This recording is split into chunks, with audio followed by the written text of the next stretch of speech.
It's FYF Sports, y'all. It's Lamont, man. We back, man. TikTok takeover. It's another Saturday, man. Appreciate everybody getting up in here, man.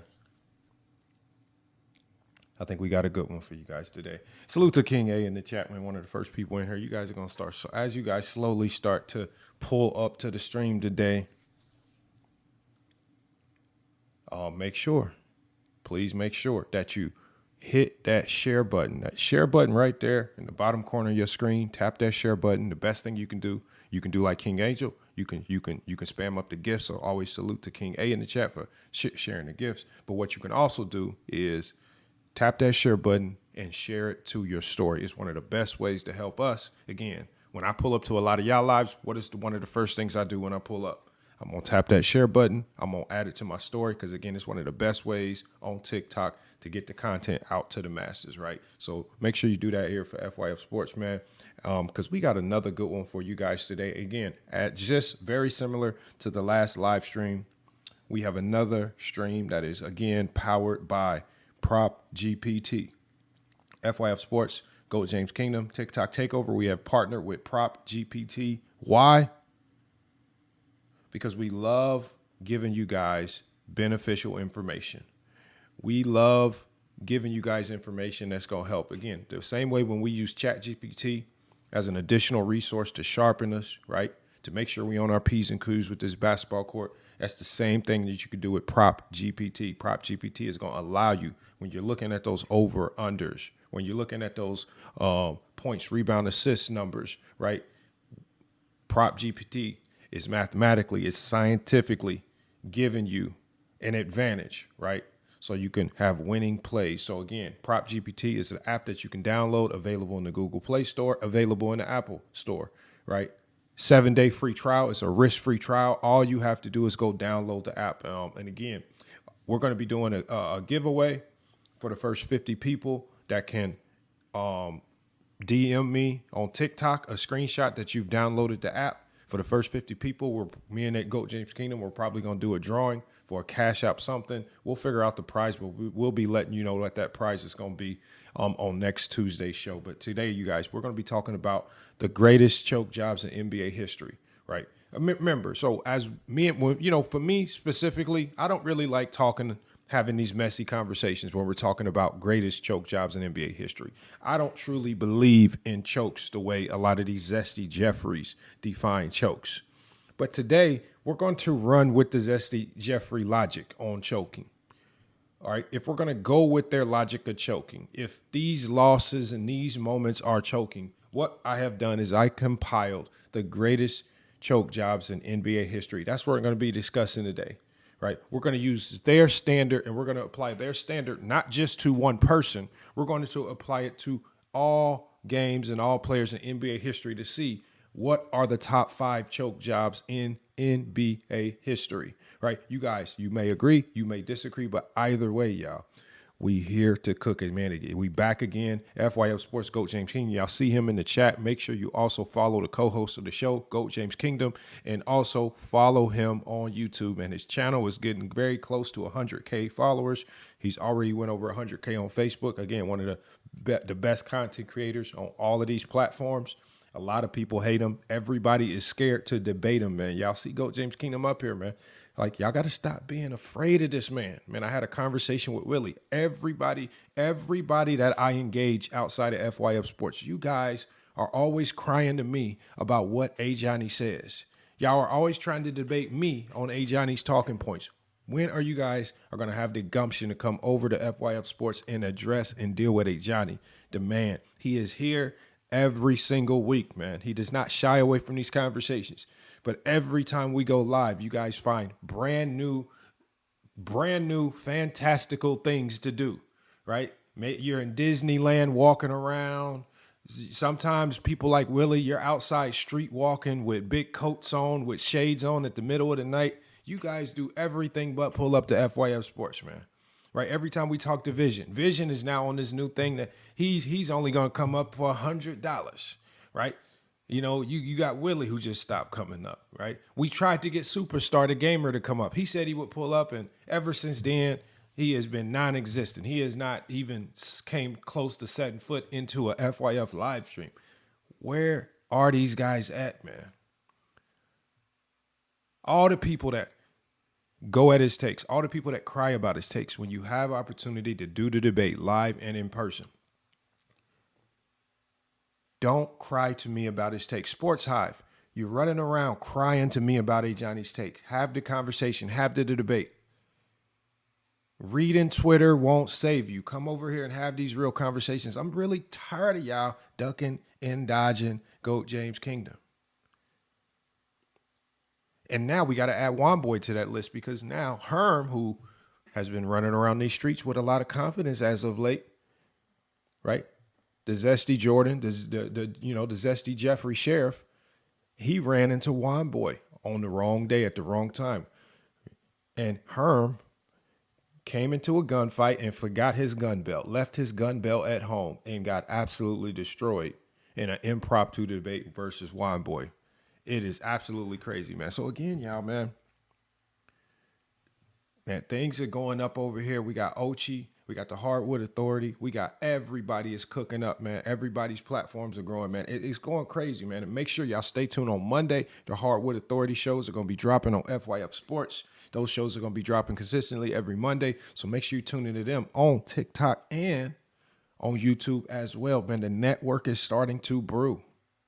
We got Tony Styles. His show is coming. Hey, y'all, again, this network, this what we're envisioning is starting to grow. All thanks to Johnny helping to inspire the TikTok takeover, man. With that being said, man, we got a great show for you guys.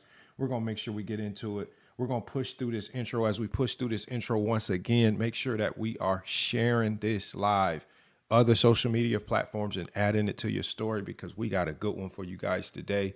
We are going to use the Zesty Jeffrey logic on choking to identify who are the greatest chokers in NBA history.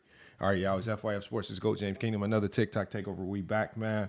Again, make sure y'all get y'all popcorn. Make sure you start sharing the video, because we got a good one for y'all today, man. Let's cook. Okay, what up? That's me again.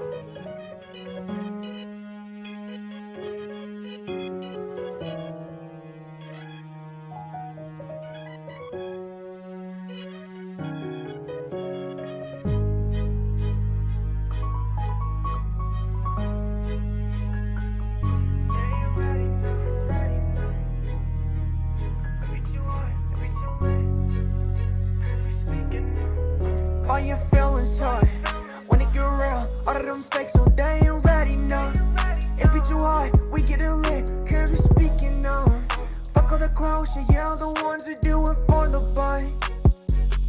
All we going now. All your feelings hurt when it get real. All of them fakes, so they ain't ready now.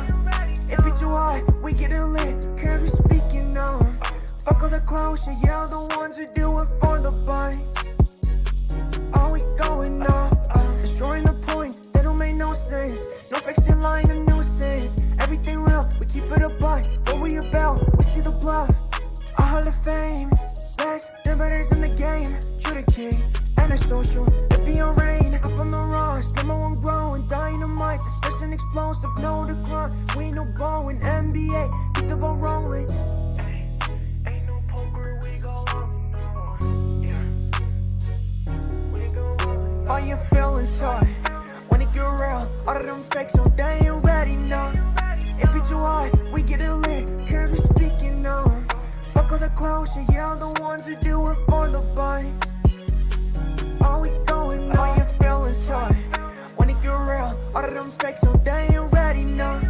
It be too hard, we get it lit, cause we speaking now. Fuck all the clowns, yeah, the ones who do it for the bite. All we going now. Supporters, no fans. LVCM, they talking on rear. Yeah, get hard, could be on the rear. Heart rate up, it's getting intense. All them people just speaking on nothing. Content clicks for the money. Hilarious, a bit too funny. Debunking, they say, yeah, we run it.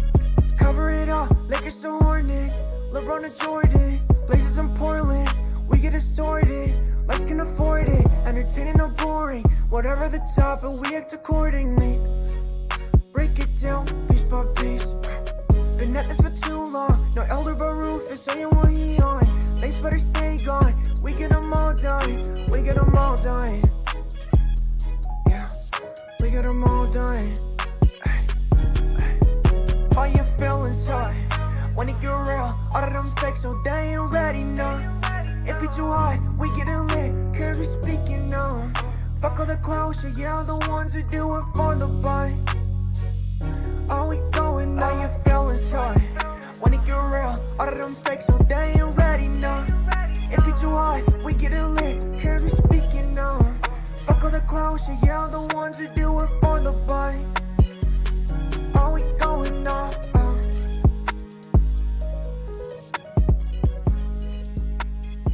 FYF Sports, man. Go James Kingdom, man. Oh, man, they hate us, man. They hate us, man. They out here, but they trying everything, man. They are trying everything, man. Let me get Go James Kingdom up here, man. We got to cook, man. Let me get him up here. We got Go James Kingdom, the co-host, man. Oh, man. Peace, Lamar. What's good, brother? I'm good, man. What's going on, brother? Oh, man. Listen, ladies and gentlemen, I'm going to give y'all a disclaimer. Tonight's show is all FYF, the title. Everything belongs to him. Don't blame Go James Kingdom for nothing that happens today. If anybody gets their feelings hurt because facts is being displayed and presented, it is all due to scamming ass Lamar. But peace and blessings, man. What's good, brother? What's good, brother? Oh, man. Oh, this one's going to be great. This one's going to be great because I know 2011 not going to be top 5. That's a fact. That's for sure. That's for sure. Oh, no. There is a 2011 that's top 5. So when I was, obviously I was disseminating this. I'm trying to figure it out. There was something in 2011 that I did identify as one of the top 5 chokes of all time. And, if you can't see my list right here, let me make it a little bit bigger for the people if you can't see it. Yeah. I told you nobody want to see your big forehead, Lamar. We want to see the graphs, man. I can't leave them up too long because if I just have a... Yeah, I know. Yeah, they be flagging. So here's the greatest chokes in NBA history, according to FYF Sports, y'all. Number 1, Kobe Bryant, 2004. Finals versus the Detroit Pistons. Number 2, Michael Jordan, right? The GOAT, the greatest player of all time. I held him to a very high standard. 95 versus the Orlando Magic. Never thought I would see that man fall apart like that in a basketball game to a young Orlando Magic team. Number 3, Golden State Warriors blowing a 3-1 lead in the NBA Finals. Absolutely unheard of. Just completely fell apart, man. Completely fell apart. And it's what's even crazier is that you fall apart and then you want to blame the player that you want to give no credit to. Now Draymond Green getting suspended is the reason why you can't finish the series after having a 3-1 lead. I thought scoring was king. I thought putting the ball in the basket matters. I thought these defenders, and so we put that onus on Steph Curry and Klay Thompson. These guys did not get the job done. And number 4, 2011, Kobe Bryant, the defending champs. Your opportunity for a three-peat, back-to-back championships, over 50 wins. I hold the defending champs to a high standard. When you have an opportunity to three-peat, I don't expect you to fall apart and get swept by a Dallas Maverick team. Absolutely. And then the way Kobe Bryant went out was absolutely sad. It was on par to quitting. 17 points in games 3 and 4, getting severely outplayed by J.J. Barea and Jason Terry. Severely outplayed. I mean, it almost looked like Jason Terry was Kobe and Kobe was Jason Terry. That's how bad Kobe Bryant was in that particular series. These are the defending champs. The expectation is on them to three-peat. I didn't have any expectation for any other team that year. Yeah, I know that other teams did stuff to compete with Kobe, but Kobe has an opportunity to make history. You have an opportunity to three-peat. This is Mamba mentality. I did not expect to see him quit in 2011. And then number 5, we got a Johnny's favorite one, which he might have had a little bit higher on the list, but we got Michael Jordan, 1988 versus the Pistons. This one has grown on me. And then number 1 on my list. Yeah. Number 1 on my list. It's number 1 on my list, but go ahead. The more you said it, the more it makes sense. The Pistons were not the Pistons at this time. Jordan choking is what made the Pistons the Pistons. Jordan losing to them 3 years in a row is what made the Pistons the Pistons. If Michael Jordan, as the best player in the league, does what he's supposed to do, the Pistons are never the bad boy Pistons. The unfortunate reality of it is when you have a player with that many accolades in one season, man, you got to hold him to a standard, and he did not live up to that standard. The man absolutely fell apart. These are the 5 greatest chokes in NBA history. I'm going to go ahead and start bringing people up to cook, man. Ooh, Lord have mercy. Amen. Hallelujah. Lord have mercy. This is a conversation they like, Lamar. They love talking choking. They love talking about choking. Remember, the problem that we always have with the Zesty Jeffries is that whatever they think they want to apply in basketball somehow only applies to certain players. It doesn't apply across the board. Right? So now we're going to open up the floodgates. We want to see how much of this choking really is just applied to certain players. Now they got to open up. They got to open up the floodgates. We got to open it up. We got to open up the Suez Canal. I want to hear the excuses because you know what? You didn't put Kobe coughing up a 3-1 lead. Well, Yeah, Kobe, weapon, baby. if you expand this to the top 10, there's a lot of Kobe Bryant sightings, and that's the odd part about it. So surprisingly, Jordan had 2 of the greatest chokes in NBA history. Kobe if you go to the top 10, Kobe probably has 4 of the greatest choke jobs of the top 10 in NBA history. But out of the top 5, Kobe has 2, and then we give Steph Curry and the Warriors one of those. These are the greatest chokes in NBA history, right?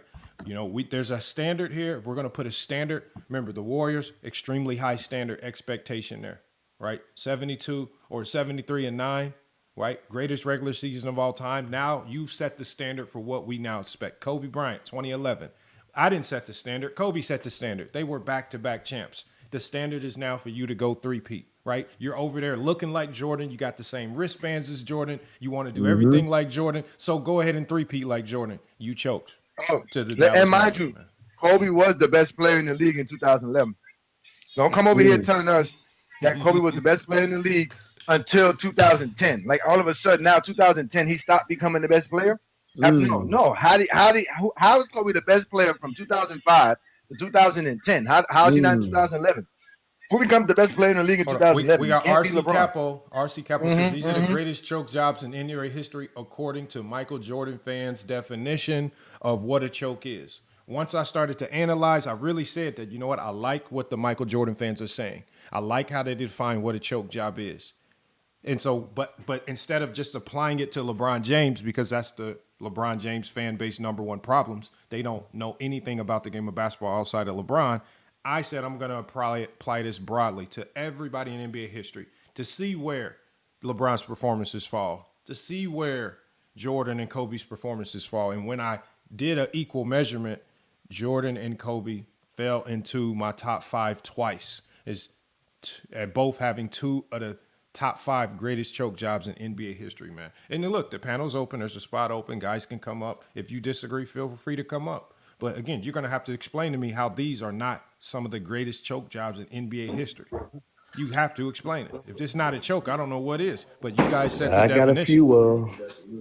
So again, Herm, do you disagree with any of these? Are these not elite choke jobs on the screen here? Aren't these some of the greatest choke jobs in NBA history that you've ever seen? But it's not, they choke jobs, but they're not high like y'all try to make them. Like, I don't see the 89-90 Lakers. They got swept in the first round, defended champs swept in the first round by the Phoenix Suns. I don't see the 2016 Oklahoma City. They up 3-1 against the Golden State Warriors. They choked that. That's the ultimate choke job. You know what I'm saying? I think y'all got the wrong Kobe Bryant situations up there. I think the Kobe Bryant against the Phoenix Suns, I think that's a choke job. But I don't see that one. It's in the top 10. It's in the top 10. Obviously, this is only the top 5. The 2011 LeBron shit, no matter how y'all like it, that's up there. But I think the number one, I think the worst choke job. I think the worst choke job of all time, though, is Stephen Curry in 2016. I think that's the worst, in my opinion.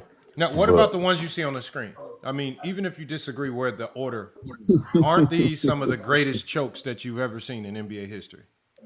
No, nope. I don't consider 88 a choke job, though. I think 95 is a choke job, but 88 to me is not a choke job.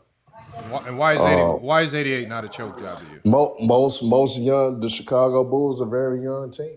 End of the day, Nah, but I'm just saying the Pistons been having had more success than that the Chicago Bulls team, Scotty and Horace in their second year of that year.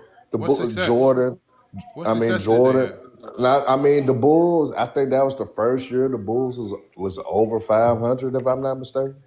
So the Bulls really didn't have a lot of success. They just learning how to be a good basketball team and learning how to win. So young teams, I really don't punish young teams like I don't punish 2007 with LeBron. That's a young team. They're learning how to win. Young superstar. I'm not gonna hold that accountable if you just get your ass whooped. And then in that particular series, their youth showed because everybody was winning at home. Nobody could win on the road, and the Bulls ultimately they could not still win in Detroit. They was playing good at home. You could look at the numbers, but on the road they was terrible. That's a and cap. Young teams struggle on the road for the most They part. cap. Anyway, That's cap. They lost game 3 and 4 at home. No, but I'm saying for the most part, they just really couldn't. They couldn't. They're not good. They're not good on the road. They're not good because Jordan choked. No, they're not good because they're a young team. Learning how to be a good team. Young team, what they got to do with being young? They had some players. They got a lot to do with it because that's why a lot of people didn't pick OKC last year, even though they won the chip. That's why a lot of people not high on the Spurs this year because of their youth. Hey, Johnny, can we keep the conversation within the realm of choke? Herm, you can't apply. You can't apply the logic that we think of basketball today. How people thought about basketball. I mean, they thought they were always talking about young teams 40 years ago. There was only 23 teams in the league. They didn't say that. They didn't say, "Oh, Magic too young. He ain't supposed to win. Bird too young. He ain't." Yeah, but Magic came into a great Nobody situation. ever said that. So did Jordan. They came into a great situation. I mean, y'all be crying all the time, man. Nobody ain't crying. Y'all just don't keep it 100. Came into a great situation. That's the whole. Hold on. But Herm, I'm trying to be 100. Do you not agree that these are elite choke jobs on the screen? I'm keeping it 100. 2016 is. You saying Kobe in 04 is not an elite choke job? 2 top 5 players in the league? No, because as you as a coach should know that bro. in that particular series, nobody can handle the ball pressure what Detroit was doing except for Kobe Bryant. They did a great Kobe job and Shaq 2 of the top neutralizing. 5 players in the league? Was Phil Jackson not the best coach in the NBA? Wait, got quiet? Larry Brown to me is a better coach than Phil. Bruh. From an X's and O's standpoint. From an X's and O's, You a tap dancer, dog. You tap dancing like a bug. Gregory Hines, man. So from an X's and O's standpoint, you don't think Larry Brown's one of the greatest Sammy coaches Davis ever? Jr. and all We that. didn't say that. We said he's not. Not Phil. I'm He's not saying, you don't Phil. think he's one of the greatest coaches ever? Larry Brown. Not Phil. He's one of the best defensive coaches Jackson, ever. man. He's not really good with X's and O's. He's a great defensive coach. He's horrible with X's and O's. That's why they lost in the 04 Olympics. Look, Yeah, but I'm surprised y'all they got 2016 OKC and nothing like that up there. So I agree they are choke jobs, but where y'all trying to rank them, that's what I don't agree with. If it was me, Lamar, you know I'm putting 1988 up there because nobody had more pressure than Michael Jordan as the league MVP and all that. Everything. The whole league was handed to him. No, the whole league was handed to him. All he had to do was just show up in the playoffs, and he choked versus a team that had no All-NBA player, no All-Defensive player on their roster. Then after that, if you want to go with Stephen Curry, that's another same thing. You unanimous league MVP. You got the 73-9 team. You're going up against a team with only one All-NBA player, one All-Star. You got 2 All-NBA players on your roster. You got an All-Defensive player. You out here balling with your team, and you cough up a 3-1 lead on top of that, right? And then obviously you got to put the 04 finals because again, Kobe's the reason why they lost that. You cough it up. Everything was put in place. It was supposed to be like the last dance, the last run for the Laker team, and all he did was mess that one up. Versus the team again, they should have never lost to. A team that I think they only had the defensive player of the year. We can do the same thing for the Heat. What year is that? Hold on. Before we stretch it out to other teams, let's hear from everybody else. Hold on. I want to get too far removed from the topic. Right, the big greatest chokes in NBA history. I've at least identified them. Obviously, I have Jordan. I have Ajani's favorite which is the Jordan 88 versus the Pistons. He typically puts that at number one. Hold on. Hey, Johnny, for you, obviously you would have the Jordan 88 number one, but what would your 2, 3, 4, and 5 look like? That's what I was doing before Herm. So like I said, 2 would definitely be Stephen Curry. 3 would be the 04 finals. Okay. Then after that, I would I'm gonna take it to another one, man. I think the Lakers choking the '69 finals should be up there in the top 5 because for one, everything is ready for you. They put the balloons in the rafters. They already handed Jerry West the MVP for the finals, right? And you really coughed it up because you didn't want to put Wilt Chamberlain back on the floor. You over here playing games with your best player on the team when you are on the cusp of winning the NBA championship, right? So that one should be in the top 5. I got that one as number 4. And then again, I got to go with Michael Jordan. You got 95, but I got to go with 89. Again, 1989. Michael Jordan has everything in his midst. He gets to Detroit again. He's up 2-1. And he coughs up that series as well. And Detroit now finally moves on and becomes a champion instead of Mike moving on and becoming a champion. Mike could have easily beat them, beat Boston, then face Magic and beat Magic. And he could have had the legacy of saying, hey, I beat Magic and Bird in the same year, but he didn't do that. So 89, then to get it, it's back-to-back losses too. You're losing back-to-back seasons versus a team. Like, again, come on now. Back-to-back years? Come on now. So again, Mike might get all the choke jobs, man, because Mike, but then there's some other ones that you can throw in there too if you really wanted to. Like I said, Herm brought up a good one with 89, but I mean 89, 90. But the thing about that Laker team, you lose Kareem. Kareem's not on that team, so it's a different team. You lose Kareem, you lose Michael Cooper, right? So it's really not the same team. So, but I don't remember them losing in the first round. Did they really lose in the first round in 1990? Who's that? I could have swore that. The Lakers. I could have swore they lost to the Blazers. I can't remember 1990. I don't remember that one. Yeah, I don't remember that And one. if either. I can't remember it, it's not a significant choke. The biggest chokes are the ones that stand out to me. Thank you. I'm about to fact check that. 95 is a good one though too, Lamont. Because when you really think about 95, Jordan's return, he put up 55 versus the Knicks. He was balling. And everybody said, "Oh, he's back. That's it. Now they can just go back to just winning, right? There's no problem." And to lose to Orlando, the young team, like Herm said, the team nobody expect to be winning or go far. They beat the Bulls, so that's a choke job up there too. Yeah. And y'all see here, everything we saying, we ain't saying, "Oh, you had a super team and you should have won because your team was a super team." We talking basketball. We talking real expectations. All of a sudden, these hypotheticals they like these hypotheticals. The expectations they love this one. Yeah, well, we got King James Clip, man. What you got? What you think? Where would you rank these? Or what would your biggest, greatest choke jobs in NBA history look like?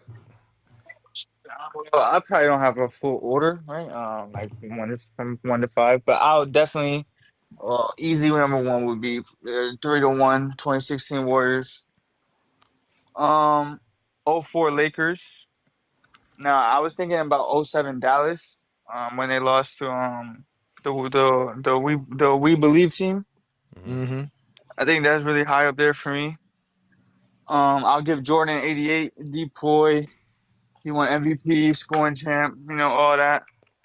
You getting smashed. And that's what, 4?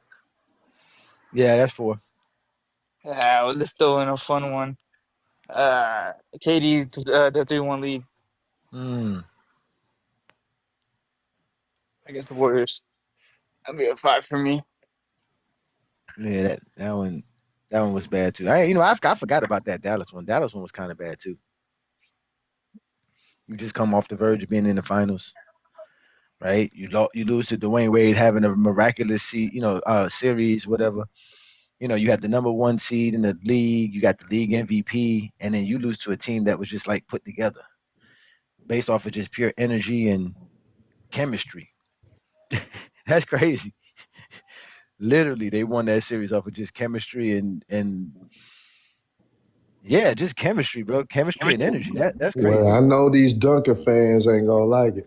But see, that's the thing. When I think of Dirk, Spurs, man. When I think of Dirk, it's hard for me. Like, I always thought of Dirk especially in a moment as a great player, but I never had these crazy expectations. Like even when they was the number 1 seed, it's just like I never placed any level of expectation on a Dirk. Like Dirk just winning the 1 championship was enough for me to be cool with his career. Like I had no, from that point forward, before or after the championship, there just was no expectation. It was nice that he got one, but he wasn't like a Kobe losing, right? It wasn't like a Jordan losing where there's heavy expectation, or even the Warriors 73-9. Dirk losing, it's just like, okay, that's Dirk and the Mavs, but there's no expectation there. There was no, like, people that pretend that there was. I don't think anybody had heavy expectation on it. It's not expected to lose in that first round like that. That's all. They weren't. That is true. They weren't. But I just still base it on the expectations. Like, well, what y'all think about the 2011 Spurs?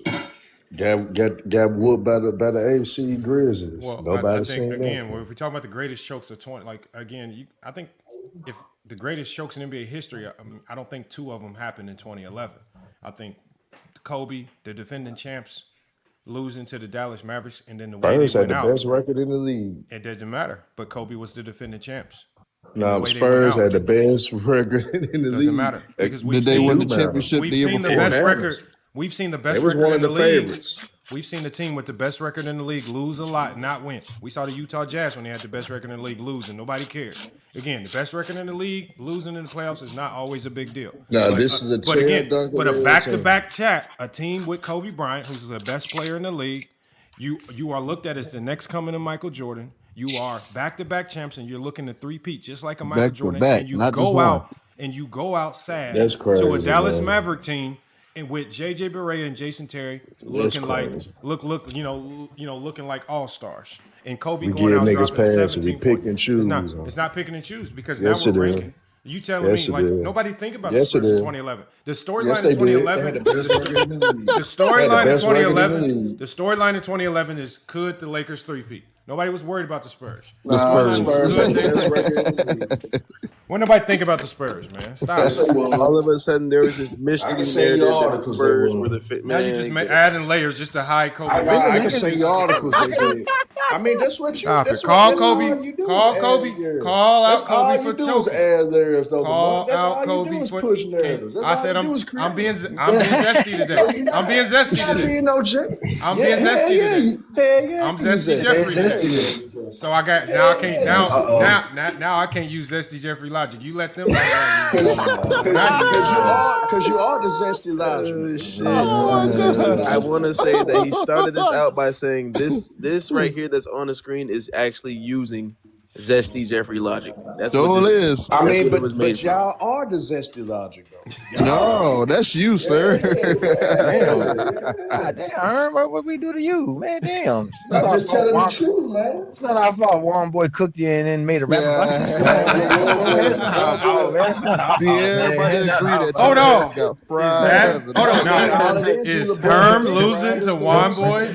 Is Herm losing to Juan Boy one of the greatest choke jobs and debates on FYF Sports history? Juan Boy has never debated at all. Juan Boy never, and Herm, you provoked him, you cussed him out, you called him out his name, you forced him to go first, and he laid down the hammer on you, man. You choked. He didn't lay down the hammer. He laid down that hammer, I ain't More gonna rounds lie. than me. And Hey, then- hey, there's He still laid down the ladies and sledgehammer. gentlemen, He's laid down still- the chainsaw. You guys man. intellect now. You have a lot in common with Kobe Bryant, Herm.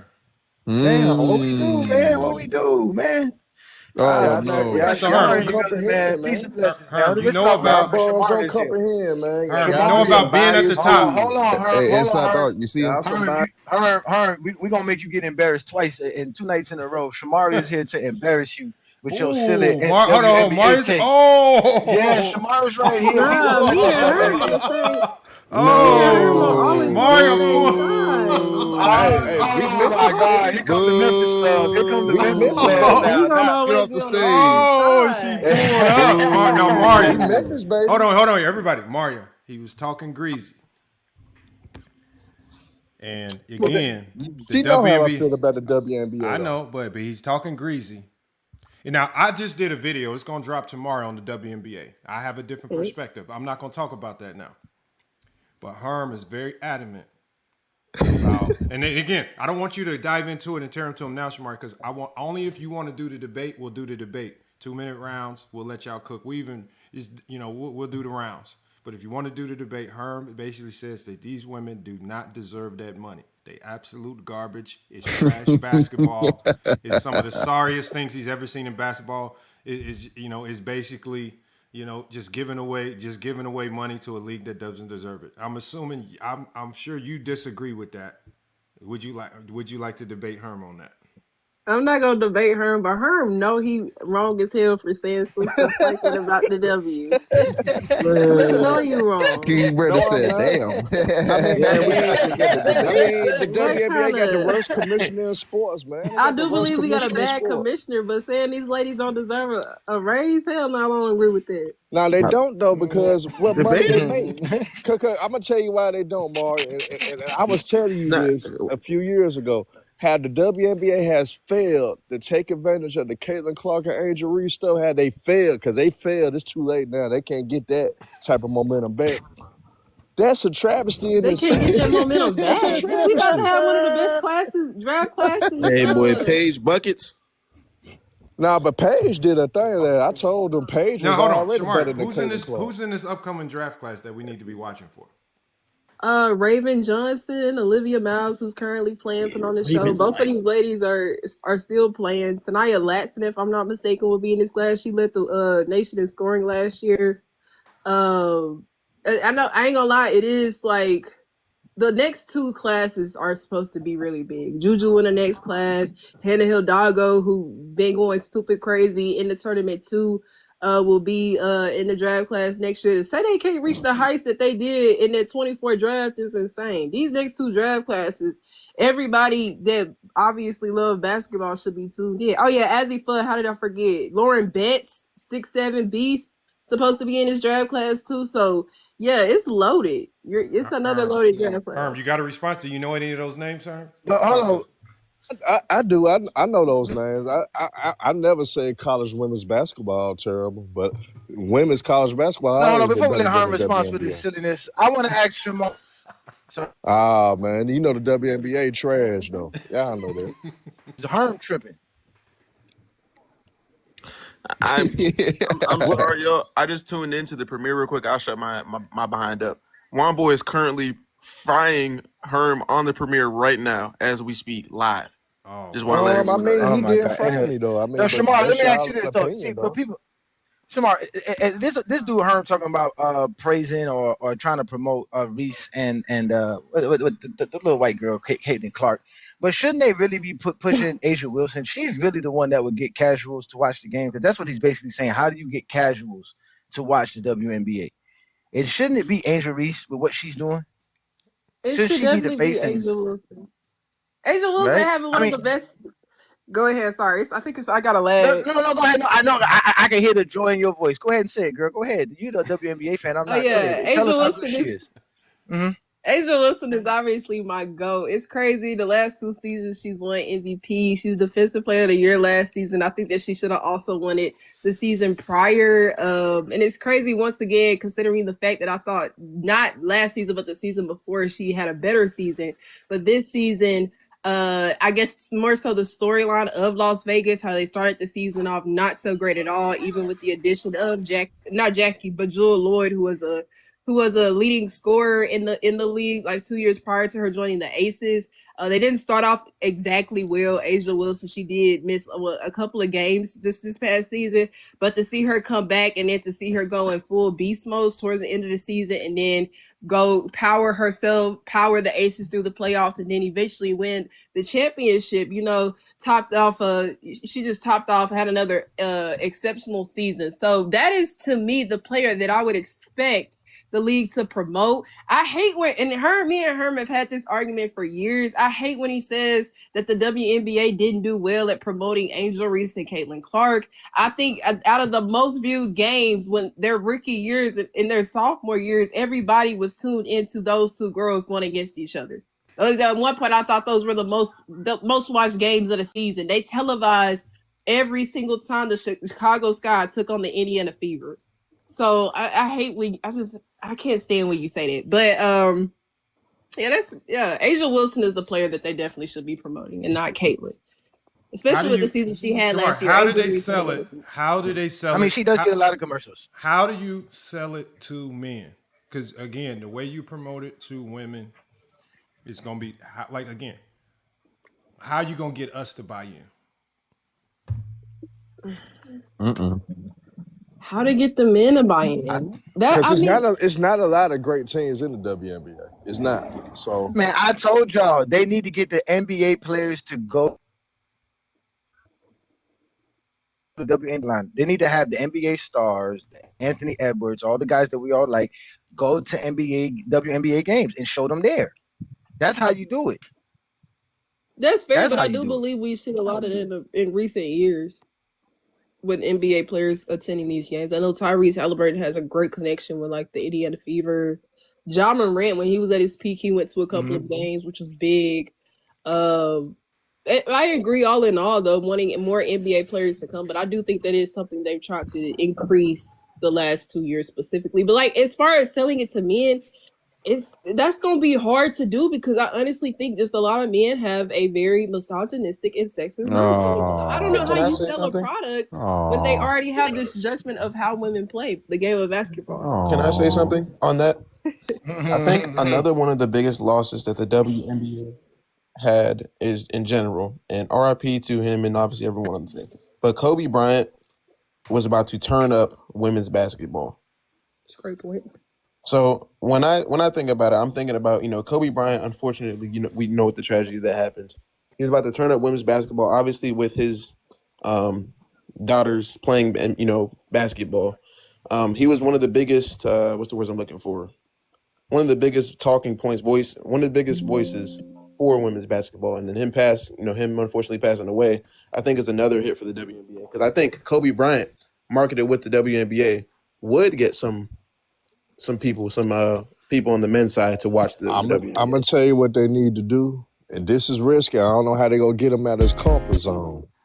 But a guy they should have been trying to sway to come to the WNBA, they was glad to give him a lot of money, but I would have done it. You should have brought a guy like Gino to the make him the face of it. Can I do I gotta stop y'all real quick, right? I wanna do one thing real quick, all right. I gotta put King Shai Solomon on the big screen. Oh my God, Lamar. Right. King Shai Solomon, Amaria. He has a confession. No, I'm chilling right now. I'm eating my ice cream. I'm eating my ice cream right now. You can't come weak like that, man. She from Memphis, man. No. Weak like that. Talk to her. No, you gotta talk to her now or never, King Shai Solomon. Now or never, King Shai. He ain't go come. Hey, put him. Hey, that nigga ain't got no brain. Hey, Lamar, we gotta make it more private.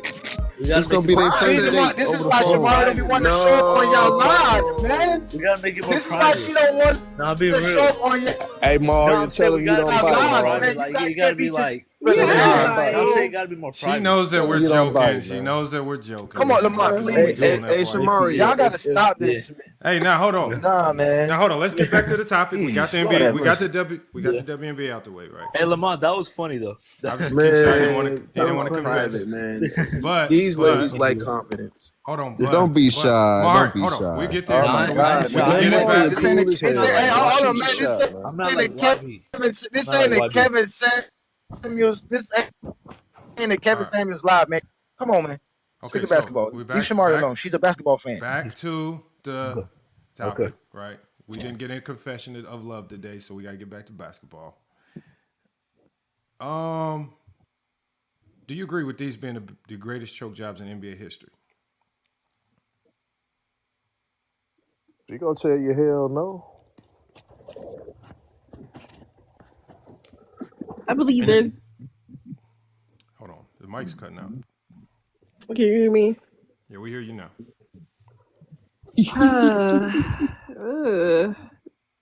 I would low key put Warriors at number one, but I think there's a player that needs to be up here. I think there's a player that needs to. What's number 5? You don't agree? Hold on, you don't agree because they ain't gonna put him up there. Here's the problem. Now, Mari, this criteria basically was I believe that every year in basketball, I can't stack chokes out of one season, right? So again, if I've already pulled one choke from 2011, when I go to 2011, I have to determine what's the greatest choke of 2011. I felt like it was the defending champs' opportunity to three-peat and to get obliterated by the Dallas Mavericks, to get swept, go out sad. Kobe Bryant, 17 points in games 3 and 4. Essentially, that's very close to quitting, right? You get significantly outplayed by Jason Terry and J.J. Barea. I mean, it was just an absolute massacre. And this was a series where Dirk really didn't even play that well. I think that 2011 goes to Kobe Bryant, man. I can't stack 2011. I mean, we might not like, obviously the big three, but when you talk about Dirk didn't play well in the finals. But when you talk about a team that's on the verge of a three-peat, you could do what nobody's done since Michael Jordan. You're getting compared to Michael Jordan, and you fall flat on your face. Now he already three-peated. He already did a three-peat before. But you need 2 3-peats to be Jordan. 2 3-peats. It's 2 3-peats. It was 2 3-peats. This would have been the second. Well, that's what he should have said. Three-peat. So again, you have an opportunity for that second three-peat. You now can equal Jordan, and you fall flat on your face, man. So that's why I say. So I can't stack like that. Even her mentioned something else from 2011. I think he said the Spurs, and it's just like I can't. I don't think three of the 5 greatest choke had the jobs best in record in the league happened in 2011. But so again, I'm saying you could put that in there since y'all throwing everything else. It'll be in the top 20, but I'm not stacking them all in the top 5. I mean, I think that. Now my top 5 is 2 of them in 2016. They both blew 3-1 leads the same season. I don't think in one season in basketball history we see 2 of the greatest choke jobs in basketball history. I just don't. I mean that's true. 2016 gave us some of the worst choke jobs we ever seen. Hold on, I think something's wrong. I wanted to hear where Shamari was going to put LeBron's choke job because I know she's going to put it somewhere high. Oh my God! She said the Warriors would be number 1. I know she don't like the Kobe one, especially Kobe having 2 up here. Her signal was going out. Oh, why'd she leave? Why'd she leave? Now she got bad signal. Oh man! But you a shake ass nigga, man. You a shake ass nigga, man. She don't bite. She don't bite, man. Now Mari get another shot. Shamari does not come on TikTok looking for love, man. Y'all got to stop that stuff, man. Damn, man. Nah, but I'm just saying that he should not have been scared, though. Don't be scared. I was eating ice cream. What you talking about? I was eating ice cream, bro. He can't shot alone, man. We got to get. Oh my God, we got to. I was eating ice cream. Ice cream. Okay, we heard you. You was eating ice cream. Keep eating your ice cream. Shut up. Listen, man, we gotta get King Solomon his account back before we get him a girl, man. Come on, y'all, man. Let's focus around here, man. Let's stay focused, man. Let's stay focused. I'm gonna get situated though, you know what I mean? I'm gonna get that fun or shit, situated on the side. Don't worry, man. There's a girl for you and ain't Shamari. You'll be all right. Don't worry, King Shot. You'll be good. There's a woman for you, it ain't gonna be her. You'll be all right, man. It ain't her. Let's keep it moving, man. Trust me. The girl that's for you, you ain't gonna have to say nothing. She's gonna be in awe. Hey, man, you gotta give him game, hey, Johnny. You married, man. You gotta give him the game. You gotta give him the sauce, man. I'm learn the hard way, man. Listen, man. If he ain't got his heart broken yet, he ain't there yet. He gotta get his heart broken first. I think he do. I think he went through that one, though. Nah, I'm talking about the serious heart. Y'all know what I'm talking about. Y'all know what I'm talking about. I know which one you're talking about. Yeah. I'm talking about call out from work. Just sitting around wondering, listening to Usher. Yeah, that's what I'm talking about. You put in all your PTO and all your PTO that you got left in, all that. Yeah, all the R&B songs touch you. All the R&B songs touch you now. Listening to Drake and stuff, all just in pain. That's what's going on. Mm-hmm. Don't worry, it's all right. We all been there, King Shot. You get there, man. You remember King Shot on the tournament, man. Yeah, he can't even legally go drink after a heartbreak. He hasn't been there yet. Trust me. I've gotten my heart broken. 20. Not like that. No, exactly. Trust me. We know that's when you recover from a heartbreak, that's when you build all your confidence. That's when you can walk up and talk to any chick you want. That's all right. Yeah. We know. It's okay, young man. It's okay. Trust me. I mean, think about it too. Like, Mhm. Like I mean, I actually my Hold confidence on. increased. King from, Shot, like, we don't got to go in 2022. depth with it. We don't got to go in depth. Nah, nigga, your confidence is Yeah. waning. Your account is gone. That Nah, off the like top. we were Your talking about confidence that would have last night. never. If you had confidence, you Like would have never lost your inside account. knows about it. Like we had a whole like Lose your $5 account, brother. We had a Now, whole hey, you know $5 what? Hey, King Shy, King Shy. Yeah. You the reason why you would be the reason why Tupac got shot, right? Because now your medallion is taken. We gotta go defend you and go get your medallion back, Nah, man. I'm a West Coast. You can't man. we can't be I'm a having West you out Coast here dude. get. Hey, Johnny, never, man. Yes. I'm a West Coast. How we get your account? We back? gotta hold Get your account on, back. King Shot. We gotta call this guy out. Who are these people? Who did you let Yeah, borrow let's go your find this TikTok guy, man. account? Who did you let borrow your? Yeah, TikTok who has your account? Let's get this man. We have to come get this dude. Who is this guy, man? He Why making does he want bets your on that account? man name and everything. Hold on one second, y'all. Who making bets? Let's hear from King Shot. They say you old niggas out there, man. Okay, so wait. hold on. No, don't let him distract you. Who did you let borrow your account and they didn't? No one did. So what happened to your Come account? on, King Chai. We're here to help you, man. We are here to No, help you. nothing We're not happened here to my account. we're here Nothing to happened to my account. Then where's your I know, logo but at? you're What not happened? in your account. We need to get your No, account back. because That's what my I'm other trying to account, because I'm banned for a week on my other account. Yeah. I don't know about that one. I'm looking at the profile on the share screen right now, man. It's there, but you ain't in it. No. It was I got banned for a week on my other account. So you made this lie up? You just made all this up? You didn't borrow? You didn't let nobody borrow it? You did. I let someone borrow it. I let someone borrow it. No, I let someone borrow my account. Oh, you did? But Who was It's it? been working fine. Who was it? No, it's been working fine. Now, XY. You guys don't know who he is. XY. But yeah, I let him. XY. His name is XY. XY. Yeah, his name is XY. Yeah. Yeah. Lord have mercy. Somebody. Lamar, put on the gospel music, man. Let me give it. This Let me dude get said it. XY. Put on some gospel music, man, so we can try to give a little sermons to this kid, man, so he can understand, man. Hold on. Oh my God, man. Hold on. Let me. I think Brother John We B. gotta have Key, man. We need some John. Yeah, we need Hold on, we need you to understand this, young man. I gotta put yourself on the big screen, man. Too. Wait, let me address this, man, because you got to stop this. You know, you gotta get you. Wait. Let me fix my You gotta screen. play the gospel music, man. Please. Hold on, I gotta find it now, man. Let me put the picture of me doing the Put sermon. that Lily in the Valley on, man. Put the sermon. Got to give the sermon, man. Got to give the sermon, man. This young man needs help, ladies and gentlemen. When you're on TikTok, social media, do not trust anybody in your DMs, especially if they in your DMs. There's a reason why social media is a haven for disorderly conduct.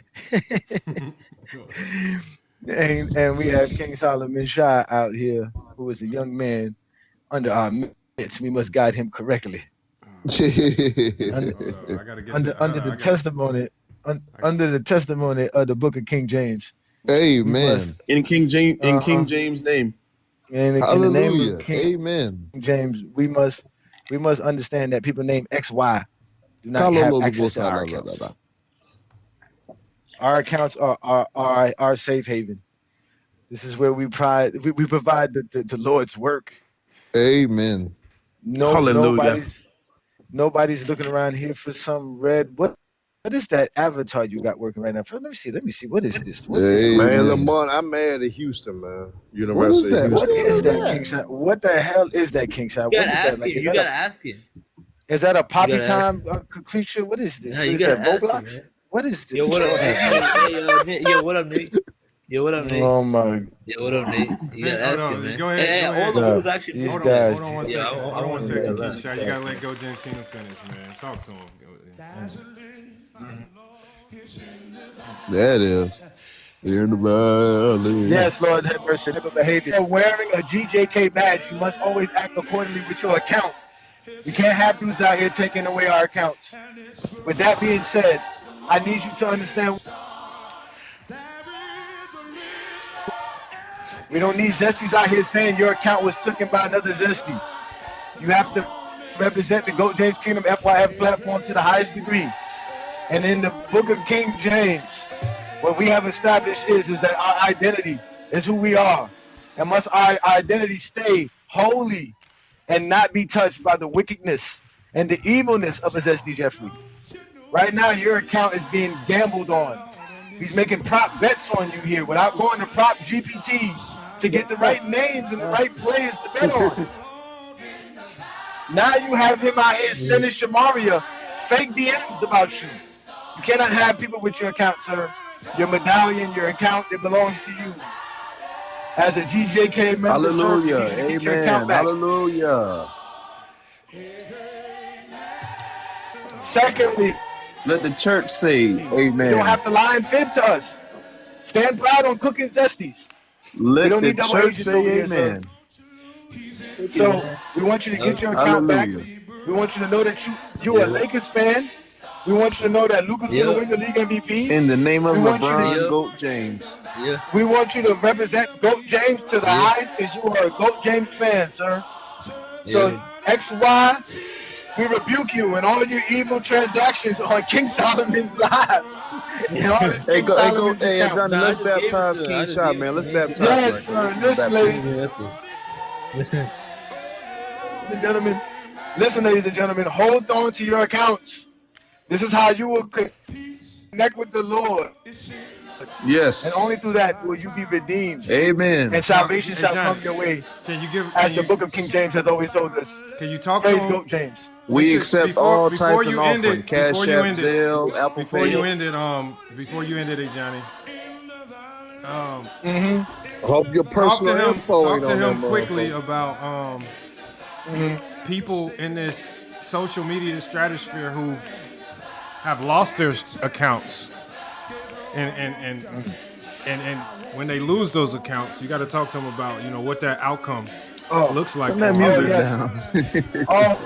Listen, no, don't turn that music down. Let the Lord speak, baby. As the Lord speaks upon us, we definitely will have to Let the Lord understand speak. that when you do evil things, let the Lord speak upon us, because amen, brother, amen. Because listen, when you are here doing transgressions with your account, it can be stripped from you. There is a social media Amen. judgment placed upon all of us, and we are all able to stand in the face of the Lord and knowing that we did right. So when you are put on those scales of judgment and your account has copyright infringement and you're constantly creating bullying and very aggressive content about other content creators, what happens is that the judgment of the Lord and the judgment of the Father comes down upon you, strikes you with the strongest leather belt in whooping history. And what happens from you is you are struck from your channel. So now where you have to redeem yourself on TikTok lives with Zesty Jeffries, who are going to bully your life and tell you how to run your lives. You are no longer a man when you allow this to happen. So again, ladies, the evil transgressions of Zesty Jeffries, the ability to blow bubbles on channels to attract younger generation of people. And these younger generation people are very Hallelujah. influential and they're very Amen. impressionable. But with that being said, we have rebuked these Praise people, him. and so has social media. And under this retribution, we have now found the glory of the Lord. Praise Yes. GOAT James, ladies and gentlemen. Praise GOAT Yes. James. Pay your offering. Pay your Hallelujah. tithe. Don't be zesty. Hallelujah. Oh man. Now we shall drink from the water. Oh, The blood of amen. the Lamb. That's what we're going Amen. to drink from. That's what I got to say, man. Amen. Hallelujah, ladies and gentlemen. Man, Hallelujah. that was funny. Hallelujah. Man. Hallelujah, Oh, man. Hallelujah. This dude inside. That was funny though. That was funny. I just Nah, happened actually, though, I that was just happened to funny, be though. drinking grape juice. That was funny. Oh my Yeah, God. we're gonna get back to it, y'all. We got to. Look, hey, look, hey, look, hey, look. Hallelujah. Now, Lamar, everybody, funny. and not everybody want to act like they pastor and righteous in the comments. They all want to speak to their God. This ain't the place to speak to your God. This ain't the place for that. Go speak to your God somewhere else. Go talk to your God somewhere else. Now we can get Praise back basketball fans. to the biggest choke Choking. jobs in NBA history. We saw Plato come in here. Plato, I know you want to talk on this. Plato, talk to us. These are the greatest choke jobs in NBA history, according to Zesty Jeffrey logic. When you span Where's that Plato? I logic ain't see across, Plato. I saw him in the chat for a quick second. Oh, he's in the chat. He unblocked you? Shout out to him, man. Yeah, man, that's good, man. Or did you unblock him? Which one happened? I don't What was never the think I ever transgression blocked going? Plato. I don't. Yeah, we don't block people around here. I tell them all the time, I want you to see what I'm doing. You need to come over here and watch it.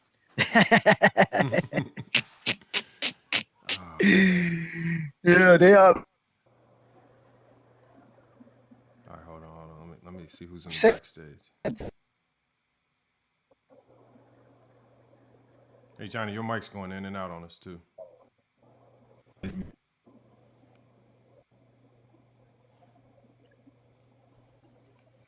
He says y'all done ran Plato off the app. I don't know what happened to Plato. Salute to Plato, though. He doesn't like being recorded because he lies a lot. So he made that very clear. Hold on. Who was y'all talking to earlier where the guy was saying that LeBron James can't play off ball? Like, who is that? Because there was somebody in the who's live? That's all of them, Lamont. They all think LeBron James can't play off the ball. They all. But yeah, they was adamant about it. He was basically saying he's a coach. It was a guy. He was a coach. I think it might have been Wine Boy. Was it Wine Boy? It was on somebody's live. He was. Was it Black James live? Yeah, Black James. Superstars lives aren't real lives, but yeah, that was you definitely talking about Vision's live. Coach XL or whatever his name is, Coach LV or something like that. Oh, do you mean that guy that didn't know the Allen Iverson screen? No, this is some dude that was on Black James live earlier today. Because apparently What is that gonna matter? Damn, you got my boy twice on here. Shit. Yeah, Kobe's career is not enough. Bro, I gotta be honest. As a Kobe You lucky fan, that I was you lucky that they pissed put the about Jazz. 2004. I was mad about that. Like really mad about that.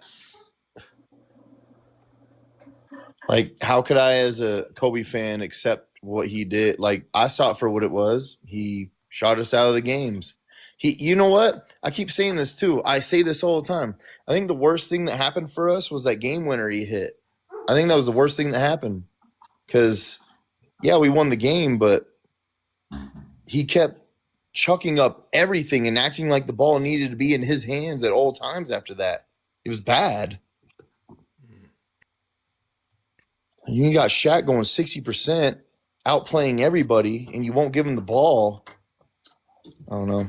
Like, Lakers could have won that series. They really could have. Which series is that? The 04 series? I think the 04 Yep. series was winnable.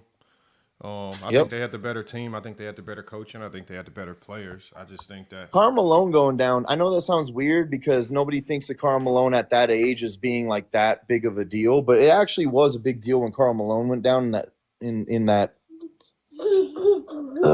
See, I hate thinking about it because I'm telling you, the more and more that I go through it, it just gives Kobe Bryant more reason to just shot chuck and just lose the series.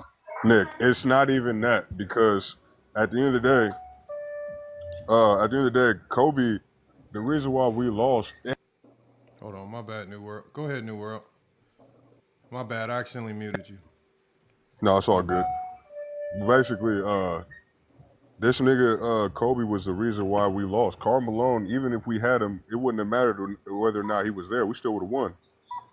Oh, I know that Kobe was the reason that we lost. I'm just saying when Karl Malone went down, that was a huge blow to what we were doing all year. And a lot of people think, oh, you only lost old man Karl Malone. He actually was a pretty good asset to the team at that point. He was still productive, but I think he kind of was the reason y'all made the finals, though, right? That we didn't need him to win. Like him being there or not was not the deciding factor.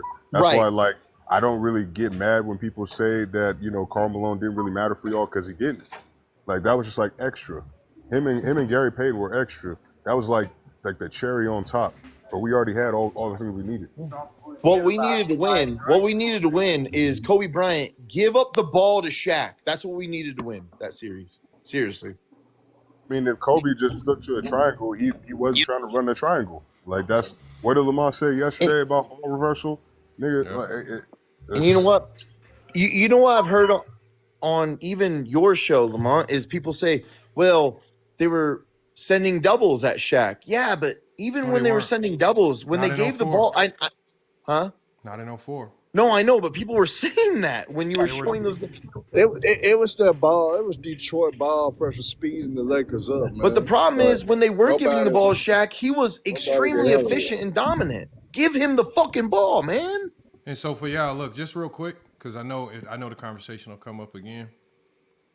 if they ever, if like for anybody that tries to say that LeBron James is not good off ball, all you got to do is just search the Toronto Raptors scouting report for the 2018 playoffs, and it got leaked.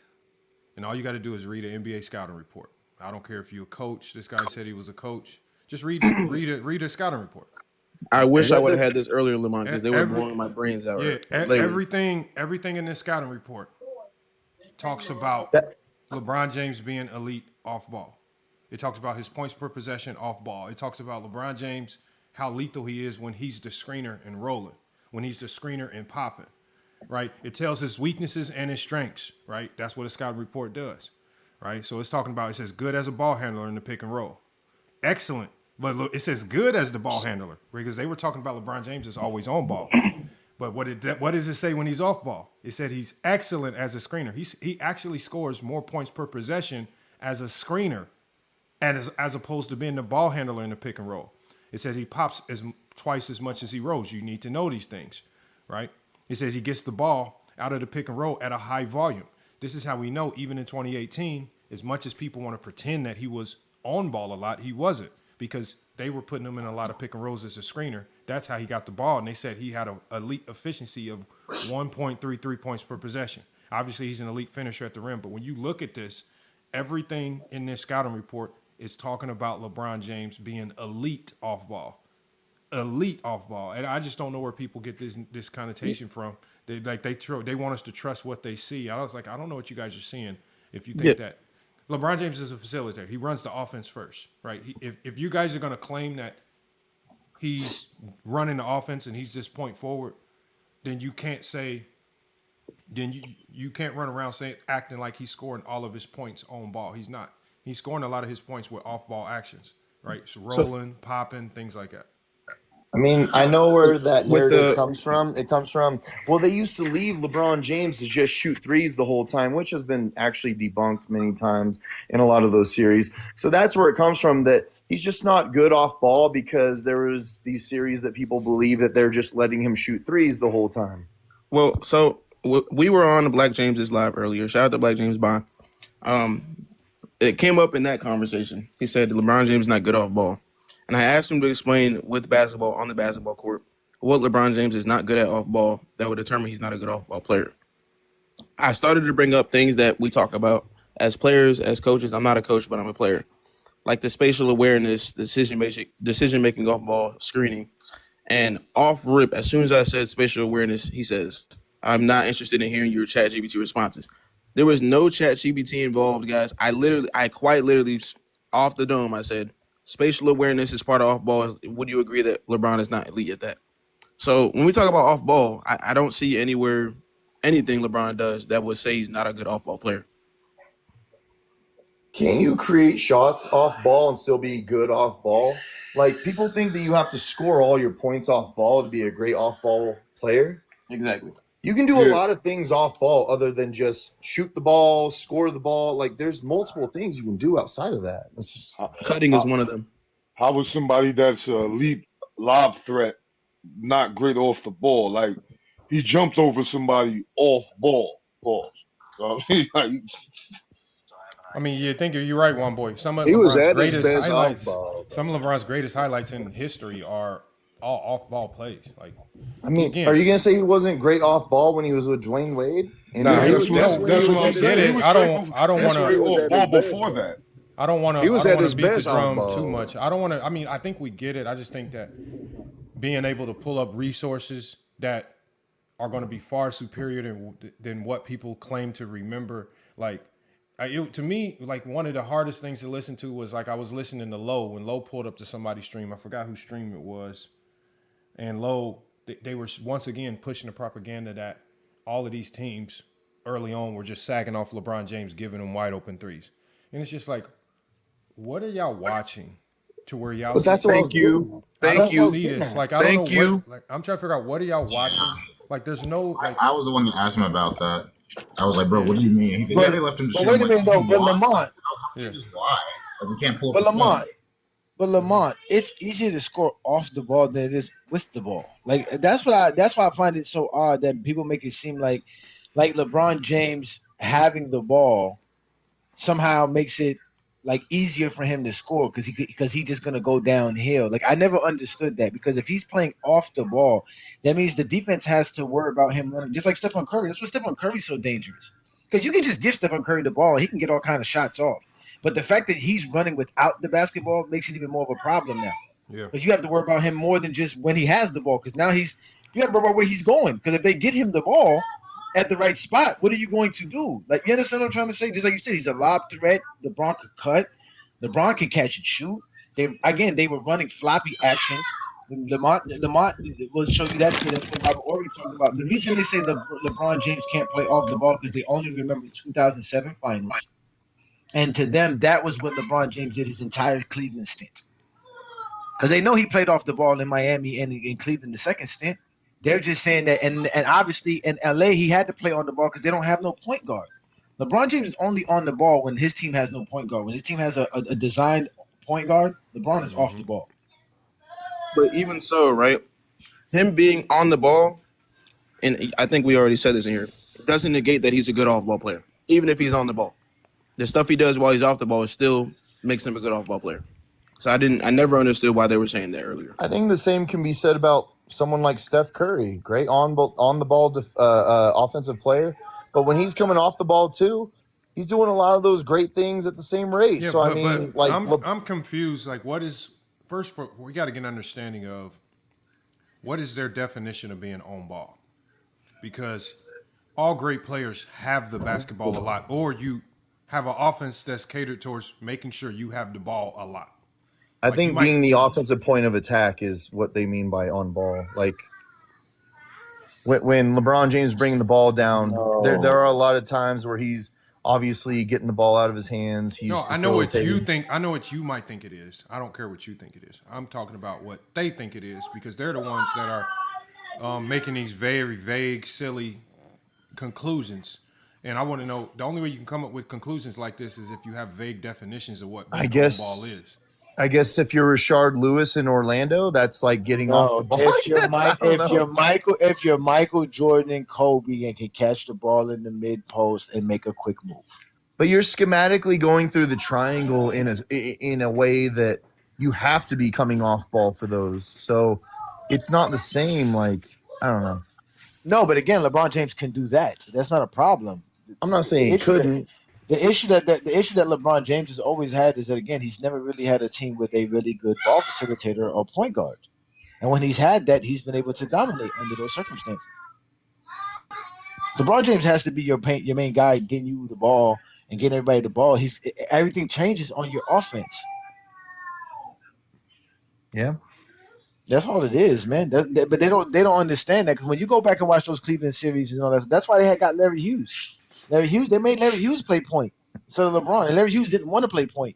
But to answer Lamont's question, to answer Lamont's question, it's almost like you have to be like Reggie Miller off the ball or something like that for it to be considered like this amazing. Yeah. Even though I don't even think Reggie Miller was necessarily better than LeBron James off the ball. Once you are they when they say on ball, I'm trying to figure out, do they mean that other players are facilitating to you? Because ultimately you do touch the ball. Like when you touch the ball, like now you're on ball. Like what is their definition? Is it bringing the ball up? I actually think it is though.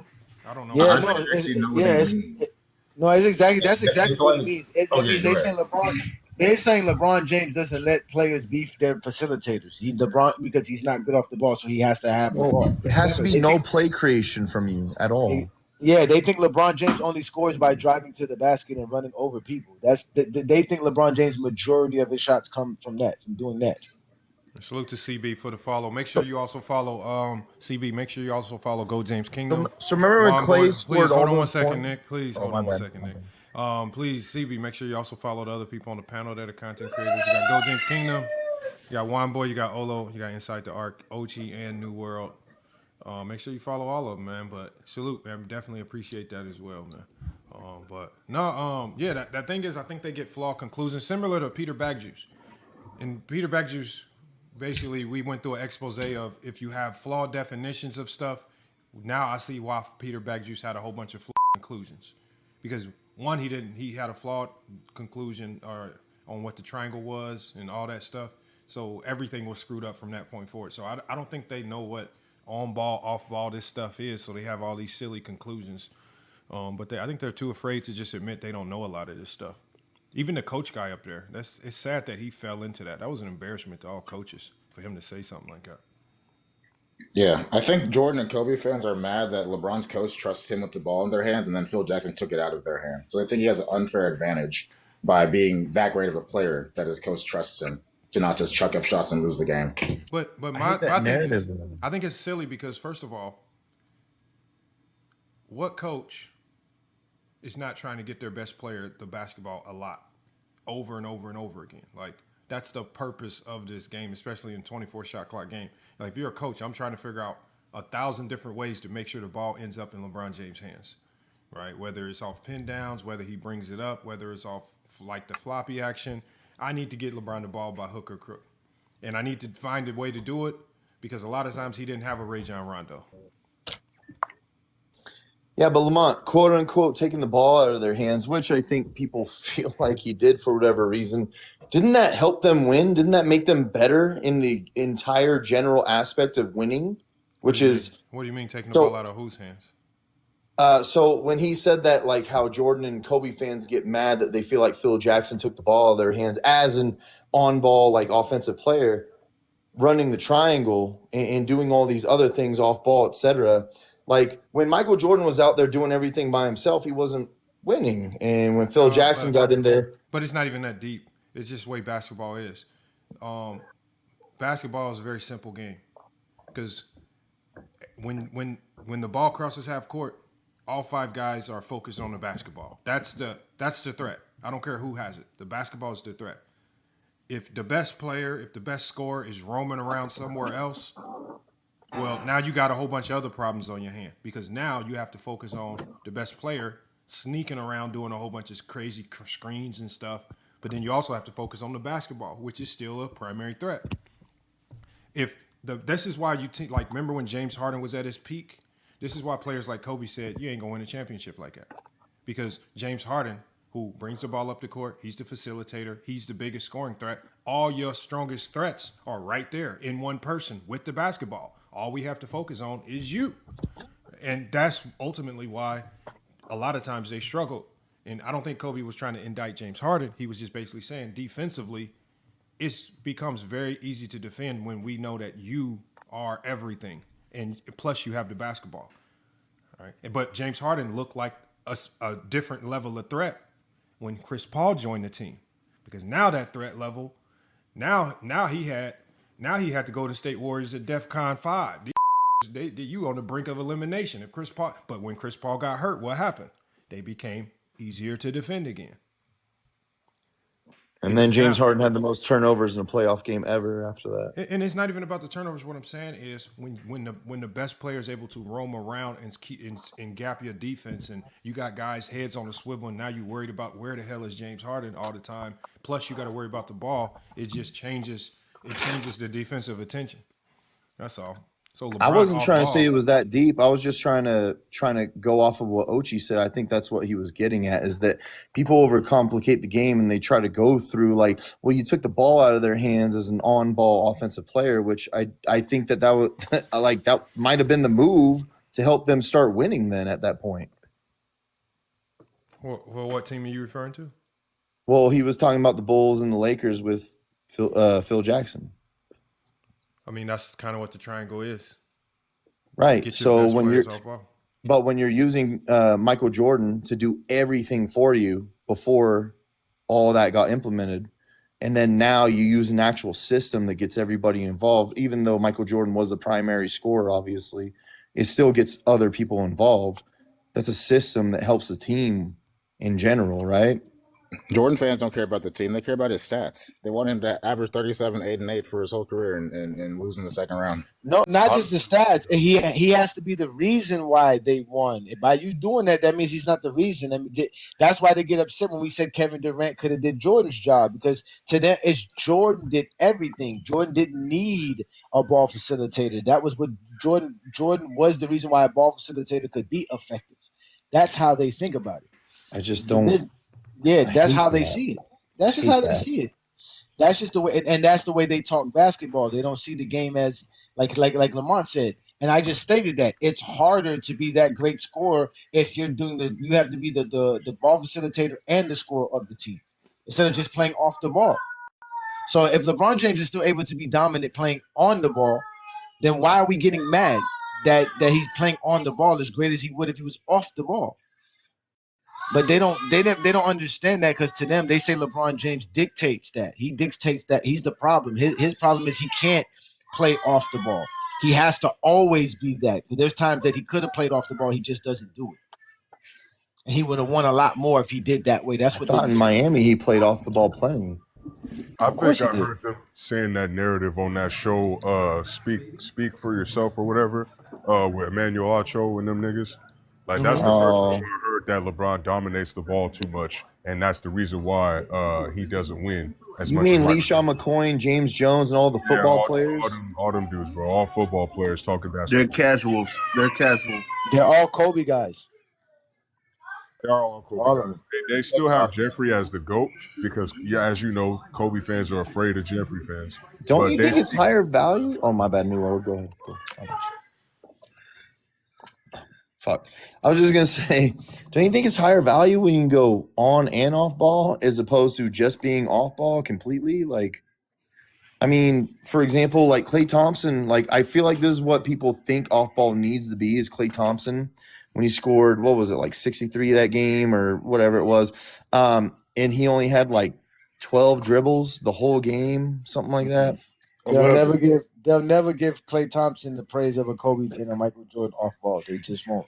Those things don't apply to those guys. That's not what they're talking about. Michael Jordan and Kobe Bryant's off ball presence is elite to none. Like there's nobody else who can touch them. That's the point. Like that's why they talk about it in that fashion.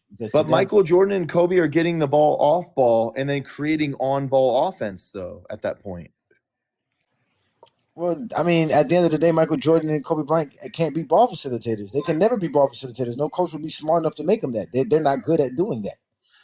That's not what they do. They would never do that. So that's what Scottie Pippen was saying. Like Michael Jordan could never do that. He could only play good if somebody's setting him up. Everything has to be done for Mike. Mike is his score.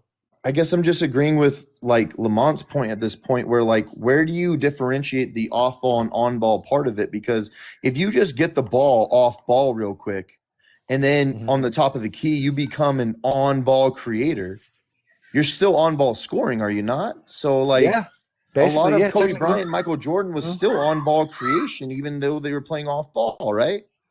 Yeah, but getting post ups though too. You know, you got to do it in mid post and the low block. That's what Jordan Kobe. I agree with Johnny's definition of it. Johnny's definition of on ball and off ball is what I agree with. My question was, I'm trying to figure out when these people say that LeBron James can't play off ball. I'm curious to know what their definition of off ball is, because it can't be what we see LeBron do, because as we saw from the scouting report, and as we all know, LeBron James is elite off ball. So I don't know that maybe if we start defining these things and if we can start correcting their definitions from the core, maybe they'll start talking basketball a little bit better. Because as we saw with Mez and some of these guys, I don't think they know what a lot of this stuff is. There was a guy. Can you correct someone's definition? There was a guy up there talking about he played college basketball. And I said, okay, well, what did you guys do on the weak side? Did you X out skip passes? And he's like, what's an X out? And from that point forward, it's just like either you had one of the dumbest college basketball coaches ever, or you probably didn't play. Like I'm trying to figure out like it's easy. Like that's why I need to figure out what you got to ask people questions so we can get to the core of like their stupidity. Because I don't think they know what on ball and off ball is if they say LeBron James can't play off ball. And then, for example, even with Lowe said the Spurs were sagging on LeBron. He said they were sagging, just giving him threes. I don't know if you know what sagging is, if you believe what the Spurs were doing was sagging on LeBron. Like, we got to start getting some definitions. Do you think a guy's sagging if he's 2 steps off? That's not what sagging is. So now we got to get definitions clear. Thank you. I remember we exposed that. We exposed that when we watched the 2007 NBA Finals Game 1 on One Boys Live. I remember They talking this. about I remember sagging off. watching They this. talking about sagging off when his defender's literally standing just 1 foot in front of him. They're saying that they're sagging off, and they're right there the second he touches the ball. Thank you. The So how hard you hedging sagging and off everything. of them, Don't forget the hard heads, Nick. They don't stand like they don't see that. They was doing that because they already knew what they was running though, because Mike Brown was running the same plays they run, so they already know how to defend whatever pick and rolls that the Cavs are trying to do with LeBron. Because they do the same thing with Duncan and Parker, so they already knew how to counter everything. They weren't even playing drop defense on him. They weren't even giving him space. They was not what I'm playing drop with saying, LeBron. You'll bag up enough just so you can switch on the screens or get under the screens or get past the screens easier. But they knew every damn thing that they was running though, so that's why I don't. That's why I don't let guys. That's why I don't let guys use the 07 finals to crucify LeBron, because I understood the game plan. I understood that the Spurs knew every goddamn thing that the Cavs were doing due to Mike Brown not making the proper adjustments offensively, and they were missing another guy that possibly could have gave them problems if they were huge. Yeah, but So y'all gotta realize, just to give coaches some grace, man. I mean, there's only so many adjustments you He can did make. a great job, though. He still did a solid job. The Cavs wasn't ready for the Spurs, though. They weren't ready for the Spurs. I mean, he said because they weren't fighting over screens like he's Steve Nash, that means they were sagging. And I'm just like, what in the actual hell? No, they wasn't like, are you sagging. dead They ass? just knew what they was running. They knew. Well, that's how he were explained it, because I'm like, they were not just letting him shoot. Like, we watched the game. I don't know what the Yeah, last time he watched the 07 finals, but we watched that often. And Ochi, we expose that every week with these fools, and they still keep up the same narrative. But they think that like they're looking at basketball like at the YMCA. Like if I sag off you at the YMCA, it's because I think you're gonna shoot. You guys got to understand that if you sag off of LeBron James, you're giving him a free driving lane to the rim. Bro, like, do you know what level of like, I promise y'all, if they were truly sagging off LeBron, Don't make sense, Lamont. Brian would have probably averaged 30, 35 a game at extremely high efficiency. He would have lived at the free throw line because he would have just shot right. He would have struck straight to the rim. This is why they were hard hedging. So the hard hedge is to do what? Force you horizontal. Because remember, the hard hedge is so you never get downhill. Thank you. They do not want this man going downhill. But if you sag off and you're just inviting the best driver in the NBA to drive, like, that's why I say, where do y'all get this from? Like, y'all really think LeBron James is just not going to drive? Like, we've already seen him posterize. It's watching. It's when they watch Game 3 and Game 4 when they didn't have Larry Hughes. They were limited. They were shooting bad. So you see them, challenging him to take certain shots early in the shot clock, out of the offense when he's playing ball facilitation. Like I said, completely different basketball.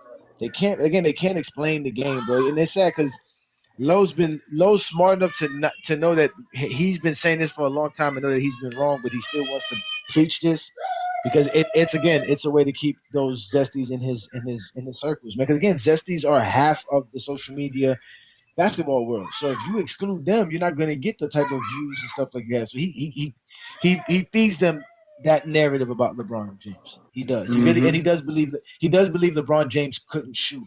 When I was him and Mars. Please explain to me what the shooting means in that era, because when I showed them in that era, people like Karl Malone Anthony was shooting mid-range shooting. That's what they like. And guys like Ray Allen and plenty other players from that same era had shooting seasons in the low 30s or mid 30s. And like I said, even Kobe Bryant, who shoots 40% from mid-range for his career. Again, I don't, you know what I'm saying? Like, I don't get it. Dwayne Wade, Allen Iverson, none of these dudes are considered guys who can't shoot. But all of a sudden, LeBron James can't shoot. It doesn't make no sense. It really doesn't. And especially, don't make no sense. Especially knowing when you go back and watch Jordan film, knowing Jordan can't shoot. Jordan just can't shoot. Just can't. Hey, Lamont. Yep. Since you're talking about coaching and everything, I don't know if you remember me that much, but you definitely, I just want to thank you because you definitely helped me when I was asking about defense for the corner threes that one night. And I actually implemented a wide 2-1-2 for that.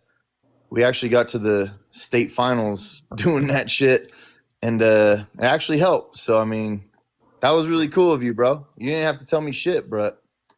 I forgot about that, man. Clearly, you're a good coach. I don't know if you remember that. We were like late one night, and I was like, bro, I got this huge game, and this team shoots a lot of threes in the corner, and I'm implementing this wide 1-3-1, and it's really rough because my girl is really fast on the bottom, but she's not getting there fast enough. And you're like, why don't you put 2 girls in the bottom? I was like, all right. I mean, sounds good. We'll see. That shit actually worked. So, you got to do something, man. And look, I changed it up. Small tweaks, man. I wish I could bring this coach on. I just played a team. We beat them. We normally beat them by like 40, but they made this a close game. This dude ran a 1-1-3 zone on us. I've never seen it before, but it was working. A 1-1-3 zone? What the hell? He was running a. Well, I want to call. What? I should get him on here because he's a really good coach. He's a really good coach. They won a national championship last year. What's but we just had a really strong ain't that team. Kind of ain't that kind of a form of a box of one in a sense? I don't know, bro. I've never seen it. But ain't it like what a is form it? of a box of one? I don't know, Herm. I don't know what it is. I've never seen it before. I'm gonna look it up on YouTube. If I'm not mistaken, because Nick, you know that normally you have zone busters, right? So I got my zone busters, right, for the 2-3. I got my zone buster for the 1-3-1. That's typically really all you practice.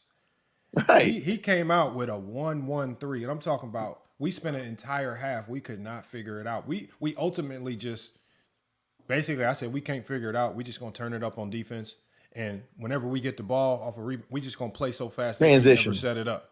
They ain't never so set fast break. up. Yeah. So just play fast. Like just go in the pistol, play fast. Who cares? But they not setting this silly zone up no more.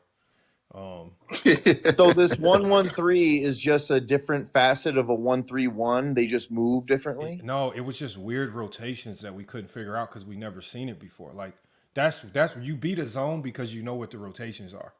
We couldn't figure it out because we never seen those rotations, so it was weird. So we're taking weird shots.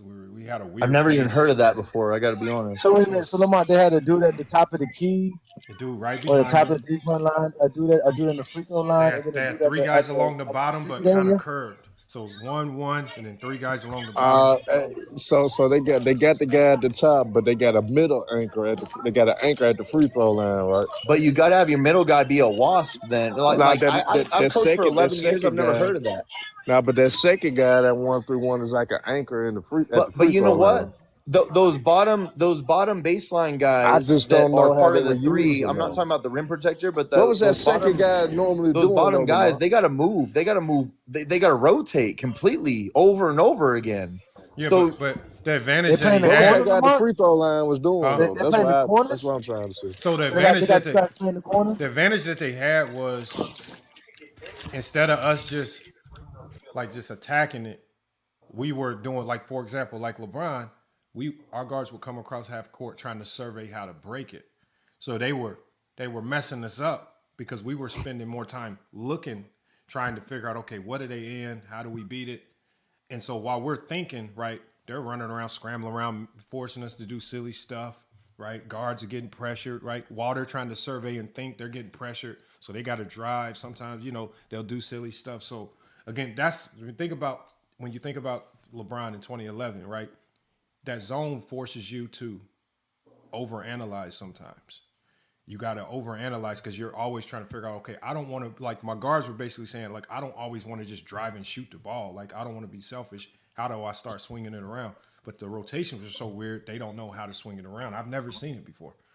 So couldn't you play a 5 out and make the middle guy irrelevant and then just move the ball to 3 different sides and hit the 3 real quick? But that zone covers the corners though. I just don't know. But you don't need to go to the corner. That second guy do. Their wing guys were covering the wing and the corners. But it was that's what I'm saying. Rotations. Yeah, it's that second guy. That's what I'm trying to. It was the middle. It was the top guy, and it was the middle guy that we couldn't figure out because they kept switching. But they're doing a lot of weird stuff. But that is crazy. I know that zone is kind of particular to force an outside shots, but it's not gonna give you the corner at the same time. If you can bring him in, I don't know what that second guy do though. I'll call him, see if he answer. If you could bring him in and like show us like how that works, I would love to learn that. I'm not even gonna play, bro. Hold on, let me see. I'm gonna see if I can call him. In my 11 years of coaching, I've never heard of that. In here watching too. Lois, come up here, Lois, so we can talk about why you're crying about LeBron James in 2000s. Yeah, always crying about LeBron James, man. Yeah. Oh, have mercy. Yeah, I wish LeBron was in the Western Conference in the 2000s. LeBron would have been one championship. You know what's funny? You know what's funny is in those early years, LeBron and the Cavs were winning. They had winning records against the West, like really big winning records against the West too. So I don't understand this whole like, oh, the West just dominates LeBron and the Cavs, bro. They were beating West teams too, bro. Talking about the playoffs though in these series, like LeBron had weaker competition, et cetera, et cetera, et cetera. Bro, I keep going back and watching these playoffs. Come up, low man. Come up, low. I keep watching these playoffs in the 90s, though, bro. Michael's competition was not that steep. It really wasn't. Even in the 2000s, when they bring up the West in the 2000s, what? Just to bring up the Spurs and the Lakers, the only team that could win in that whole conference. Now the Kings should have been champions, though. The Kings should have been. I don't champions. want to hear that, man. Shoulda, woulda, They weren't strong. They weren't strong enough to beat the Spurs or the Lakers enough. They were how strong were they? They were not dominant. If only two teams was winning every damn year. But it was a federal investigation. So you know what's funny? You know what's funny? The Kings had a chance to beat the Lakers, and they missed all those fucking free throws regardless. Yeah, shoulda, of the woulda, ref shit. Didn't they lose Game 7? What happened in Game 7? They lost Game 7, but they got robbed the Game 6, man. I don't want to hear about them. They lost. Hey, y'all, hold on. Let me call him. Let me see if he answers. I'm gonna call him. Let me see. Nobody want to care about that. The West had three teams make the finals, and really only two teams throughout the whole. Hold on. Let me call. Let me see if he answers. He might answer. I'd love to hear how this works. All right, hold on. Let me see. Maybe I'll run it. Hold on. Somebody's background's got a lot of noise. He said, "Why would he tell y'all that?" Let's see. Y'all don't want, boy. Y'all crazy, man. Hold on, Herm. I want to make sure I hear this. He might not answer. Your call has been forwarded to voicemail. The person you're trying to reach is No, that's you don't want to give up the recipe. Yeah, your call has been forwarded to voicemail. You barely can get. He knows what you want, Lamont. Live, man. You probably watching it right now. So I ain't giving this nigga that shit. I don't think he know. I don't think he know I got it. Man, now coaches share information all the time, man. Yeah, coaches just share. It's actually true. It's actually true. I've done scouting for high schools before, and we give each other tape all the time. Like as an assistant head coach, like it's. I mean, but standard. the coaches. But y'all coaches be going to them seminars and all that stuff. So y'all always go exchange. Seminars? What seminars? What do you mean by seminars? It be coaching seminars. It be coaching seminars. Oh, you mean like training sessions? No, coaching seminars. No. That's exactly what Herm said. Coaching seminars. Yeah, I've been there. We have to do that. Well, you do that in any field, right? Like I've never done that ever before. And you've coached. I've coached for 11 years. I've never been to no coaching seminar. That's how you meet a lot of different coaches, though. That's how you meet a lot of different people. Is that like a part of a coaching association? You're not a part of a coaching association? Is that like a social thing, like a social club thing? It's a coach's thing. It's anything for anything. I've never been to one of those. I gotta be honest. Are you a part of a coaching association? Yeah, the guy that I was kind of underneath here at GCU, his name is Matt Gordon. He's the head of a coaching association. And so again, it is a very common thing. If you're not in one, you should probably look into getting in one. You need to network if you're a coach. That's 100%. I didn't even know that was a thing. I gotta be honest. Yeah. I mean, that's how you get your name out there too, though. That's I just coach and then I move on, and then I coach and then I move on, and then I coach. That's how a lot of people will recognize your talents, though, when you do that, though. Maybe I'm not on the. I'm probably not on the playing field of like guys like Lamont and coaching and stuff like that. So maybe I'm just not qualified for that stuff. Anybody can get in it. Any coach can get in it. I don't know. I live in Utah. More likely to be a coach, you have to be a part of those things. No, that's how they could guarantee all coaches understand the rules. I mean, I coached high school for multiple years. I've never even heard of that.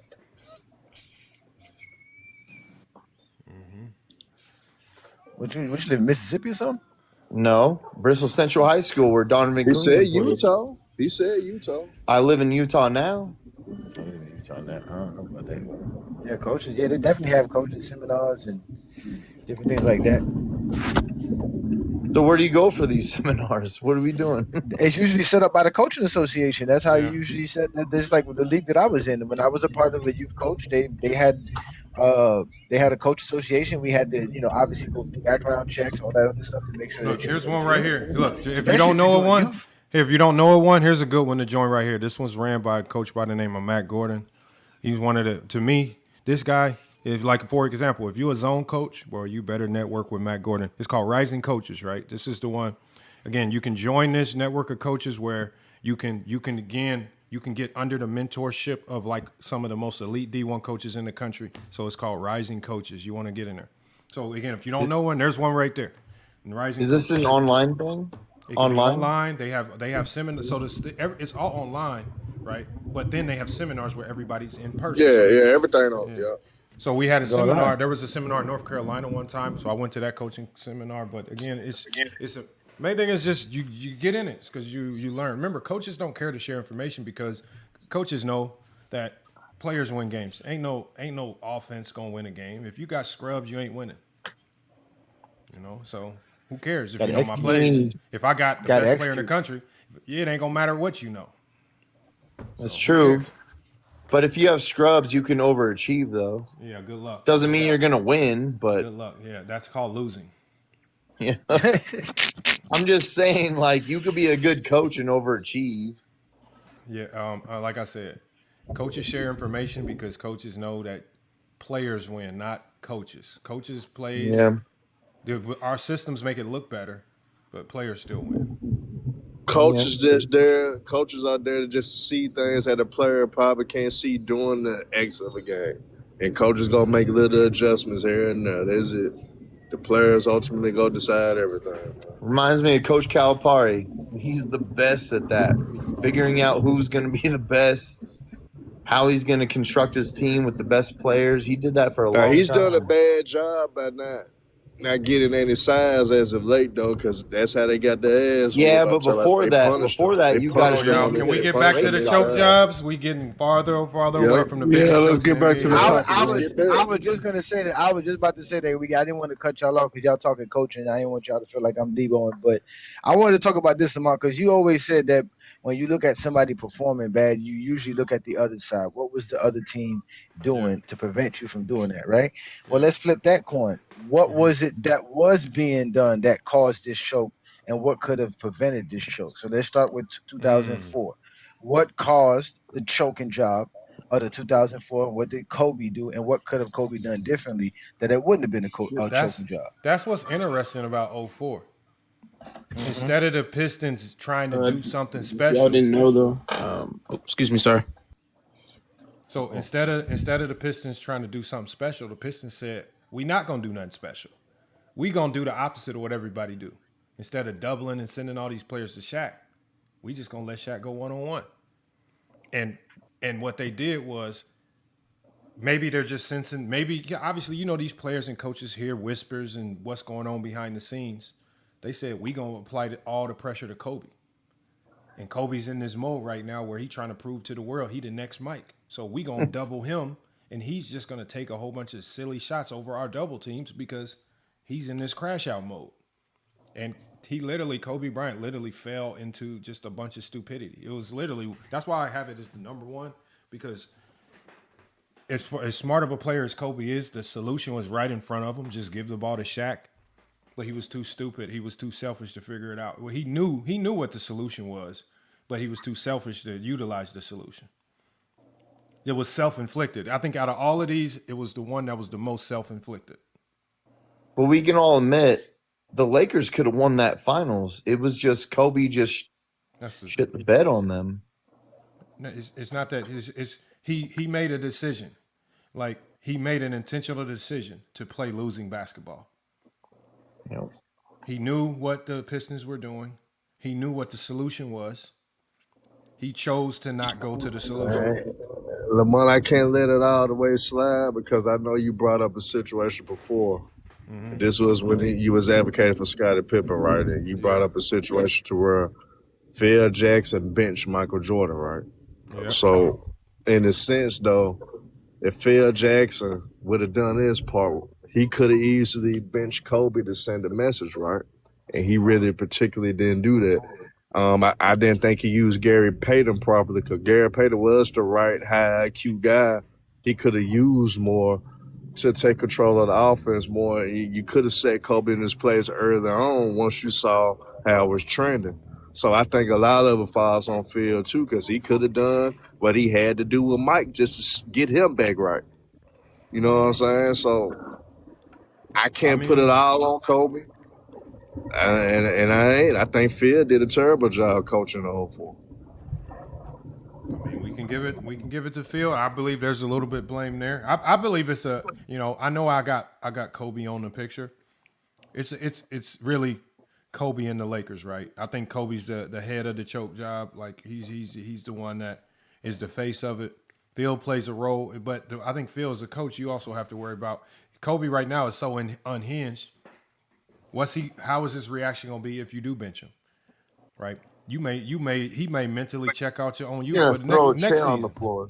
It's not even that. I'm saying he might demand a trade. Like at this stage of his career, he's so unhinged. He's so selfish. He was very immature. You don't know how he's going to react to. He was going through a lot mentally too, though. So yeah. No, he was just immature and he didn't know how to handle shit except for lashing out at other people.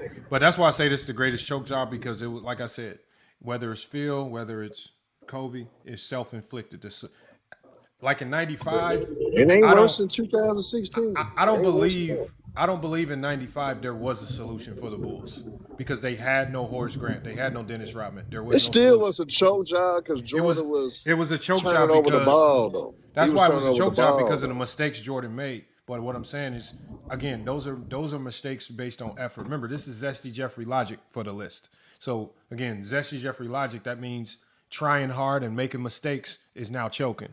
Right, trying to make a play and the ball goes out of bounds, that's not basketball no more. According to Zesty Jeffries, that's choking. So this list was created with Zesty Jeffrey logic. So we have to think like Zesty Jeffries with these outcomes. So again, I don't necessarily think Jordan 95 is a choke job per se, but according to Zesty Jeffries, now we have to call it a choke job because turning the ball. The Magic was a great ass team, by the way. Though that was a good team. But again, I don't think there was a solution there because the Magic played a huge role in that. Horace Grant obviously knew everything about the Bulls, and they didn't have that force at the 4 spot. They didn't have the physicality for the bigs. Yeah, they didn't have it.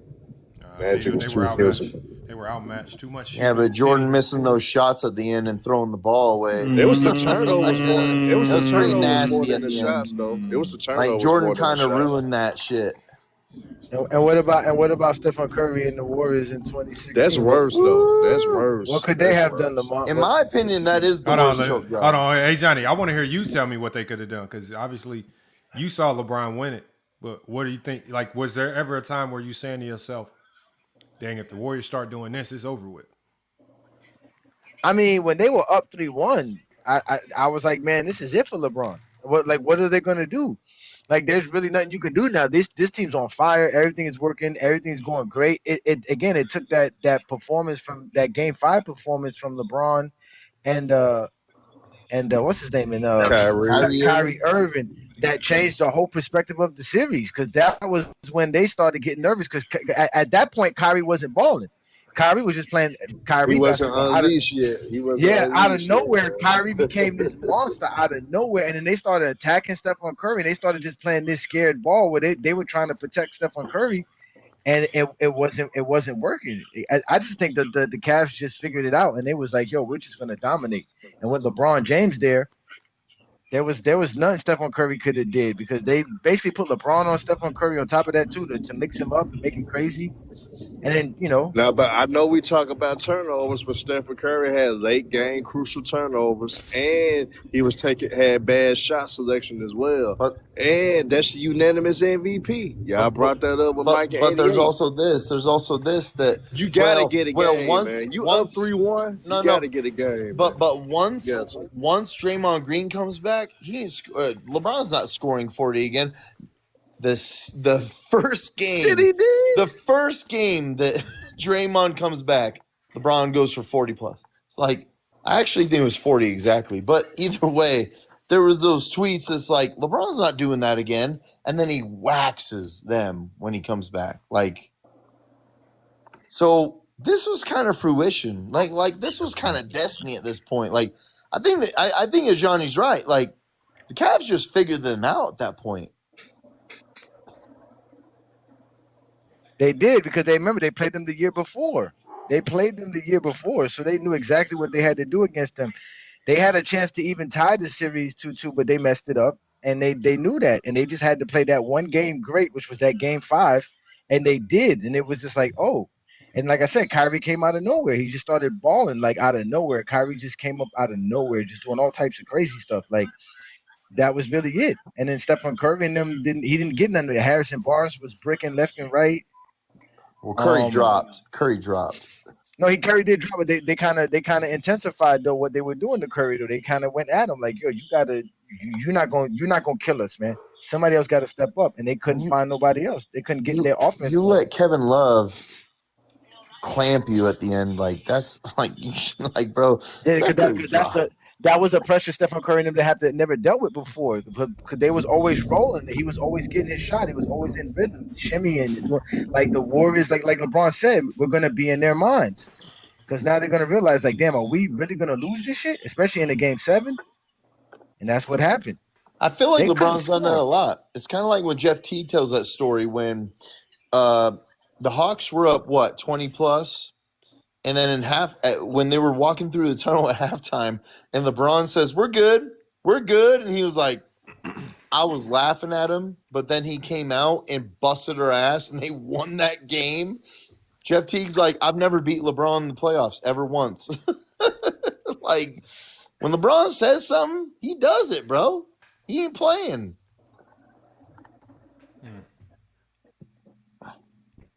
I know people like this, but 2020 with the strippers, man. What? Oh, I was just going gonna say that. Clippers and Nuggets. With the Clippers, man. Yes, I was just gonna say that. They don't. They ain't gonna like it. Kawhi That's and PG dropped in that series. That's the reality, man. No, but what? No, let's keep it moving. Let's stick to this top 5. Let's get to 2011. Now, 2011, the Lakers are back-to-back champions, right? They have a solidified team. Everybody knows their role. Everything is set up for them. They play in Dallas, and they get, swept. It's bad. Like, it's not even like close. Like, they get annihilated. Swept. No effort. Like Lamont says, nobody comes up big. No adjustments. No nothing. Just yeah, but that's not the first time we seen that though. From a defending champ though. That ain't the first time we seen that though. We've seen that before. Hold on, somebody has background noise, y'all. Sounds like somebody underwater. That's her. Come on, y'all. That's her. My bad, her. Sorry. No, you sure that's me? What about the 07 that's Mavericks you, huh? with the 07 Mavericks losing to the We Believe Warriors? You mean the 1 seed versus the 8 seed? Somebody brought that up. Somebody brought it up. I already did earlier. The Jason Richardson. I think. Look. Yeah, I brought up. Was it a choke? Yes. I think to qualify as one of the biggest choke jobs of all time, it then comes down to expectation. As great of an upset as that was, That was a 6-6 win, Jimmy. Again, doesn't matter. There's low expectations. You're dealing with players on that team who have low expectations. You're dealing with a team, and they were just in the finals, Lamont. They were just in the. Again, it's Dirk. It's They just do Dirk. matter. It's just low expectation. This is not a Kobe. This is not a LeBron. This is not a Jordan. This is not Lamont. one of the greatest teams of all time. It's very low expectation match. Were they good? Yes, but again, did it really shake up the league when they lost? No. Life kept going on. Did to when me. When the Warriors lost 73-9, that made us question goddamn basketball. Yes. That made us question a whole bunch of stuff. And that put LeBron James on a whole nother stratosphere. When LeBron James won that put LeBron on a whole nother stratosphere where we should rank him. That's how crazy that loss was. Dallas loses, we go on. Life goes on. We don't even, when we talk about Dirk's legacy, nobody even barely mentions that. All right? Nah, because he won, Curry though. 3-1. Curry They 3-1. do. They do though, because a lot of niggas created their names off of the We Believe Warriors, like the Matt Barnes, the Steven Jacksons, and all them. They got a lot of love for that. A lot of people loved them for that. So it was an impact on the league when they have that 8 seed beating the 1 seed. That was great. Like, nobody saw that coming. I think it could rank if we expanded this list to top 20, yeah. But if we're talking about the top 5 ever in NBA history, there's no way we're not talking about that. I mean, we're just mentioning random. My Grizzlies beating the Spurs That's as a an random 8 joke. seed. Nobody saw that coming. That's a random joke. Nobody cares. A choke is something that's going to be attached to you forever, man. What's the top 5? I missed it. It's on the screen. I don't agree with all those though. Some of them, yeah, but not all of them. How the hell is Jordan shit second? 95 versus Magic. Expectation. For where LeBron 2011 at? There was low expectation for that. Oh my gosh. And y'all niggas crazy. And what I said wasn't was low expectations now. Hold on. You And what I on that part and what I said was and what I said was I cannot. It wasn't no low expectations. That team just got together. Go ahead. Okay, so and what I said was Man, everybody thought that he was the host is talking now. Hold on Keep going. Second, I said, and what I said was, I'm not pulling 2 moments from the same season. I can only pick one from one individual season. I don't think all the greatest chokes in NBA history happened in 1 year. I think when you look to 2011, what was one of the biggest storylines going into that year? Can Kobe Bryant complete another three-peat? Because if he goes, if he wins another three-peat, he is now neck and neck with Michael Jordan with the 6 championships. And he did it in similar fashion with 2 three-peats. It now puts Kobe in an entirely different conversation. He has 2 three-peats. But instead of you're the back-to-back champ, you're coming into the league, you're the number 1 dog. You are a 50-win team. But instead of playing like a 50-win team, you not only get outplayed, right? You not only put J.J. Barea and Jason Terry on the map, but you yourself, you completely shit the bed in games 3 and 4 with 17 points. Completely disappeared off. And these are the defending champs. High expectation. Best coach in the league. Best player in the league. That's what I mean by it. That's why I say it's the biggest choke job, one of the biggest choke jobs in NBA history. Because the expectation. You expect the defending champ. Like, what if OKC loses in the first round this year? That's a choke job because of the expectation. So going by your earlier metric, the whole shake the league up thing, you're saying that the Lakers loss in 2011 shook up the league more than the Heat loss in the 2011 finals? No, I'm saying for the sake of legacy. So I'm saying, think about it. Going into the league, going into that season, the biggest storyline was Kobe Bryant and potentially another three-peat. Now, over the summer, that kind of got over the summer. No. That kind of got overshadowed by what the Heat did. But when people started seeing what that Heat roster actually was, on top of the fact, and if you got an echo, please mute your mic. Also, when we saw how that Heat team started the season, we knew, okay, maybe we're looking at a team that's a year away. So now the focus goes back to the defending champs, the back-to-back champs, the best player in the league in 2011. Can we complete another three-peat? Can you now enter the ranks of being put alongside Michael Jordan? Are you going to shake all this other stuff? You can nullify, you can shake off 2004. And when you have an opportunity to do that, what do? No one looked at that series as being an upset.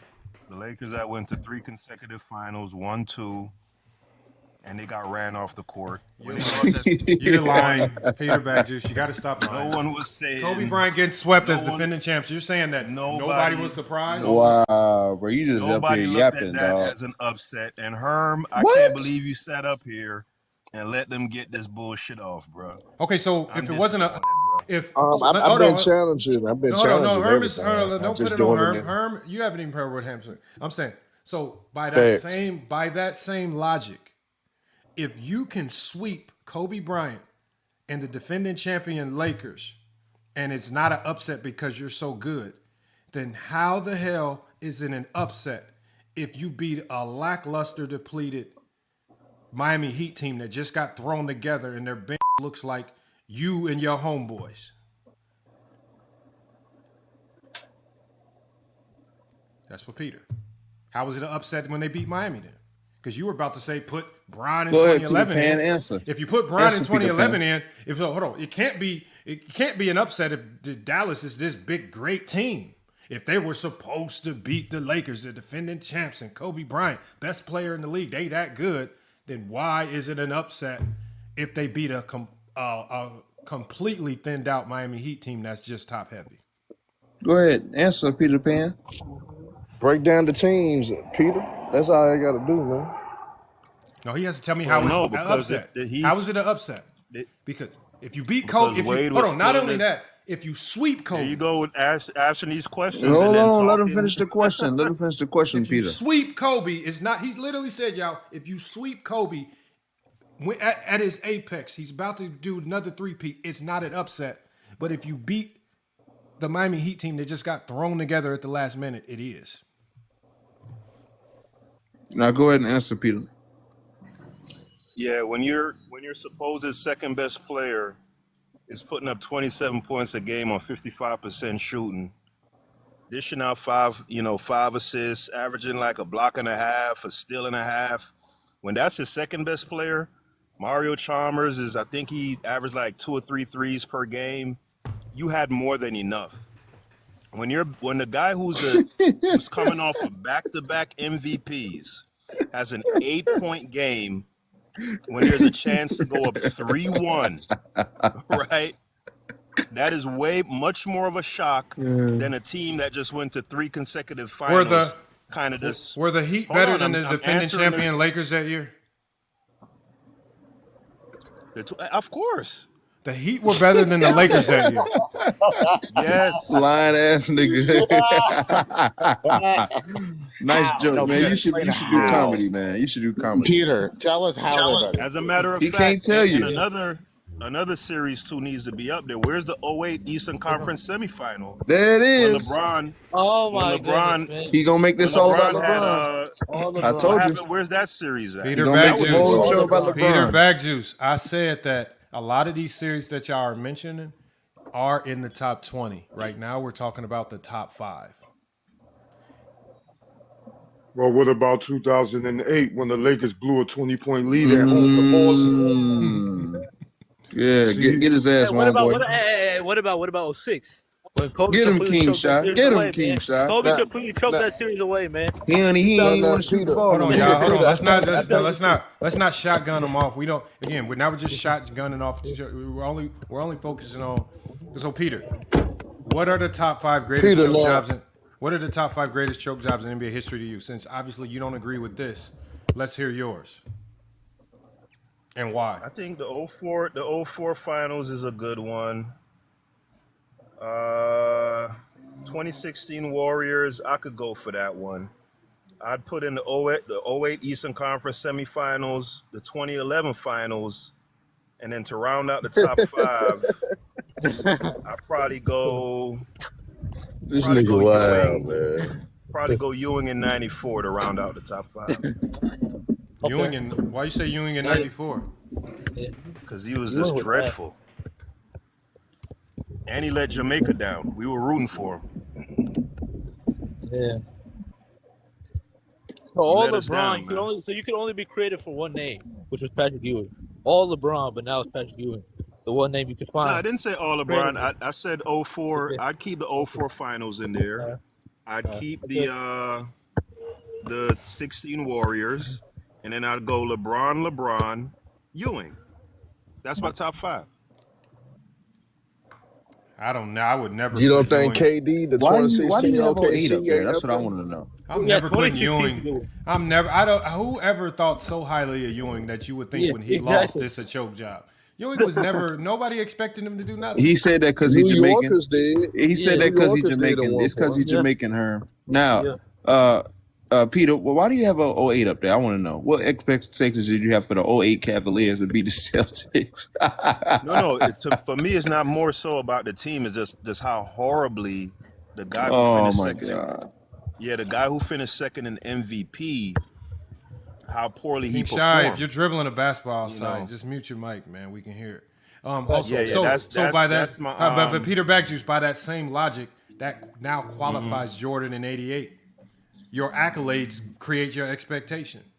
Where's the expectation? Yeah, but he was nowhere near as don't dreadful change it. as Don't LeBron change and- it. Yeah, Don't change it. but Don't change and it. Kobe was the MVP in 2008. So you now invoked accolades, which now add to your level of expectations. Jordan had the most accolades. The only counter for 08, though, he did go against the big three. And the best defense in the league. And as Johnny always so eloquently says, lost to a team with absolutely no player of prestige. These were all up-and-coming players, still trying to make a name for themselves, other than Isaiah Thomas, maybe. Yeah, to answer the question for me, right, from my perspective, if you go to 7 games, His perspective, y'all.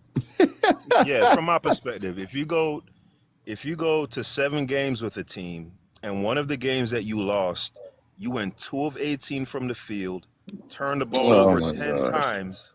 What game is Turned this? the ball over 10 times. Who are you talking to? Who are you talking about? That's the 08 Eastern Conference, the 08 Eastern Conference semifinals, game 1, right? Mm-hmm. You win that game. If they win that game, I believe Cleveland wins that series. They end up losing the game by 4 points. Okay, so with we LeBron know what missing happened a in the game game. tying. You're just again, you're just running off of what happened in the game. I don't care what happened in the game. No. The game is doesn't on matter. DVD Sports. I actually bought the game and watched it. To beat the big 3 Celtics. Yeah, I watched the game. Thank you, New World. That's what I was asking him earlier. Y'all try to run yesterday, nigga. Y'all try to run down the game film like that makes you more knowledgeable. That doesn't. It don't make you knowledgeable. You didn't watch that fucking series. All I'm saying is by that same metric, because by that same metric, right? It actually softens.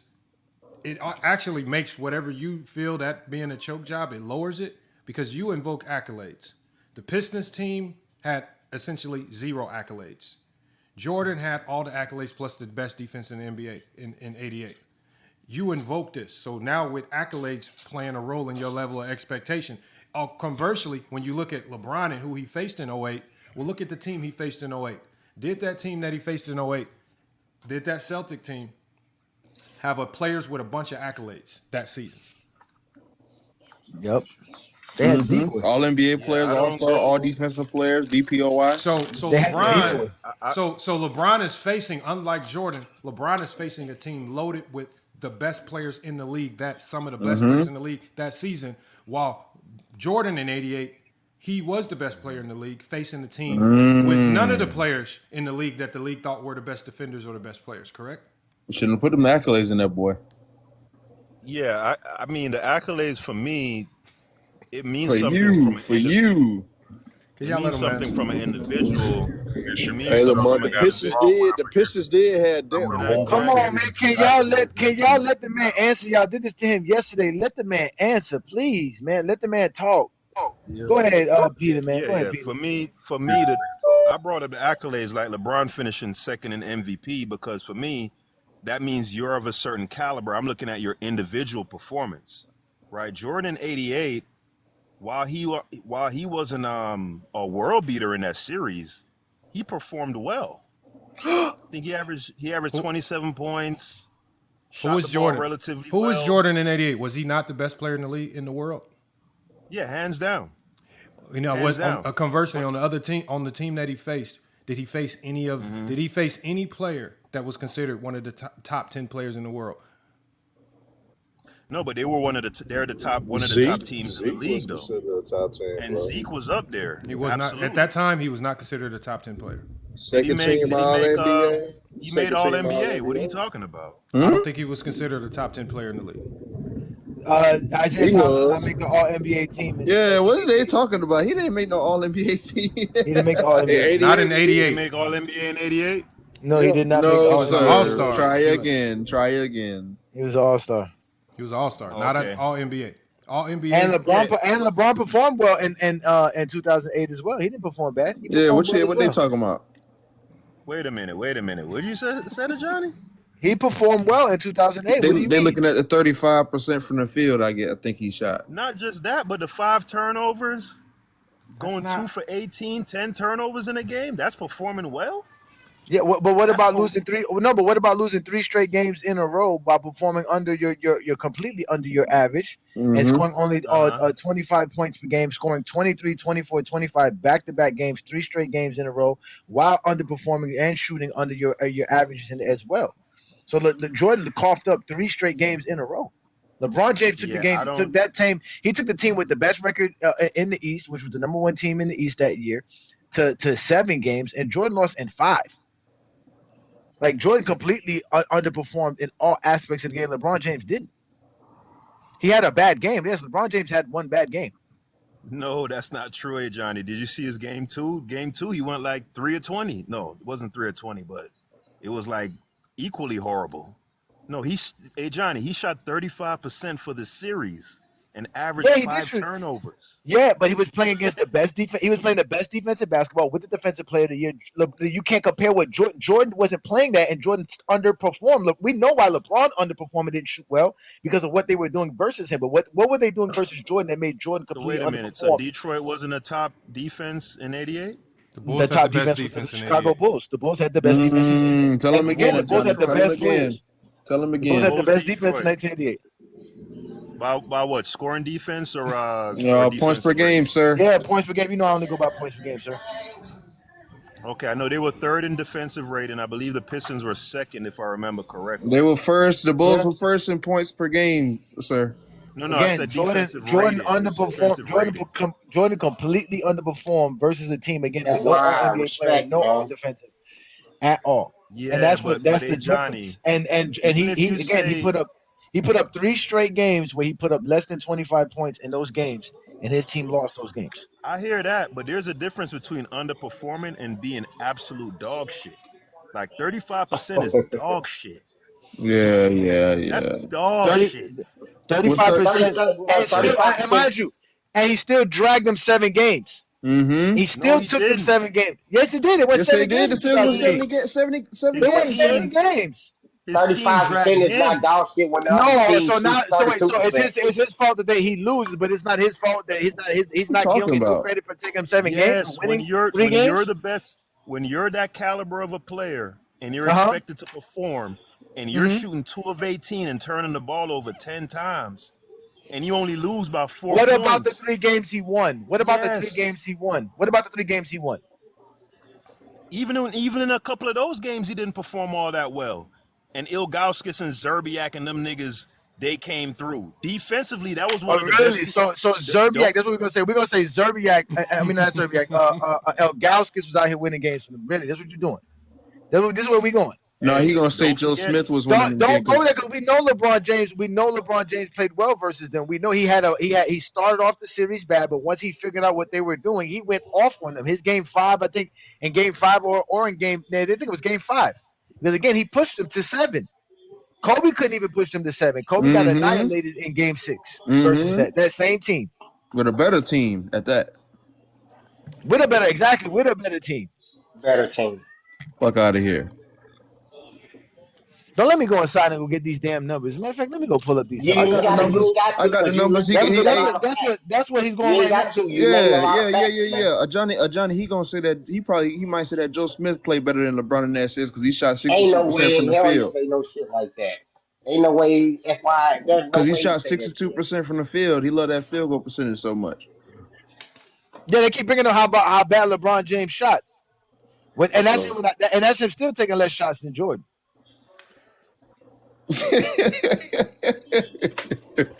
Always got to bring up what LeBron James' greatness is. And again, in an era where they're zoning up versus LeBron James, they wasn't zoning up versus Jordan. You know what, though? Even though I have Jordan as my GOAT, when I hear people talk about Jordan and LeBron, this is different between old heads and OGs.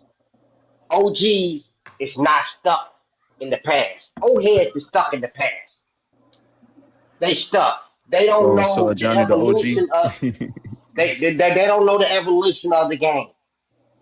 They don't know old heads is stuck in the past. They don't know the evolution of the game. When we talk about LeBron and the fact that you just spit when LeBron was not playing against the zones that Jordan was playing against, That's a good stat. You have to throw that out there. You have to throw that. And Jordan fans, which I got Jordan in my GOAT, but I'm not a Jordan fan.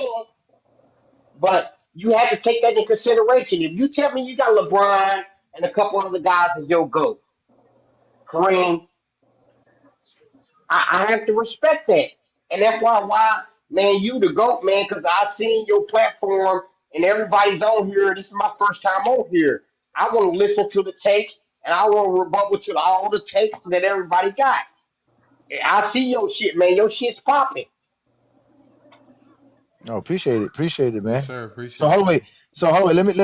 Let's go to this, right? So Lamont, in game one, LeBron James scores. Let's go to game one because he always want to talk about game one as the game. LeBron goes 2 of 18 from the field with 9 assists and 10 turnovers. He scores 12 points in game one, right? Elgauskas supposed to help them win. He had 22 points, right, and 12 rebounds, but they lose that game 76-72. So you can say LeBron James cost them that game because he shot 2 of 11, whatever. But obviously they're focusing on LeBron James, right? He shot 2 of 18 from the field. So he's taking his shots. He was 0 of 6 from the three-point line, 8 of 10 from the free throw line. Again, he had 9 rebounds, 7 assists. So he was basically an assist and a rebound away from a triple-double. Okay?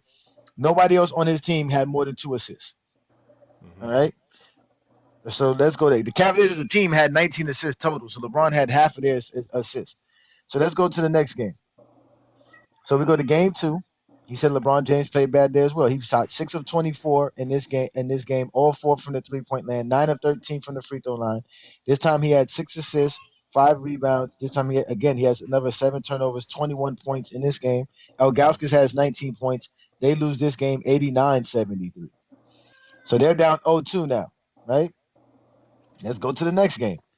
Game 3. Cavaliers win this game. They win 108-84. All right? LeBron James goes 5 of 16 from the field, 3 for 5 from the three-point line, 8 of 12 from the free throw line, 8 assists, 2 turnovers, and he has 21 points and 8 rebounds. 5 rebounds and 8 assists. So is that considered a bad game because he shot 5 of 16? Is that what Peter left? That's what he left. That's considered a bad game. They won now. They won. He's still shooting bad, Lamont. He hasn't had a good shooting game yet. He's 5 of 16. Is this considered a bad game? He's 5 of 16. He has 21 points, 8 assists, 3 blocks, 4 steals, Lamont. No, that's not considered a bad game. Thank you. I don't know what everybody's waiting on. Shit, what you waiting on? With the W? That's not considered a bad game. No, that's not a bad game. And he led his team in points. He was tied with Delonte West. Let's go to game 4. The Cavaliers win game 4 as well. So let's go to the next game. So LeBron has 2 bad games that they go down 2-0, right? They go down 0-2. Game 4, LeBron James is now 7 of 20 from the field, 2 of 5 from the three-point line, 5 of 8 from the free throw line. He has 13 assists, 21 points, only 4 turnovers, 6 rebounds, 3 steals, and 2 blocks. Is this another bad performance by LeBron James? Mind you, Lamont, his plus minus in this game is 15. Is 7 of 20 means he's having a bad game? I don't consider it a bad game, win or loss. Now, if you say win, that's a great game. If it's a win, I mean, that if happened. it's a loss, I don't consider it a bad game. Nah, but it's common for a superstar that got as much responsibility that he had to have moments like that because it's a lot they got to do. 21 and It's a lot they 13. got to 21 carry. and 13 is not So, I responsibility. mean, 21 and 13 it happens, is not, though. 21 and 13 is I not don't hold no responsibility. situation to heart, though. All right, in these 2 games that they in the 2 games that they won, he's averaging 21 points. He's averaging double digits in assists. He's averaging over 3 steals, over 2 blocks in the game, and they've won. Is that playing bad because he's shooting 35% or 30% from the field? It was a defensive series, too. Don't lie. Yeah. That's good basketball. It's a defensive series. That's good basketball. That's terrible. No, and his turnovers are down. He's averaging his turnover to assist ratio is 3-1. He has Three he to has one. over Read out, he has over 20 read out the assists, and he losses stats though. no, Read out the we losses no, we stats know about though. the stuff, but we were talking about how he won. Remember, Jordan didn't win nothing. Jordan won one game.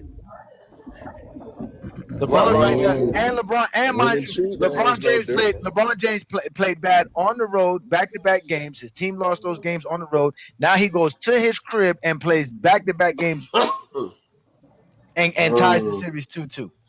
Okay. Yeah, 7-20, 9-23. Those aren't good games. Well, go ahead, though. Those are good games. Hold on. But So wait a you're minute. saying, hold on, Peter. So you're saying that you having a good or bad game is solely tied into your field goal percentage. Thank you. You sound like low. You sound like low right now.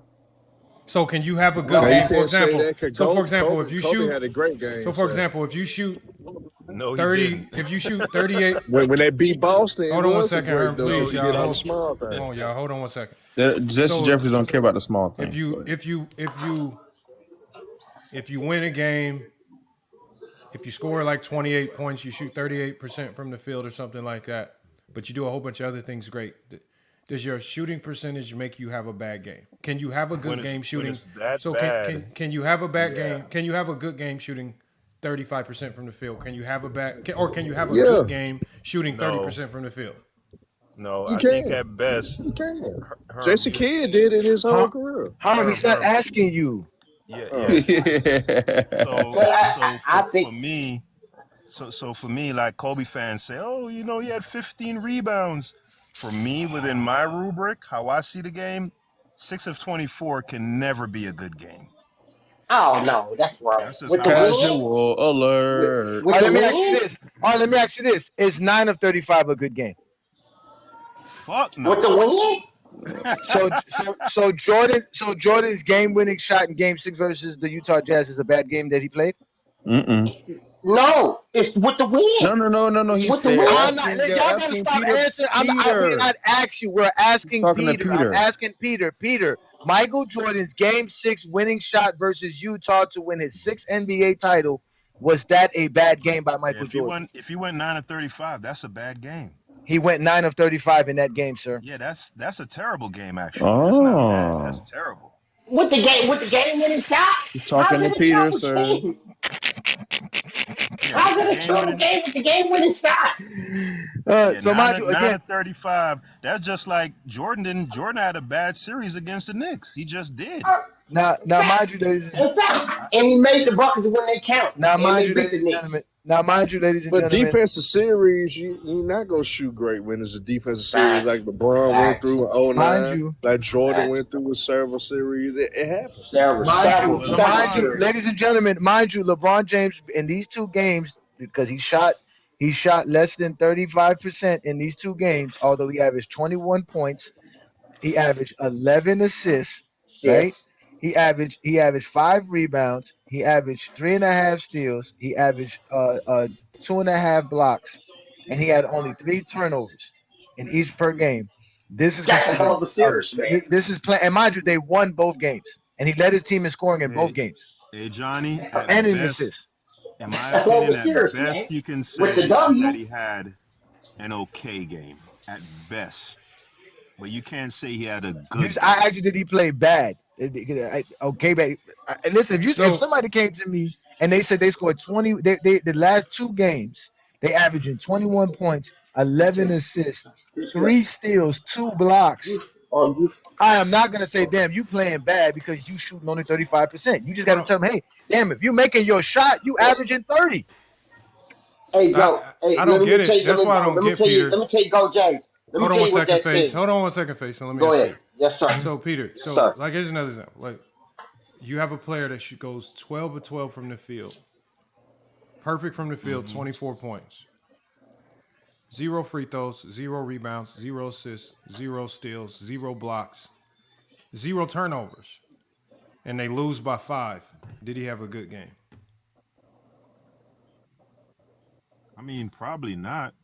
There's other context that goes into it. How, but he's not perfect all from or the field. nothing. But he's perfect from the It's field. not an all or no. But it's not just about it's not an all or nothing proposition though, right? So if a guy goes 9 of 35 like Jordan did in Game 6, right? Under no circumstances can I look and say that was a good game. It just cannot possibly be. You pulled out the win. With the game winner, he made the game winner. That's great. That's great, but you didn't play well. No, I got one for Peter, but go ahead. I get to be great and not play well when you make the game winner. Face, get your take off right quick because I want to ask him about this game because this was going to be actually. Okay, no, this is I have no take. I'm just rebuttal to what everybody's saying because this is what I'm listening to what people saying. You telling me if I go 9 for 35 and make a game winner, I had a bad game? No, there's no way. We won. This is my logic. Everybody can disagree. The end all and be all is winning. That's the end all and be all to me. I don't care what your number is and what you did. Did you win? Yeah. Now let's go to Game 5. They go back to Boston now. Peter, you hear Peter? You listening? You can hear me? Yeah. I'm listening. Okay, we go back to Game 5. This is very interesting, Lamar. This is very interesting. Now LeBron James goes 12 of 25, which is 48%. You would agree that's a good field goal percentage, right? That's not bad, right? 48% ain't bad, correct? Yeah, he had 2 good games in the series. Game 5. Okay. He goes all 5 from the 3-point line, I'd actually say Game 7 he had an excellent game, not a good game. Okay, let's go. So in game 5, Lamar, listen to this, man. He goes 12 of 25 from the field, 0 of 5 from the 3-point line. He's 11 of 13 from the free throw line, which we all agree is good. He has only 3 rebounds. He has 5 assists on 4 turnovers, 1 steal, 1 block, 35 points. Was that a good game, Peter? That's a pretty good game. It's a decent game. It's a decent game. So because he makes the majority of he makes close to half of the majority of shots that he takes a lot of shots like he was doing before. He was taking this game he took 25. The other game he was taking 20 shots, right? He was still shooting 35%. He's still turning it over a lot though. No, that's what I'm saying. He's turned over the ball a lot. He's not getting steals. He's not getting blocks. He's not creating offense. He's not getting the same amount of assists, and the assist to turnover ratio is bad. He's not rebounding. But because he was able to go 12 of 25 from the field and 11 of 13 from the free throw line, now all of a sudden he had a good game. There's no question about it. That's an okay game. But and then the box score, the box score is not the end all be all though. You know, like I said, like I mentioned, you know, the turnovers, the poor shooting percentage, the poor performance in the fourth quarters. You know, no, but it's hard to impress someone like you if I'm averaging a double-double and you still say I'm not playing good. Because right now we're 5 games in. It's a 3-2 series. And to me, LeBron James has had 3 straight good games. Right? This one is not as good as the other games to me because he's doing more in the other games than he's doing this game. This game he's just scoring. But obviously that's not enough. They lose this game. But then we go to a game 6, right? If we go to game 6, the next game, right? Because I agree with you. Because not only is LeBron James shooting bad in game 1 and 2, he's also turning over the ball a lot. He had 10 turnovers in one game and 9 turnovers the next game. That's 19 turnovers in 2 basketball games. That's completely bad. You can't say nothing about that. But here we go. He plays in a game 6. They win this game.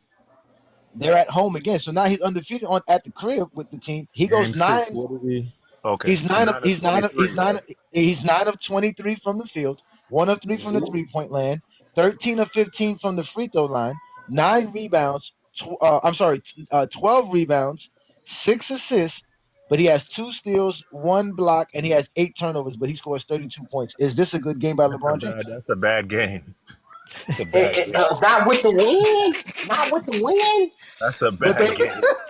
With the win, that's a bad game. Now, mind you. Hold on, wait. Now, mind you. I gotta remind you here. I gotta remind you here.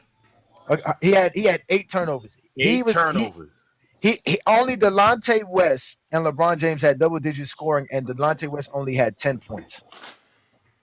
So LeBron James scored 32 points out of the team's 70-something points. Let me go back to this. They scored 74 points. LeBron James scored 32 of them. Come on, man.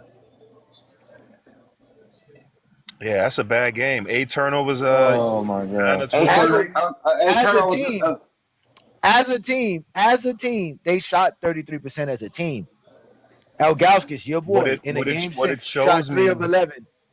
What it shows me is that Cleveland was one of the best defensive and rebounding teams that year, right? So they were no.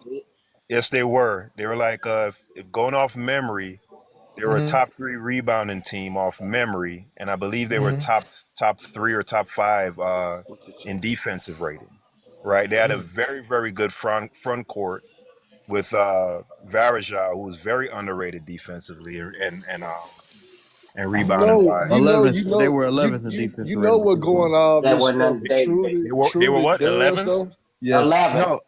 No, now Lamont was like now mind you, Lamont. Now mind you, Lamont. Now mind you, Lamont. They always tell you, Lamont.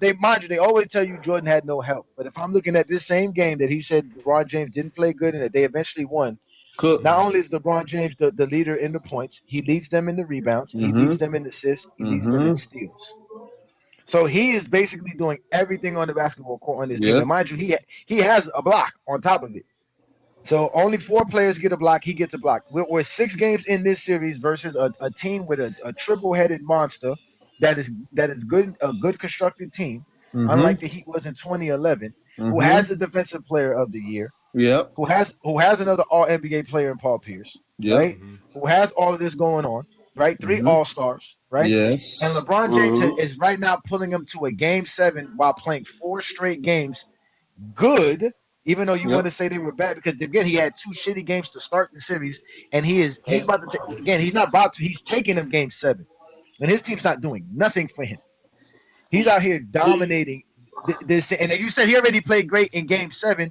So when we sit here and we go look at what let's just go back here and let me get back to the entire series. Hey, go!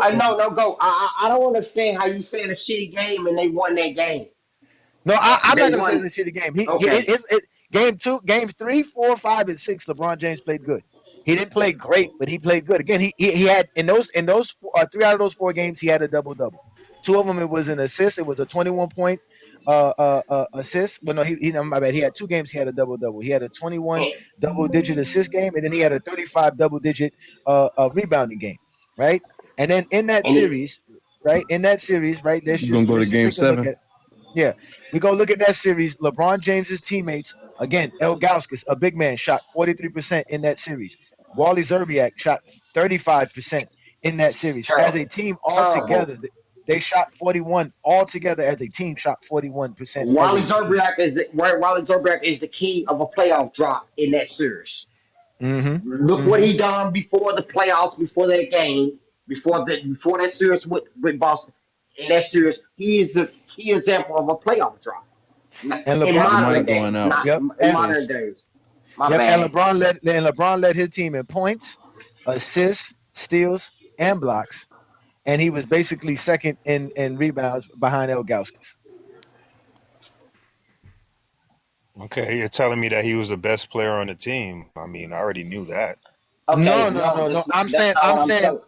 I'm saying his performance was still there. He was still impacting enough to take this team 7 games. He took this team 7 games.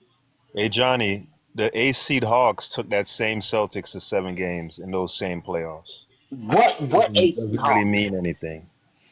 What 8th seed Hawks?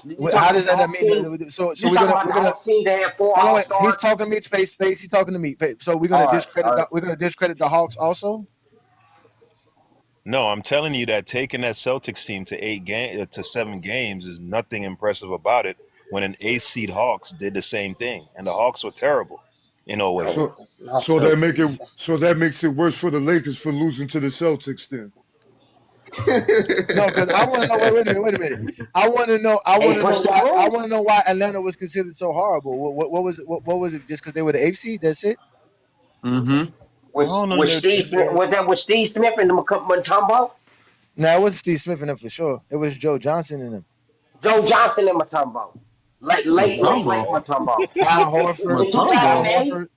Al Horford, my bad. Al You Horford, got my you bad. got Damn, Joe I said Johnson, Matumbo. Josh Smith, Al Put me Horford, weird. Marvin Josh Smith, Williams, Al Mike Horford, Bibby. Matumbo, I mean, Yeah, I don't know Hold where on, he got Josh Smith. Matumbo from. Hold What on. the Mar hell? says.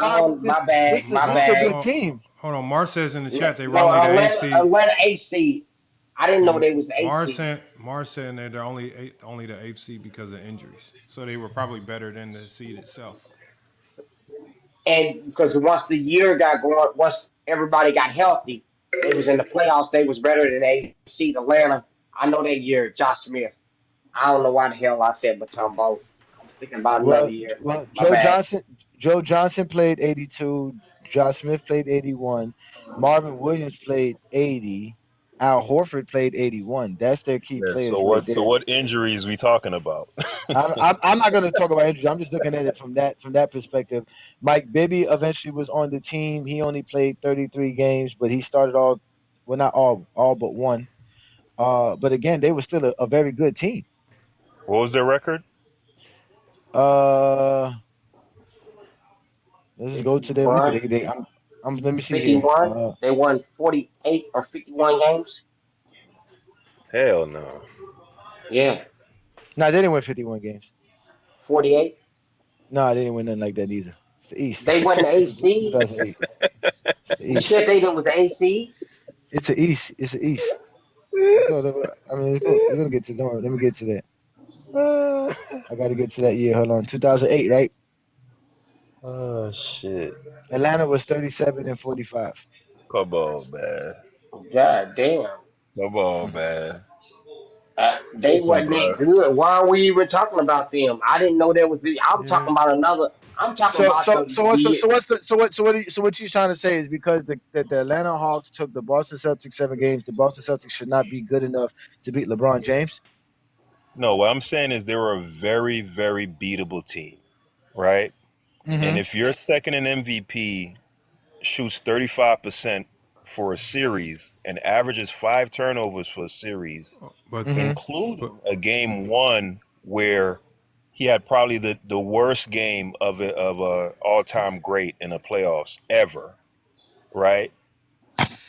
This just makes it worse. Then by your same logic, then why is the Lakers not losing in the finals to this team a bigger choke since they were beatable? Why is the Eastern semis a bigger choke than the Lakers losing in the finals to this same team that was supposedly beatable?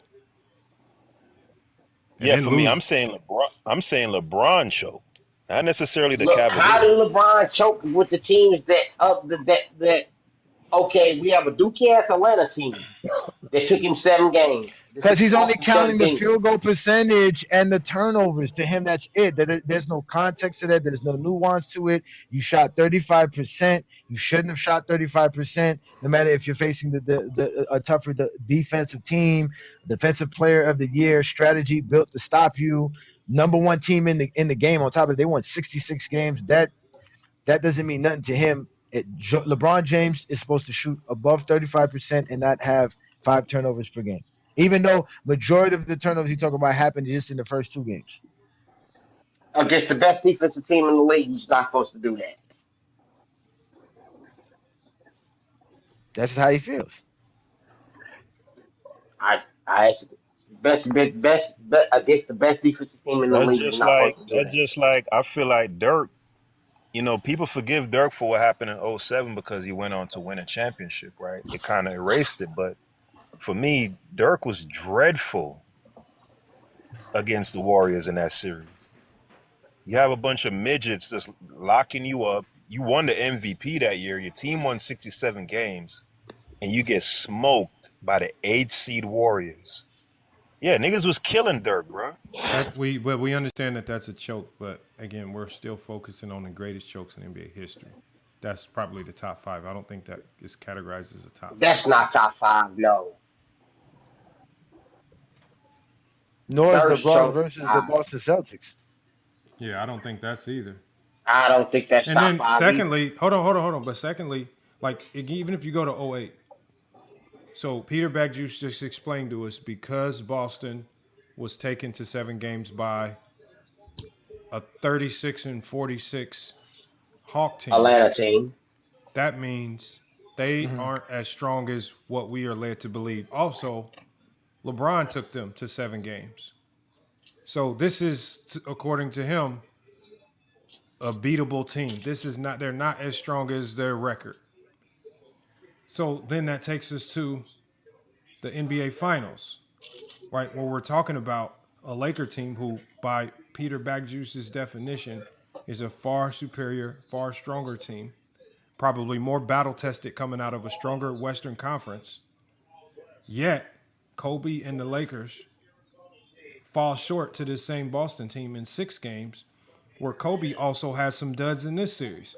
Like, for example, just like you talked about LeBron shooting 6 of 24, Kobe Bryant in this series had a game where he shot 9 of 26, 6 of 19, 8 of 21, 7 of 22. And he had 3 games in a row where he shot 31% from the field, 38% from the field, 31% from the field, and in game one he shot he shot 34% from the field. Very similar to LeBron, this man also significantly underperformed and was supremely inefficient against a team that you say is subpar because it was taken to the brink by the Atlanta Hawks. Yes, we know LeBron with a lackluster roster fell short to them, but Kobe with a sufficient roster, with sufficient coaching, also fell short in far less games, in 6 games, not 7. How is that not a bigger choke job? Yeah, I think LeBron's performance was just so much worse. That would be my answer to that. But Kobe didn't play well either. But for me, 35%, 5 turnovers in a series, that's just dog shit, bro. Like it don't get no worse than that, bro. And in the first 2 games, you average 20. You have 20 turnovers in the first 2 games. You only lose game 1 by 4 points, including missing the game-tying layup. He had a game-tying layup in game 1, smoked it right at the rim. 12 points, 10 turnovers, 2 of 18. Like, yeah, Kobe was some shit too, but that LeBron shit was just nasty, bro. The question was, how is that from Kobe's side not a choke job? How wasn't it a bigger choke job? Because Kobe against this lackluster, by your definition, you've now told us why this Boston Celtic team could have been beat by what we define as a weak East. This is weak Eastern teams. The Hawks almost got them, and they're below 500. Cleveland almost got them, and LeBron's running around with his second option is Ilgauskas and Wally Zerbiak. Now it's Kobe's turn in the NBA Finals at the biggest stage. Obviously, Boston only got here because it was a weak East, right? But then Kobe gets there and literally does the same thing that LeBron did, which is be extremely inefficient and then losing less games. He couldn't even push it to 7 like LeBron did. Hey, the Lakers also had a game they were up like 20-something in that series and blew it. So maybe you could throw that in there as one of the. But remember, when we talked about this year, you went straight to the matchup with Bron and the Celtics. You just wanted to gloss over what happened in the NBA Finals as if Kobe didn't go into the NBA Finals with a really good team, really good coaching. According to your logic, far better team than the Boston Celtics. Kobe lost to the inferior team by your definition. He lost to an inferior team that could have been beat in far less games, and Kobe himself was similarly inefficient, just like LeBron. I never called the Celtics inferior. My position is that they weren't world beaters like how people, make them out to be. With the games and how they match up, and with your logic, you call them inferior. And the Lakers lost by 39 in Game 6. But wait a minute. What about 1989? In Game 4, the Bulls are up 2-1. The series is in Chicago. They got a chance to win this game. Jordan goes 5 of 15 from the field. Just going 15 shots alone is bad for Michael Jordan, but he goes 5 of 15, which is bad. He only has 4 assists and 1 turnover, scores 23 points, and this team loses that game. If his team wins that game, he has a chance to win that series as well. And that's against a team he's seen before. And he shot 46% in this entire series. And then he goes into a Game 5 and only takes 8 shots and goes 4 for 8 from the field with only 18 points in a Game 5 and lose back-to-back and really lose 3 straight games in a row. Or 2 straight games in a row. My bad. Eventually he loses 3 straight in the games in a row. LeBron didn't even lose 3 straight games in a row versus Boston.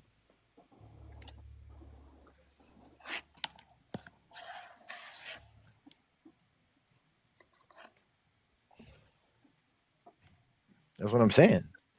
All this shooting bad stuff can come back to haunt y'all because you say Kobe shoots bad a lot. Jordan shoots bad too.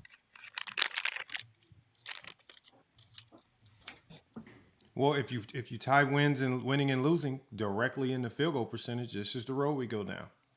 Because now we ignore every other aspect of the game. It's crazy. Yeah. And again, if Michael Jordan don't go to the free throw line so much, y'all talking about SGA. In this game that I'm talking about here, this game 4, this crucial game 4 at home, Michael Jordan goes. Where is it? Well, let me see which game this is again.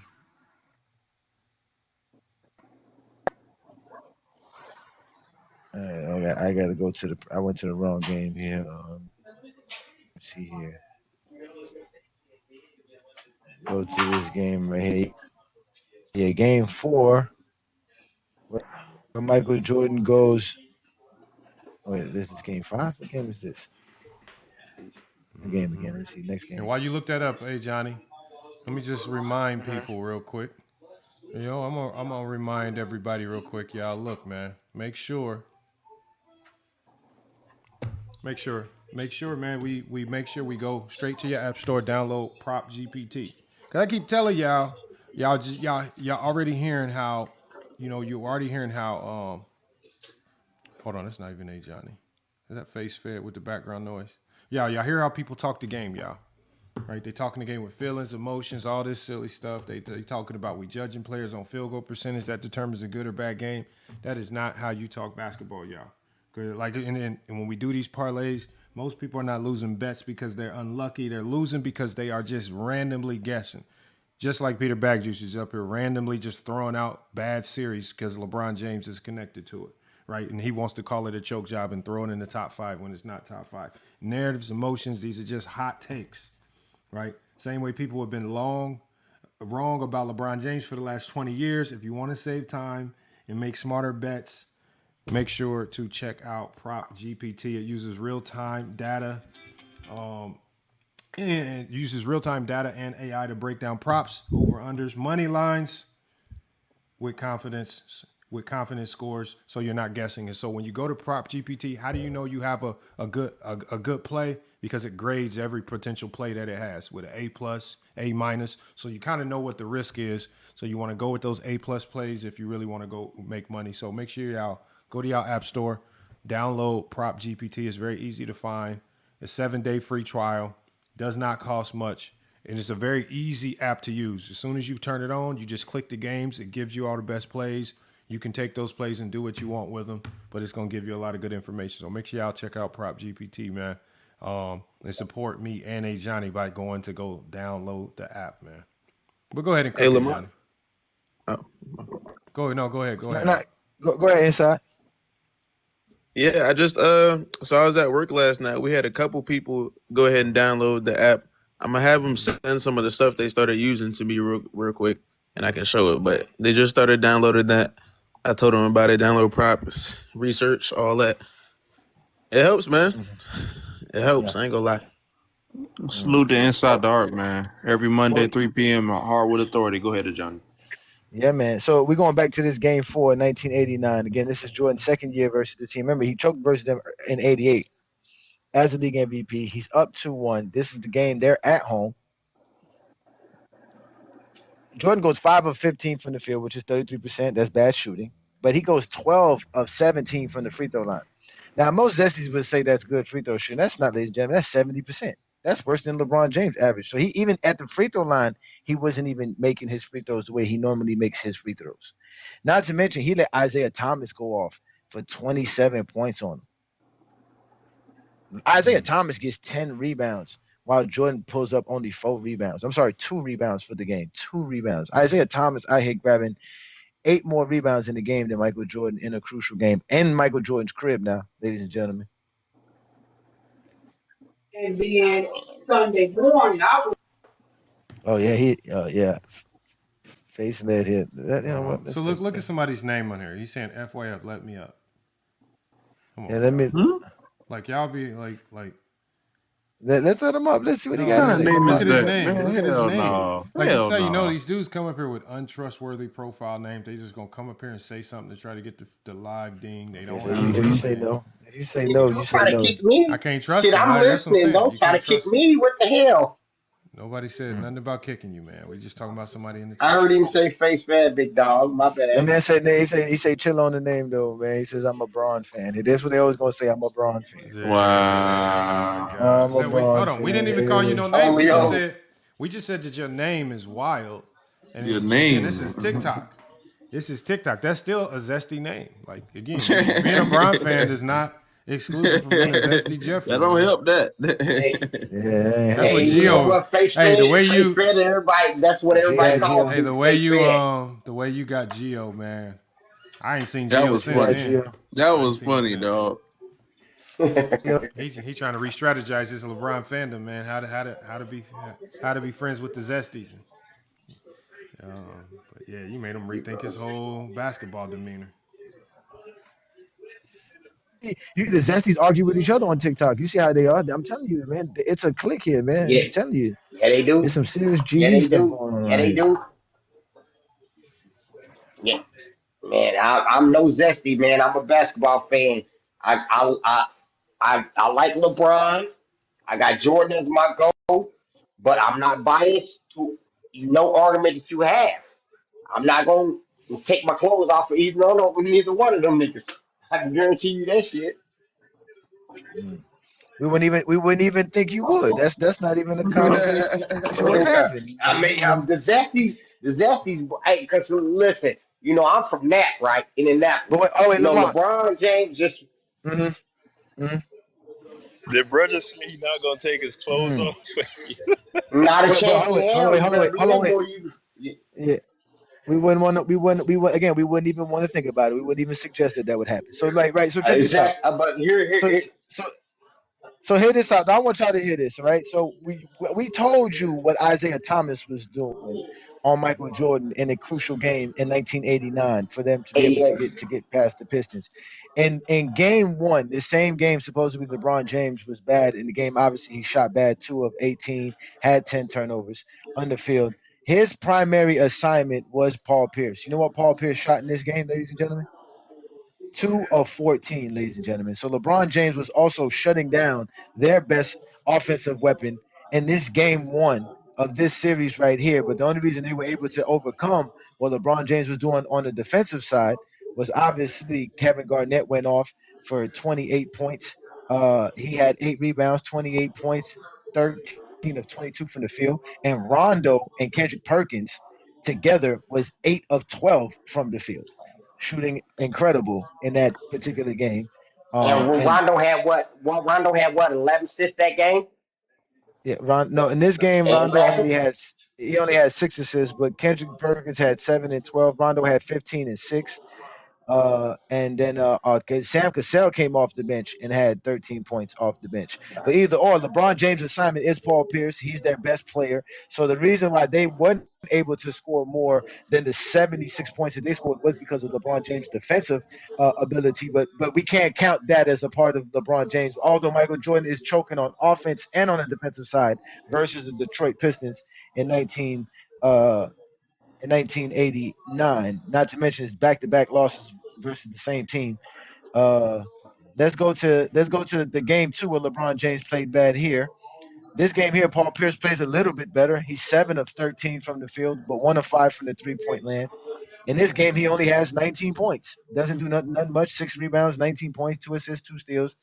So obviously LeBron James is doing a good job versus his man in this game, but his Cavaliers can't do nothing. Paul Pierce did lead the team in scoring. But again, Ray Allen goes off for 16. Kevin Garnett goes off for 13.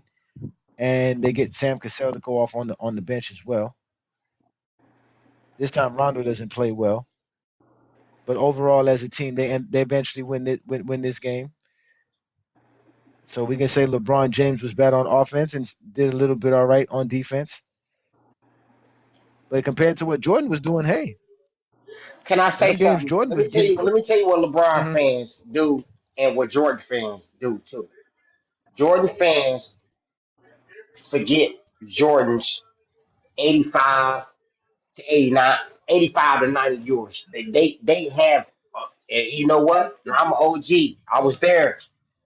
Jordan fans tend to forget Jordan's 85, even though Jordan led the league in scoring, had a 28 point scorer year. He had a depoy. He had an MVP.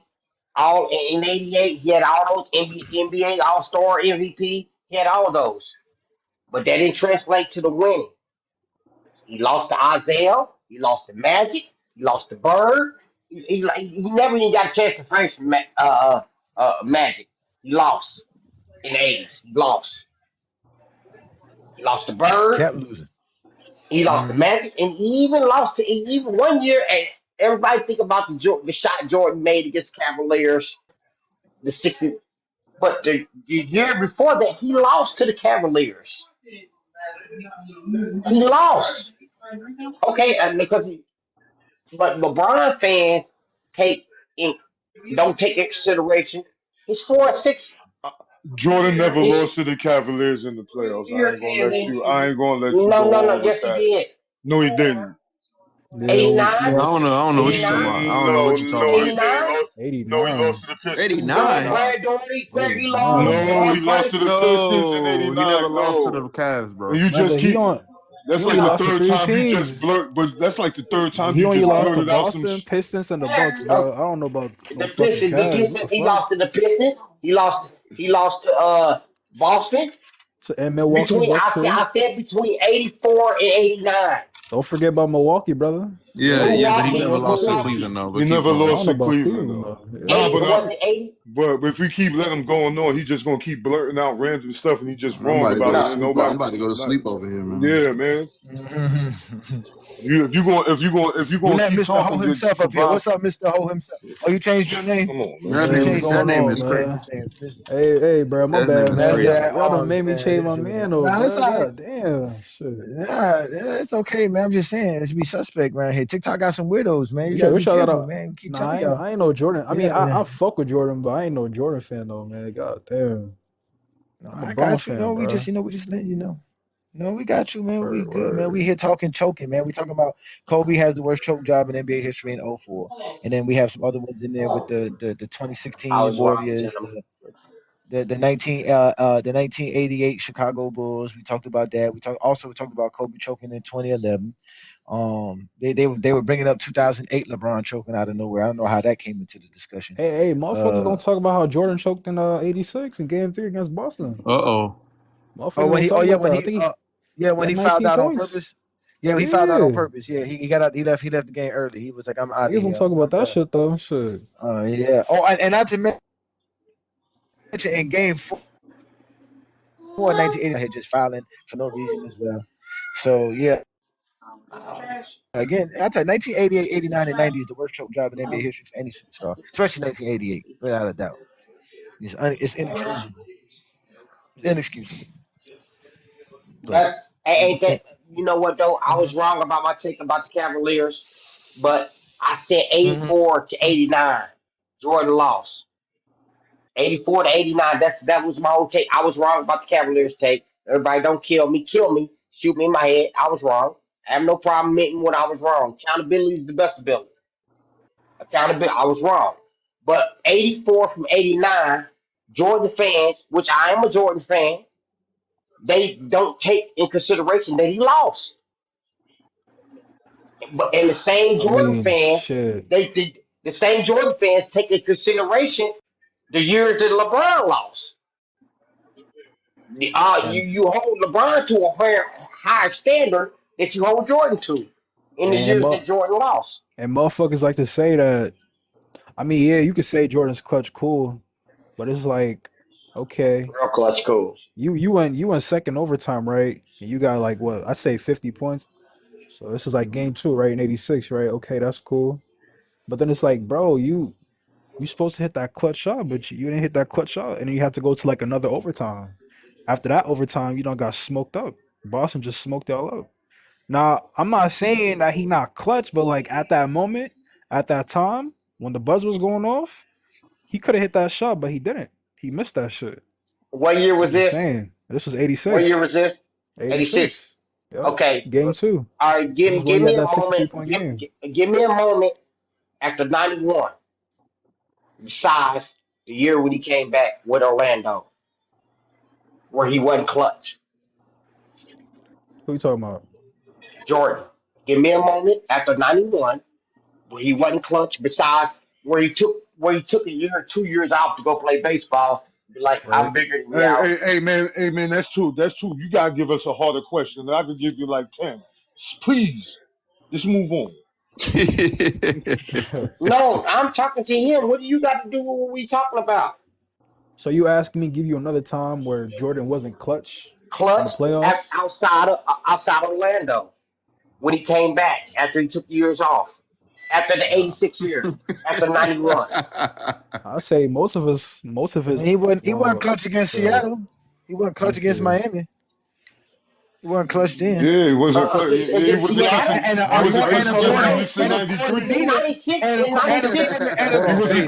according to Peter, he wasn't that 98 either. He wasn't that 98 either. Yeah, the clutch. That's what I'm saying. What about the Knicks in 93? In 98 against Utah? See, I wasn't gonna bring up 93, but I didn't want to finish. He was you ain't know they had the receipts for you, huh? 98 versus the Pacers. I don't give a fuck. I don't give a fuck if he was 935. You ain't know they had the receipts. You ain't know they had the receipts, huh? I know they got receipts. I'm listening to the guys I'm talking to. I ain't over here with these young goofy ass motherfuckers that just think the young niggas is everything. I'm listening. Hold on now. This. Hold on, wait. This is a different type of TikTok face. This ain't y'all don't get to sit here and want to argue. You don't get to argue. You don't get to argue. That don't work over here. You got to address. There's two co-hosts. There's me, the A Johnny from Goat James Kingdom, and there's Lamont from FYF Sports Debate. You direct any questions or logic towards us. These other gentlemen are here to have a conversation just like you. They want to say what they got to say too. We let y'all up to speak. Okay. But you gotta let people speak. You gotta let people Respectful. speak. So but Yes, we're gonna let Master of Arms in because that's a better name. Master of Arms, you came here with a ninja face. So we talking all these players choking, right? And they never want to mention Jordan choking, man, because we know Jordan choked a lot, man. Because that's why he only got 6 championships in 15 years. He's not as good as Bill Russell. See, Bill Russell never choked. Bill Russell got Bill Russell played intense game 7s, won every last game 7 in his career, my friend. Every last one of them. This man don't lose game 7s, man. You put him in a game 7s, guaranteed victory. No matter who you play against, Jerry West, Wilt Chamberlain, anybody. I'm whooping everybody, man. Game 7 belonged to the Boston Celtics because Bill Russell on the court. But Jordan, 6 out of 15, Jordan, he had a game. Hey, Jordan, if you tell me Jordan choked his first 6 years in the league, I have no argument. If there's no argument, but we got 95 in here though. We got 95 up here too. 95 is one of the choking years in the top. After he quit. You said we gonna put that. That's his fault. How did he quit? Not my problem. He did a three-peat and not quit. my problem. No, I'm not talking about. I'm just saying. You said he quit, but I'm just saying from Lamont's perspective. No, but from Lamont's perspective, not my problem. Him coughing up the ball and the turnovers and the missing of the free throws and the again the expectation is this Jordan. He's the best player in the world. You know what though? He's on rested legs. He's on rested legs. He's facing a young team. Let me tell you what he did the next year. He went and got Rodman. He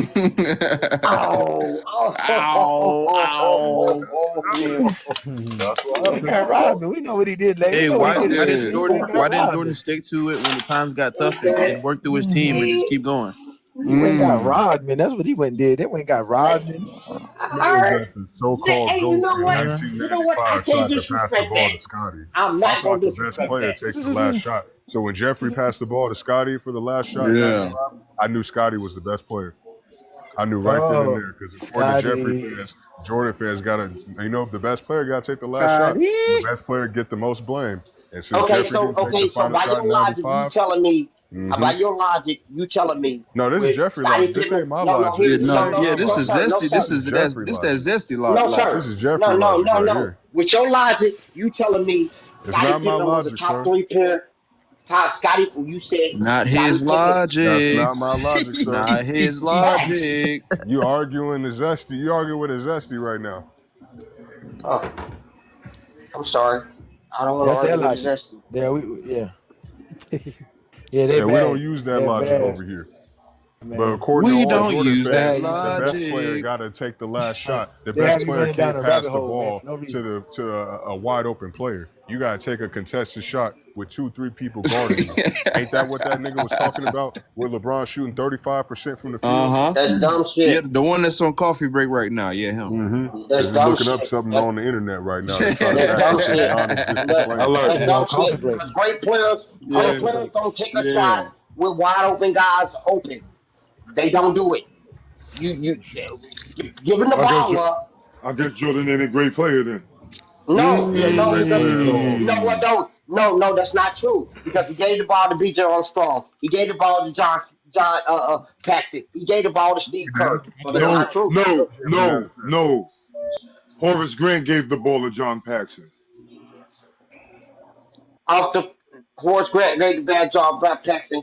Off the hockey assist, Jordan drive, pass it to Horace No, Grant. Horace Y'all Grant no, using kicked it out to LeBron no. John Jordan, Paxson. Jordan, Jordan Go gave the look at the ball up. tape. Jordan just to gave the give ball up Jeffrey before it credit. got to Horace Grant. Ain't that funny, Wild Okay, Boy? They got to use LeBron terminology to give Jeffrey credit. He's not the first nigga I heard say hockey assist. Ain't that something? Man, we can run that play back. That is not what happened, ladies and gentlemen. That was a lie. Not what happened. what happened? I told you he just been spitting random stuff for like, and we just like. No.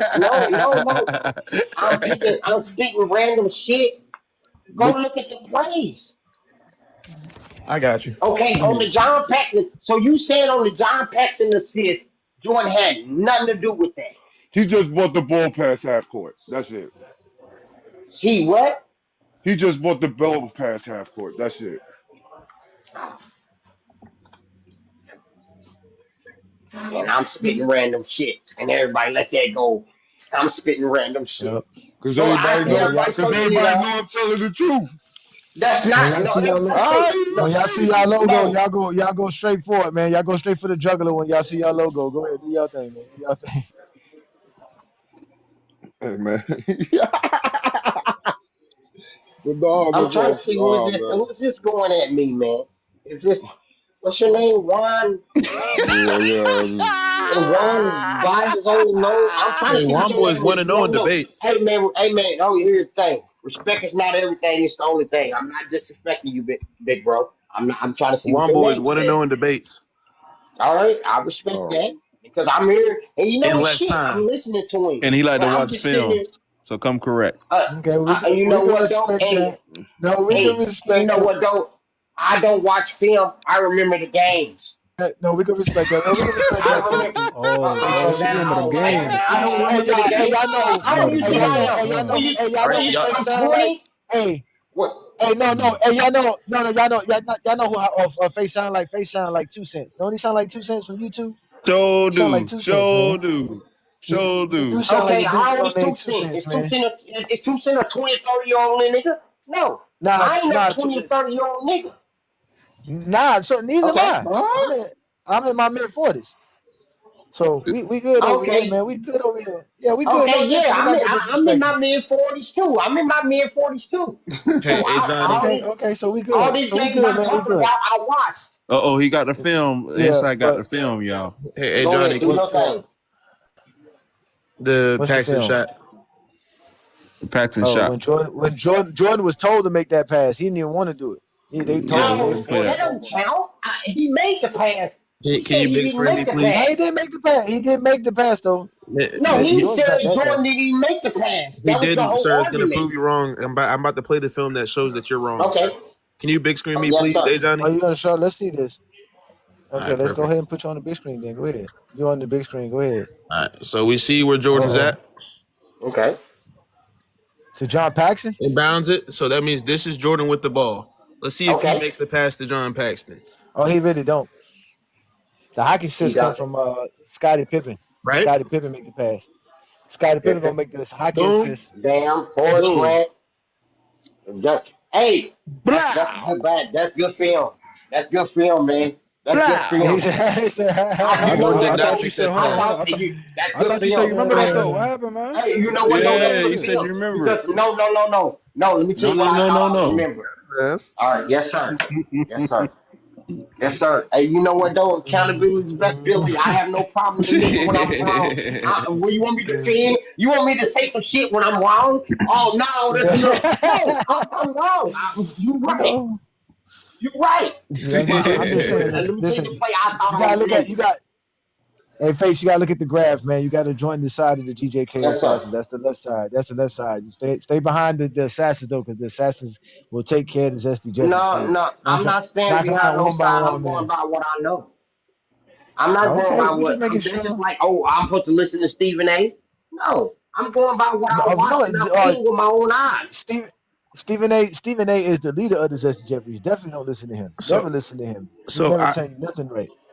I wouldn't want to go with what you've seen with your own eyes because you just shown that what you've seen with your own eyes was not what happened, sir. No. I And was you just know what about I though? was And you just know what about to though? say that. And I you was know just what though? about That's to what a say that. couple beers do to you.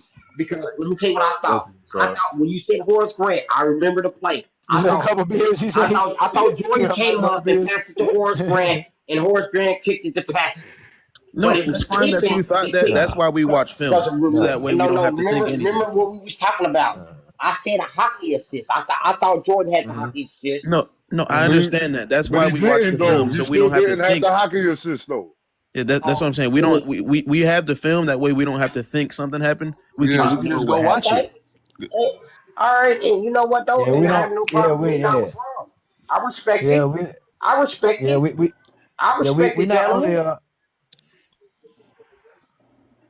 This is an not only example of people who do we talk just feel free to talk and just blurt out anything That's without cap. having That's basketball, we cap, watch it, nigga. man. You Man, got you trust me, cap, man. nigga. You We cap, watch. nigga. Okay, in one situation I was wrong. Bring up another situation. I guarantee you I'm right. Let's go. Challenge me. Okay, what about the Bulls losing to the Cavaliers in the playoffs? Yeah, that shit was crazy, bro. I ain't gonna lie. This 2 cents, bro. We done cooked your ass several times on YouTube and on TikTok. All right. Okay. Okay. All right. That's two. Niggas. Goddamn. You know what he sound like? He sound like Black and Belly in the basement. You gonna get you. No, I don't. No, I don't. Nah, you got me fucked up, nigga. You gonna get yours. You gonna get yours now. Hell no, nigga. You better believe that shit. Cause ain't none of you niggas now don't do that shit, nigga. Cause ain't none of you like ain't that enough getting away with it in the world, nigga. Like you that said, nigga. I ain't got away Oh with it, my nigga. I've been there. gosh! Oh, I'm just saying. Now the way I'm he just grew saying. He up, you said would I sound never like Black say in the that. Blah basement. blah blah, man. Come on, man. Blah blah blah blah. Oh my That future goodness. song. Now the way he grew up is just super different from anyone else, Okay, how man. you We grew don't. I up? didn't say that We shit, talking nigga. I basketball. If didn't you say can't that. talk basketball, then we gonna cook you and we gonna make fun of you, nigga. Just Okay, take it on the no. In chin, those two then move takes, I on, was nigga. wrong. In the All right, season, cool. Then move on. It's all good. Just move on, bro. yes, Let's keep talking respectful. basketball. That is bad, man. So hold on, Face. I got a question Overcooked. for you, right? Yo, Face, I got a You question for know you, what right? though? You know what though? This is And another one. The 61 Hawks were our what? No, Hold on. Somebody got a question for the host. Somebody got a question for the host. Nah, not the host. I got a question Somebody for got a Face. question for the host, man. go ahead. Somebody. Boy, So go Face, ahead. right? Yeah. Yes, I know sir. you a Jordan fan, right? I ain't a Jordan fan. I'm a basketball Somebody got fan. a question for the host. I'm You're a not a basketball LeBron fan, fan. I'm a right? basketball Hey, fan. All right, bet. So you know how a Listen. lot of motherfuckers, right? You know the Zesty Jeffries and shit, right? They like to say Okay. how Oh my Jordan made God, here Scottie we Pippen go, better, man. Y'all. this and that and the third, right? So why couldn't Jordan made Orlando Woolridge better? Why couldn't he make him better? Oh, we talking early Michael Jordan when Yeah, we Orlando talking Woods early. was there. We Yeah. talking early Michael Jordan. Yeah, because he felt like he took over, once he came in the league, Orlando started averaging Woods, 28. 86, Yeah. 87. Yeah, I Yep. know the years you talking. Orlando Woods. So how come Jordan couldn't make him better? Because listen to this, Orlando Woods was not the player Scottie Pippen was. Because It don't. I if you mean, want to, Scottie Pippen was worse when he first came in. So let's not do that. When Orlando came in the league, he was a fifth draft pick. Mm-hmm. He was nice as fuck when he came to the Bulls. Mm-hmm. He won 2 back-to-back slam dunks. He was when he averaging averaging like 20 and 8. Master. Yeah, he was good as shit. Yeah. Come on now. And But man, Jordan listen, came in but at yeah, 85, started averaging 28. So Jordan made sure he let motherfucker Orlando know that was his team. So okay, how come he couldn't make Orlando better when it came to playoff success? Jordan also had an old ass George Gervin. But George Gervin was only averaging for probably 5 minutes a game. Yeah. So I'm not worried about George. I'm worried about your second option, which is giving you 20 a night. So how come he couldn't make him better? And wasn't Charles Oakley on that team too?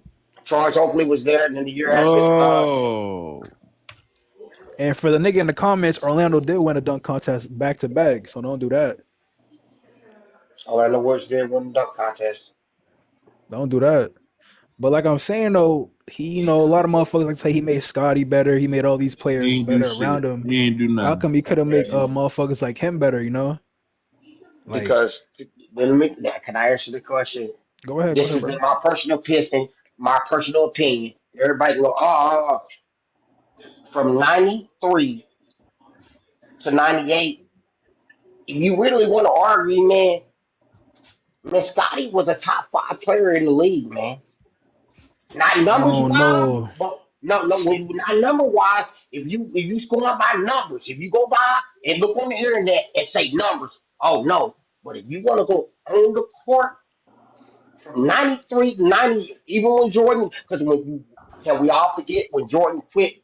Scotty arguably was the MVP the year Jordan left. The year Jordan left, Scotty was that 55 win Bulls team. Scotty wasn't one of the, if not the best player in the league. Yeah, but Scotty wasn't doing that in 89 and 90 though. Scotty was soft as shit when he was playing against the Pistons. It don't belong though. So face what? When did Scotty join the Bulls? 87. 90. 80, what? Not 87. No. Scotty got drafted 90? in 88. I know you lying. No, see, that's why Scotty joined the Bulls 87, 88 season. See, the longer we let him talk, the more he just get wrong. Why do you 90? No. This sound like a yap session right now. This is what I want to know.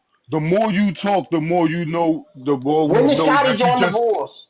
1987, sir. 87, Going at the beginning before the 87 season. But you just keep blurting stuff out, and you wrong about this, you wrong about that, you wrong about this, you wrong about that. Yes, you are, man. You just keep talking, and the more you talking, you letting us know you don't know nothing. So stop talking. It's not looking good, bro. You talking like you are right about everything coming out your mouth. Yeah. Just stop. Just why can't you listen? You gotta just keep talking. We hearing your voice more than people who are. And you know what, though? Let me tell you why. Let me tell you why. Hold on. Get him one, boy. Get him one, boy. There is no reason why we ain't hearing your. There is no reason why we can't hear your voice. No, because stop it. Anybody ask you a question? Listen. But I can listen. But I cannot listen to you when you talking more than everybody who is more knowledgeable than you. Point at it inside. Point at it. Everybody up here more knowledgeable than basketball, but you're doing the most talking. Hey, Face Fed, you gotta Face Fed, take a little break, my boy. You've been rocking for a little minute. No. Hey, host, listen. Let me tell you why nobody asked him a question. Hold on. Because he's not saying nothing. He's not saying nothing. Face, when I told you. How did this get started? How did this get started, y'all? How did this get started? Somebody talking too much. Somebody talking too much. I asked Face, right? FYF. Reserves. I asked Face, and I said, yo, so a lot of motherfucking Jordan fans like to bring up how Jordan made Scottie Pippen better and all his teammates around him better, right? So I said, how come early 85, right? How come, not even early 85, I say 86, right? Not even 86, I'll say 87 actually. You said early Jordan years. I'll make it easy. You said early Jordan years. How come, Jordan didn't make Orlando Woolridge better? How come he didn't make him, make him this better player, this better defender? How come you didn't make Orlando guard you every practice one-on-one? He couldn't keep Orlando. How come you didn't do that? He couldn't keep Orlando off that clean, bro. I mean, shit, but still though, if you come into that team in 85, right? And if I'm Orlando and I came into this team in 81, I did about 4 years before you came into the league. You supposed to be. He was You on supposed that to be. white master at arms. He was off that powder, bro. That powder. I All of them mean, was. man, that's what I'm saying. All of them was, but that's how it was back in the '80s, man. So I'm not really surprised. But I'm You know what I'm saying that's saying? the But reason. And No, then the I other want to thing hold on. too- Hold on. Let's see who. If obviously, if Face can't answer that question, Peter, can you answer that question? Why could Jordan not? Because I just remember, answered it. That powder. well, hold on. I want you to evolve on You it. really Because think it's remember, not powder, I though? want to set the groundwork when Jordan and Woolrich were together. That duo even had a nickname that like it was so dynamic. Like they thought it would do something different. So The Net Busters. I think everybody was to mitigate the drug aspect. yeah, Again, that type of cocaine was a recreational drug of the time. Everybody was doing it, so I Thank can't you. say that was an excuse because I would be hard pressed to believe if Jordan wasn't doing it. Like, I'm not just gonna put it all on everybody else. I mean, it was recreational. It was recreational, and Jordan was smoking I'm cigars, he trying to drinking offer and up. drugging. No, but there's a real. So, But there's what was the a nickname they called Jordan hold and on. Orlando Face Ward? fed. Face The fed. Net Busters. The Net Net Busters. Chill, bro. Net Busters. Net Busters. Net Yeah, Busters. hold on, Face. So on top of the drugs messed up. What's buddy that averaged of 4 steals? Is that Michael Ray Richardson, Lamont? I don't know. He averaged like 4 steals 1 year or something like that. He asked about Michael Orlando Ray Woolrich. Richards. Huh? He asked about Orlando Woolrich. Why did Jordan No, and Orlando Woolrich I'm not making work? a point though, man. Don't be a jackass. But I would say it's a combination of things, right? The powder, Jordan's immaturity. maturity. What you mean And maturity? huh? What you mean in maturity? When he came to that team, he made it clear that he's that man of that team. What you talking about? Yeah, you could be the man. You could be the man and still be immature. I'm talking about Immature insofar as facts. So you're saying he was? Yeah, you saying he wasn't fully like grown and developed yet? Okay, word. yeah. Okay, Jordan, yeah. insofar as being a leader, he wasn't fully fleshed out yet. So that's Even part though of it. even at Hold on, 28 a game as a rookie. face. And you still talking. Okay, dumbass. Did Jordan have 28 a game as a Let rookie? Peter Bag Juice talk, man. Did Jordan have a 28 a game as a rookie? Hey, Lamont, y'all got to mute Buddy for a little bit. So you're Okay, you're go ahead, Peter. basically- Finish, Peter. Yeah. So I would say it's a combination of factors, Master Arms. I don't know, man. I feel like they play good together. You know what I'm saying? As a duo, they play good. They put in numbers and shit. Let Hold Bag on, Juice y'all. talk. Now, Jordan did tell everybody why it didn't work. I'm just waiting for somebody to tell us why Jordan said it didn't work. Yeah, because I don't know why it didn't work. Me personally, when I watch film, I just like how they play both together. You feel me? Jordan said That's what exactly I'm why it saying. didn't work. Jordan never wanted it to work. Jordan hated that man because of his game. So Jordan said in his book, Jordan had no interest in playing with other guys that came in as scorers. So if you remember, and I got the articles, when the Bulls signed George Gervin the year before was averaging 20 points per game. Jordan was Thank pissed. you. Jordan was so pissed he went to the newspapers about it. He hated it. Right? So again, this is why do you think he loved Oakley? He loved Oakley because Oakley's getting out the way, or giving him the ball, he's going to defend, he's going to rebound. So Jordan didn't like Orlando Woolrich because he said it was another guy named Quentin Daly too. Right? Yep, Quentin Daly was another guy who came in as a score first guy. The Bulls were trying to build like a super dynamic core of guys that was just going to get buckets. The problem is none of these guys messed with Jordan because Jordan wanted to be the sole scorer. So Jordan never got along with Quentin. Hold on one second, Peter. Can I finish?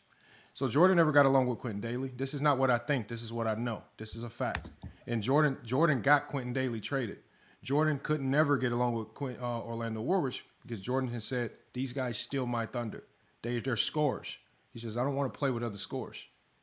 Jordan admitted to himself. He said they stole my thunder. So after that, so from that point forward, now when we think about who Jordan played best with, so when Scottie Pippen first came in, a lot of people like to try to say, oh, Jordan built Pippen up. Jordan taught Pippen. No. After Pippen's first preseason game as a rookie, they were writing in the newspapers that this is going to be the guy that Jordan wins championships with. That's how good Pippen looked his rookie year. The problem was, if you read the screen here, due to a problem in his back, Pippen wasn't starting or playing a lot because he was injured. And as you see right here, it says his back injury ended up being misdiagnosed as muscle spasm by the Bulls. He had back surgery after his first year going into his second year. So his second year, he wasn't starting because he's trying to recover from back surgery the entire year. This is why we don't see Scottie Pippen blossom until his third and fourth year, because he just needs to get healthy. Jordan had nothing to do. Pippen was always Pippen coming in the door. He just didn't get healthy. All that one-on-one shit, it was just fake, right? All that one-on-ones in practice, all that bullshit. That's all fake. Pippen just needed to get healthy. Once he got healthy, what happened? That's what himself said. And then, because that's what Jordan fans like to talk about. By his fourth year, Scottie Pippen was Scottie Pippen, right? There's Scottie Pippen was. It got better every year. And the Bulls were on their way to, again, being a championship team. It had nothing to do with Jordan doing anything. Jordan, remember, great scores. If you've been on a basketball team, guys that play like Jordan don't make anybody better. It's actually more annoying. It's more annoying than anything to play with guys like that. Because they cocky. Yeah. Because the guys. I'm trying to play with Rajon Rondo. So Pippen is a guy who's going to play as hard as Pippen did, and he don't need a ton of touches. Right, you can't. It's hard to find those guys. Yeah, going back to the Gervin point, that point doesn't land for me because Gervin wasn't even brought in to play with Jordan. The intention was for him. The intention was for him to be Jordan's backup. So it wouldn't make any sense that Jordan was angered that he would be stealing his thunder. You made that up. No, okay. Hold on. Pay the pack juice. When you said I made something up on the last stream, when you said that on the last stream, it did not go well for you. You debunked it. Are you sure you want to go down that route again today? Are you sure? Yes. Go down that route. It's two streams in a row where you keep saying I made something up, please, and it don't go well for you. Do you really want to go down that road again? Yes, he does. Do it. I'm going to need a citation for Jordan saying that George Gervin was going to steal his thunder. No, hold on. First of all, this is how we know. Hold on. First of all. He's not listening. Hold on. He's not listening. When Jordan said that these guys steal my thunder, he wrote that in his book. He was referring to Orlando Warriors and Quentin Daly. Jordan not liking George Gervin was completely separate. But I can show you that right here. I have it pulled up on the screen. Hold on, Peter. Peter. The funny thing is, this is something you go look up. You just said I made it up, but you could have looked it up in 2.2 seconds on your own. So now you got to get embarrassed. Hold on, let me add my screen because again, I got to share my screen. Again. Hold on. Now remember what Peter said, y'all. He said Jordan wasn't upset that they acquired him, right? Okay, so hold on. Let me share my screen. Display. No, Jesus I said in regards to the stealing the wait, first of all, you didn't even listen properly. You didn't even listen right. Hold on, hold on. My sources are messed up. Display. Man, ain't no way, man. Why, y'all don't. You really about to get exposed again inside. You ready? Okay. Okay, so let me bring it to the front. Peter, you might get 2 funerals on Heart with Authority. Okay, no exposing me. Peter, can you mute, please? Because man, you don't know when it's time for you to read and listen. You don't know. Man, there's other people talking too. Okay. Now you want to crash out. Boom. Now you want to crash out. Now let's read this slowly, you guys, because Peter struggles with reading and comprehension.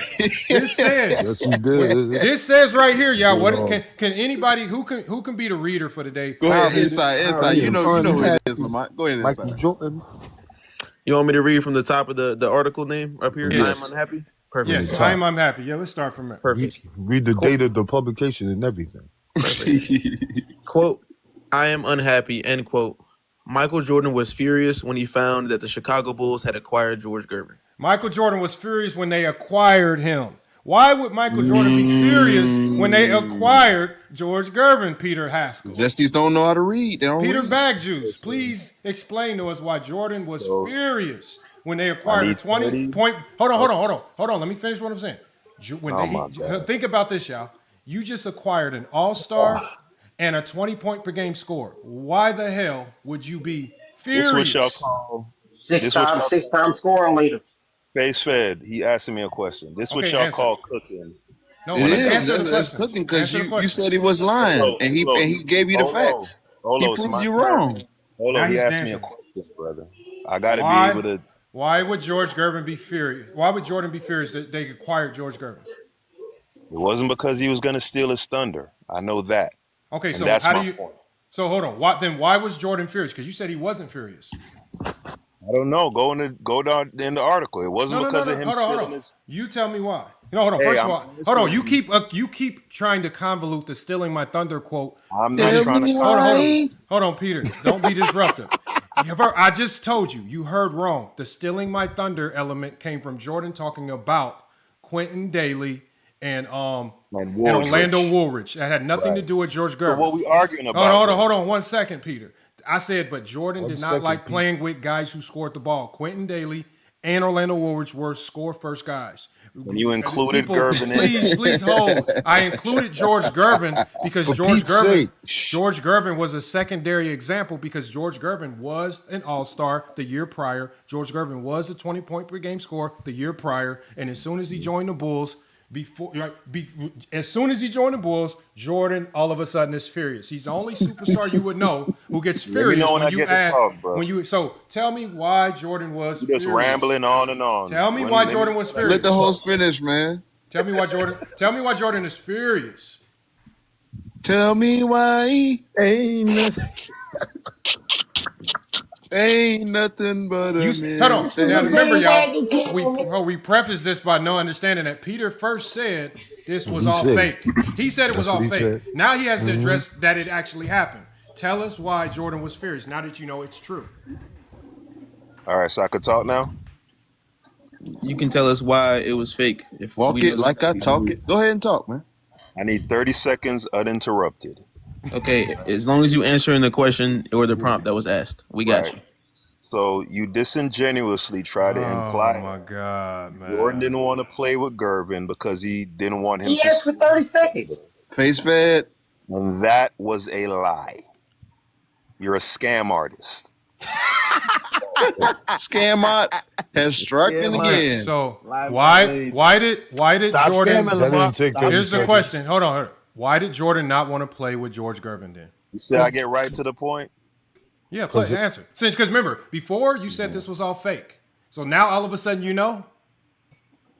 I never claimed to know. Okay, but you know, but you know now, right? But do you? So hold on. Listen, so somehow you managed. So tell Peter, keep dancing around with a whole bunch of soliloquies and saying absolutely nothing. Yeah, tell us why, since you know now Jordan was furious. Remember, hold on, y'all. First he said Jordan was never mad. Now he knows Jordan was mad. Now he's trying to say, oh, Jordan was mad for something else. Since you know why he was mad, then tell us why he was mad that they acquired George Gervin. I said that from the very beginning. Tell us why. No, you did not. You said it was fake. Now that you know Jordan was actually mad, tell us why Jordan was mad since he wasn't mad because George Gervin was a scorer. Not gonna answer the question, Lamont. We just embarrassed this motherfucker last night.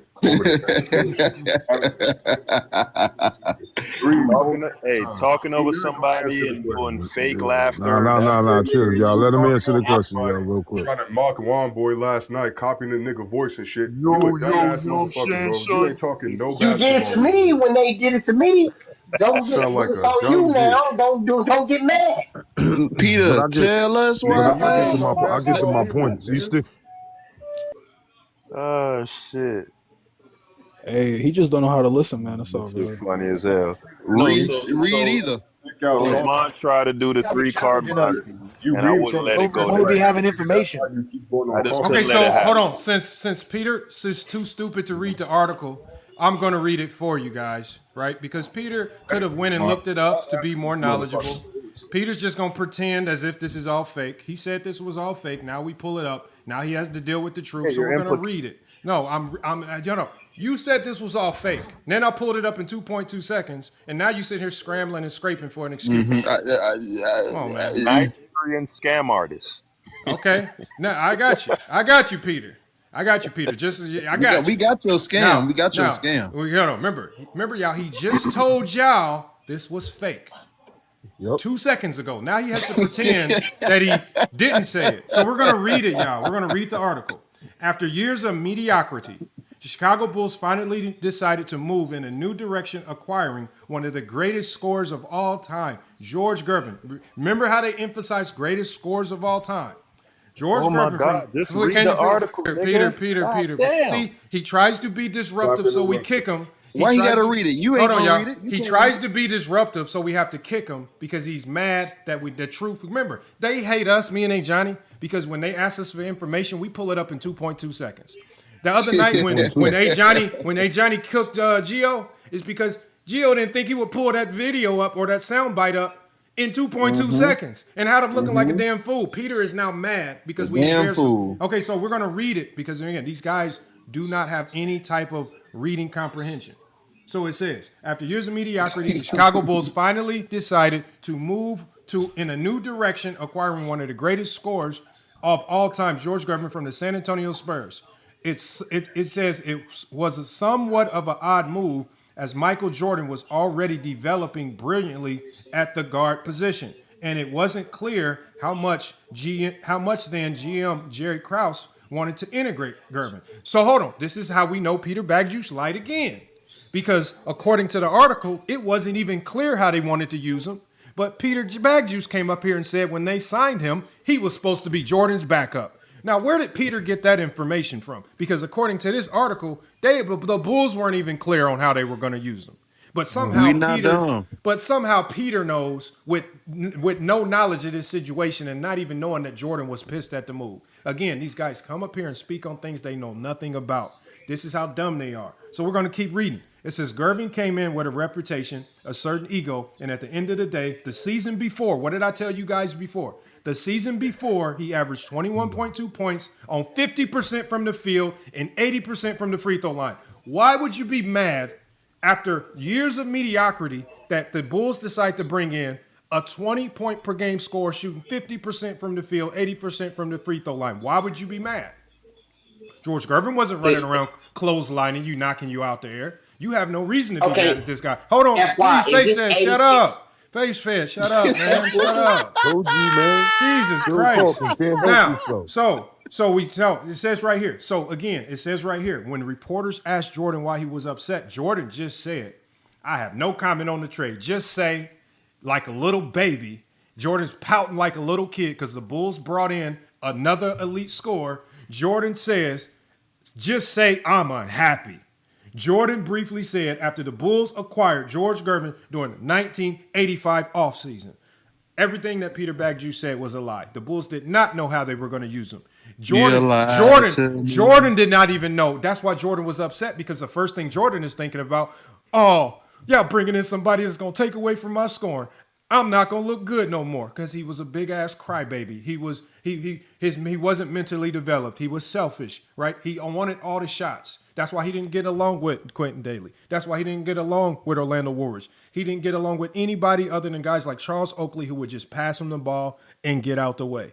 That's why he got mad. When he clashed with Horace Grant, what was one of his reasons why he clashed with Horace Grant? Because Horace Grant was a guy that was looking to score the ball, get his shots off. Right, Jordan was trying to tell people to get out the way. I'm going to do all the scoring. He also clashed with Bill Cartwright because of this. Bill Cartwright, with the Knicks, before they acquired Ewing, was an elite scorer. When Bill Cartwright came in, Jordan would get mad that the Bulls wanted to go to Bill Cartwright because they knew what he can do. Jordan didn't want to give the ball to Bill Cartwright. Jordan wanted all the scoring. He wanted to get all the glory for scoring. There are multiple examples in his career for this. When y'all run around listening to people like Peter Bagjuice, y'all, when he talks about scamming, the man, we just caught him in 4K lying about every aspect of what he said. First, he said this was false.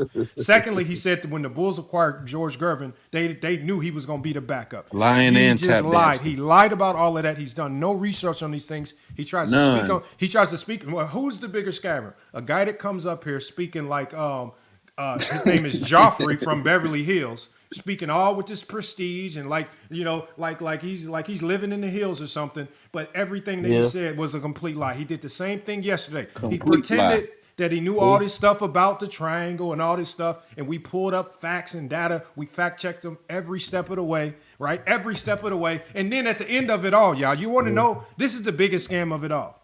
At the end of it, after we showed him all the proof that he was wrong the entire stream yesterday, this man says, Man, that's what I've been trying to say the whole stream, FYF. I'm like, bro, Peter, are you dumb? Peter's her servant. He's our servant, man. That's why. And then what he does, y'all, is as we showing him the proof, he will try to be disruptive so we never get to the point, forces us to kick him so we can show you guys the truth. And then 2.2 seconds later, he's gonna be in the guest box trying to come back up saying, "Yeah, I was trying to say the same thing." Bro, these dudes are absolute idiots, man. Yeah, you wonder why? I don't know how Go James Kingdom. I don't know. You wonder why Go James Kingdom has to cuss him out and kick him out for Go James Kingdom every 6 months because the man has no decorum. He has no common sense. He has no decency. Zero. Man, he's an absolute embarrassment to the basketball community. That's why his name. That's why his name's Peter Buttjuice, man. Lock him. Hey, Lamont, lock him up in the Zesty Jeffrey Penitentiary, and we will be getting him a funeral on the Hardwood Authority for crimes against basketball. We will. Yeah, he's for crimes against basketball. We will. He's our butler, man. Jeffrey we will. Fresh Prince. Jeffrey from Fresh Prince. He's just a butler, man.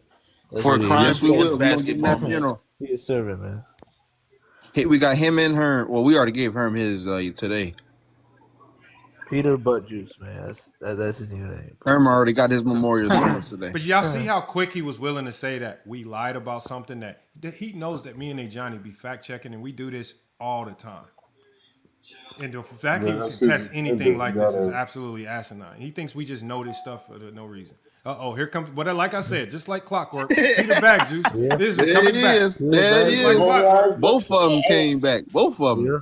Don't go for nothing. Don't go for me, nigga. He said no, both of them. Both what of a face. No, you be talking over people. What you got, Peter? Hold on, let's let Peter respond. What? Yes, sir.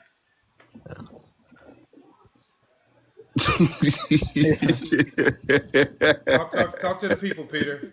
Peter Bagjuice. Yeah, like I had told Matt. Go ahead, Bagjuice. Like you said, right? Like you said, right? But you got to tell you got to tell your little minions to be quiet. Yeah, we ain't no minions, man. That's your new nickname is Peter Buttjuice, bro. Hey guys, that's my boss. We've been laughing at him. Hey, Peter, I second that. Let the minions be quiet. Oh, face fed. Come on, man. Let Peter talk, man. No, let him talk. Let him talk. Now, hold on, y'all. Hold on. Think about it like this. Hold on. So, hold on. He wants me to give him respect and decorum, shut y'all up. After he came up here, just challenged us, called us liars. We proved him wrong. This is the second day in a row he did this. So he's come up here, he's disrespected. He's called us liars. We proved him wrong. He's never admitted once that he lied or was wrong about anything. He just pretends that he said it all the way along. But we're supposed to have the respect and decorum for him. That's not true. What respect do we owe to you? Caskets. Why should I? Give me one good reason. Give me one good reason why we shouldn't. I just shouldn't unleash the wolves on you right now. Never. Okay, then. Like I said, so talk. So tell us. These are two caskets for one body. His name is Peter Bagjuice. If they're not wolves, then why are you telling them to be quiet? Peter Buttjuice. Olo Hoops is a kitten. King Shy is a kitten. No. That was a corny joke. No motherfucking Peter wolves, boy. You're Peter Buttjuice. What are you talking about? Embrace it. Your name's Peter Buttjuice. Come on, man. Come on, man. Inside, man. We don't claim him. He ain't no real Jamaican. Let Peter go, man. Please let him. I want to hear this because again, see, Peter, I told you I'm the nicest one. Y'all always tell me I'm the meanest, and I'm always You've improved the Go James. I've improved. With the glazing. I'm willing to listen. I just don't like. I just don't like to listen without people listening. But you listen, so I have no problem with you. So go ahead, Peter. Go ahead. You must have been doing some self work, Johnny. Shout outs to you on that. Now, it's been plenty times where you ask me questions and I straight up say I don't know. So, and if I'm wrong about something, I'm wrong about something. Now, as far as the intentions they have for Gervin, I was wrong about that. I don't have no problem saying I'm wrong. I don't argue with ego. I don't argue with ego. Bro. Hey, guess what? Hey, you know what? Hey, man, come on, man. Y'all have to respect the man. Hey, y'all, hold on. I don't want to have to kick y'all. Hold on. I don't want to have to kick y'all. Can y'all let Peter finish, man? Come on, y'all. Let him finish. Oh, so now you want me to talk because I'm saying I'm wrong now? Okay. No, I'm just saying I've never seen you go down this path. Go ahead, finish. I done said I'm wrong about shit plenty times. I'm not finish. like you. Finish, man. Finish, man. It sound nice to you, huh? You love. Okay. Oh my God, man. The word sounds sweet to you, huh? But yeah. Bro, what? Now you get What? What are you talking about? Rainbow in the chat, y'all. Put the rainbows in the chat.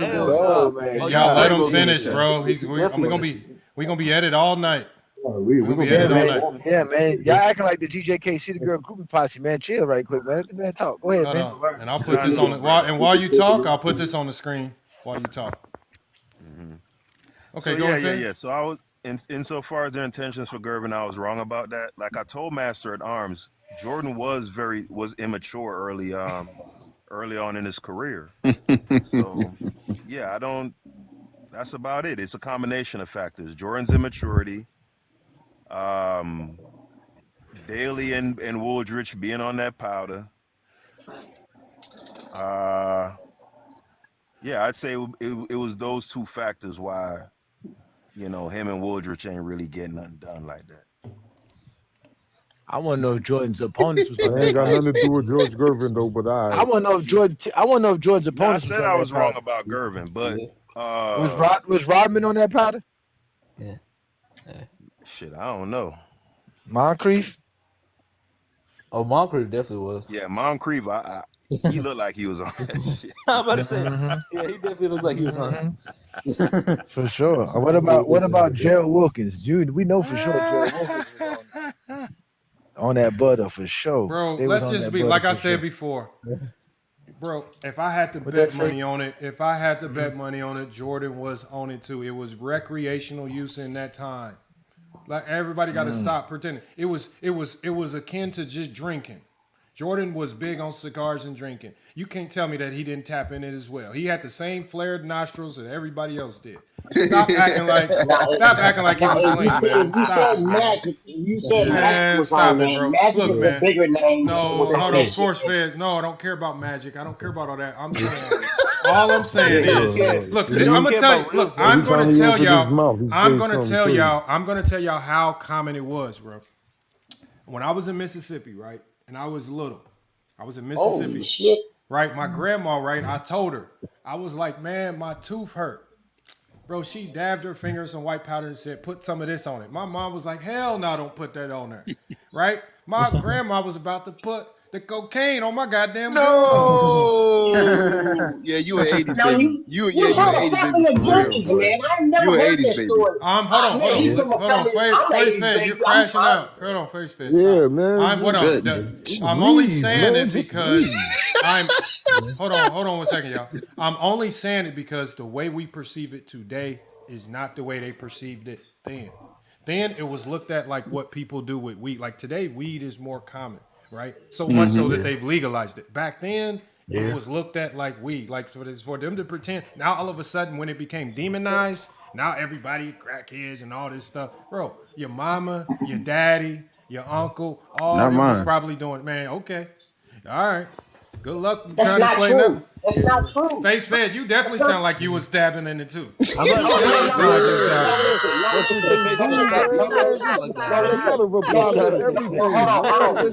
that sugar boy. I can't wait to get my We talked a lot.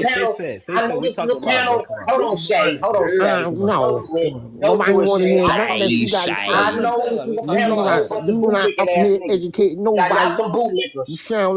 You sound like one of the characters off the Boom. I'm probably one of the biggest drug dealers on that. Just hush. Okay, I ain't never had no cocaine in my mouth. Let Face Fed go. No. Here's what the topic was. He said his grandmother tried to Let Face Fed talk, y'all. Ain't this what he said? Yes or no? He said his grandmother tried to put cocaine in his mouth to take Let's get back to the basketball, man. And no, that's what he said. Yo, I'm dying over here, Lamar. I'm over here rolling. Hold on, watch this. Let me see. Hey, Johnny is one of the most honest people I know. That's what he said. Hold on, watch this, y'all. Hold on, y'all. We don't need to side chatter.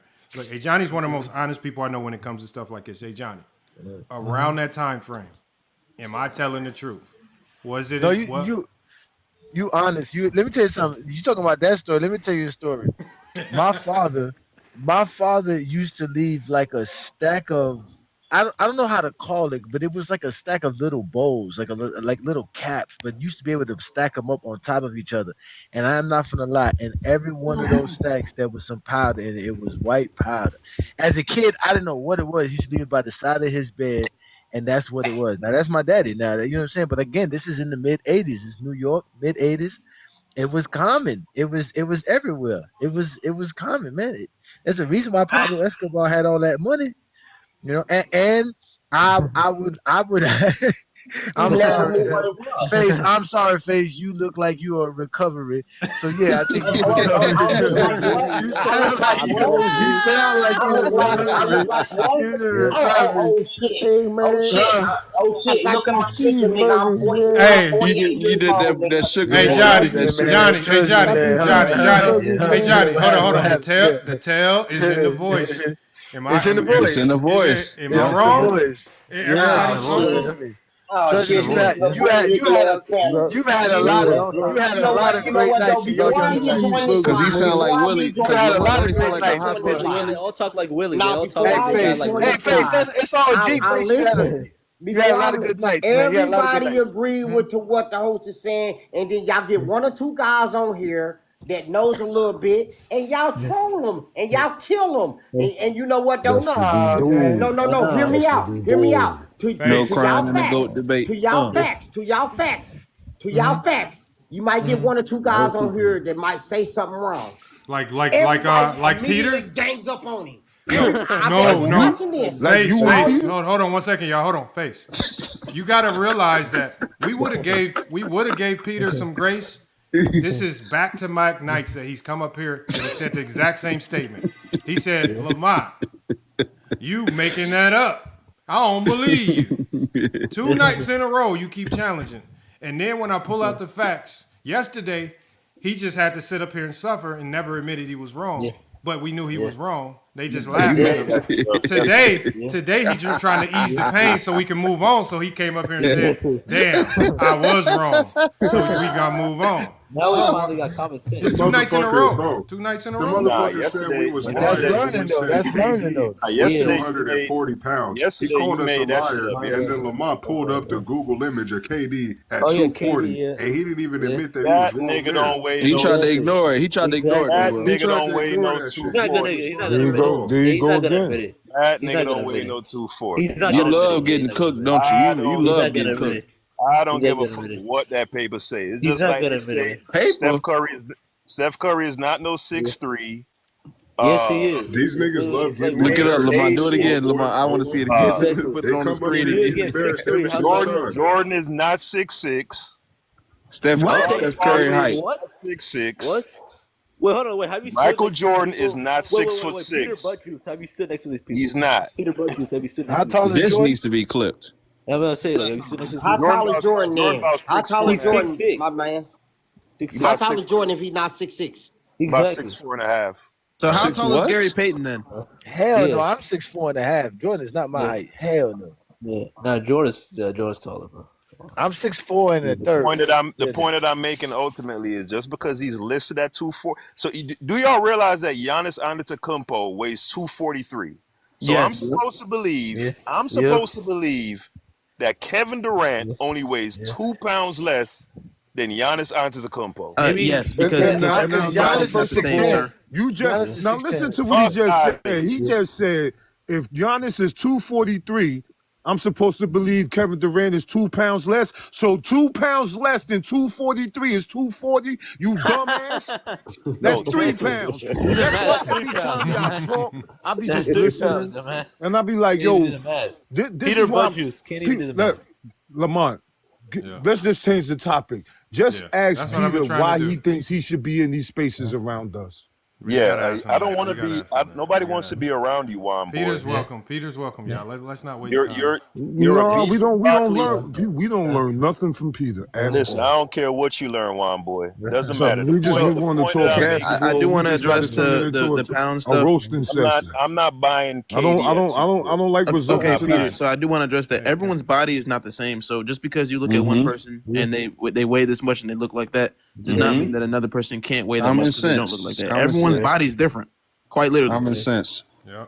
So, I mean, literally, you can see two people almost the exact same size, and the weight can be different. They look too different. Just because their femurs are bigger.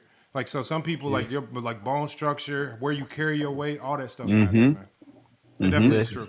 That is true. KD don't weigh no 240. Not buying it. Yeah, you keep believing that. So the NBA is lying when they put 240 on the but Peter, they lie about weight size. Hold on one second. Hold on, y'all. Let's go one mic. Remember, we're supposed to. Y'all got to understand. As much as I want to hear y'all talk, this for me and Johnny. If we ain't the most dominant voices, man, like we want y'all to be chiming in. I want y'all to enjoy yourself, but man, it gets chaotic and it starts to sound bad, y'all. Come on, y'all.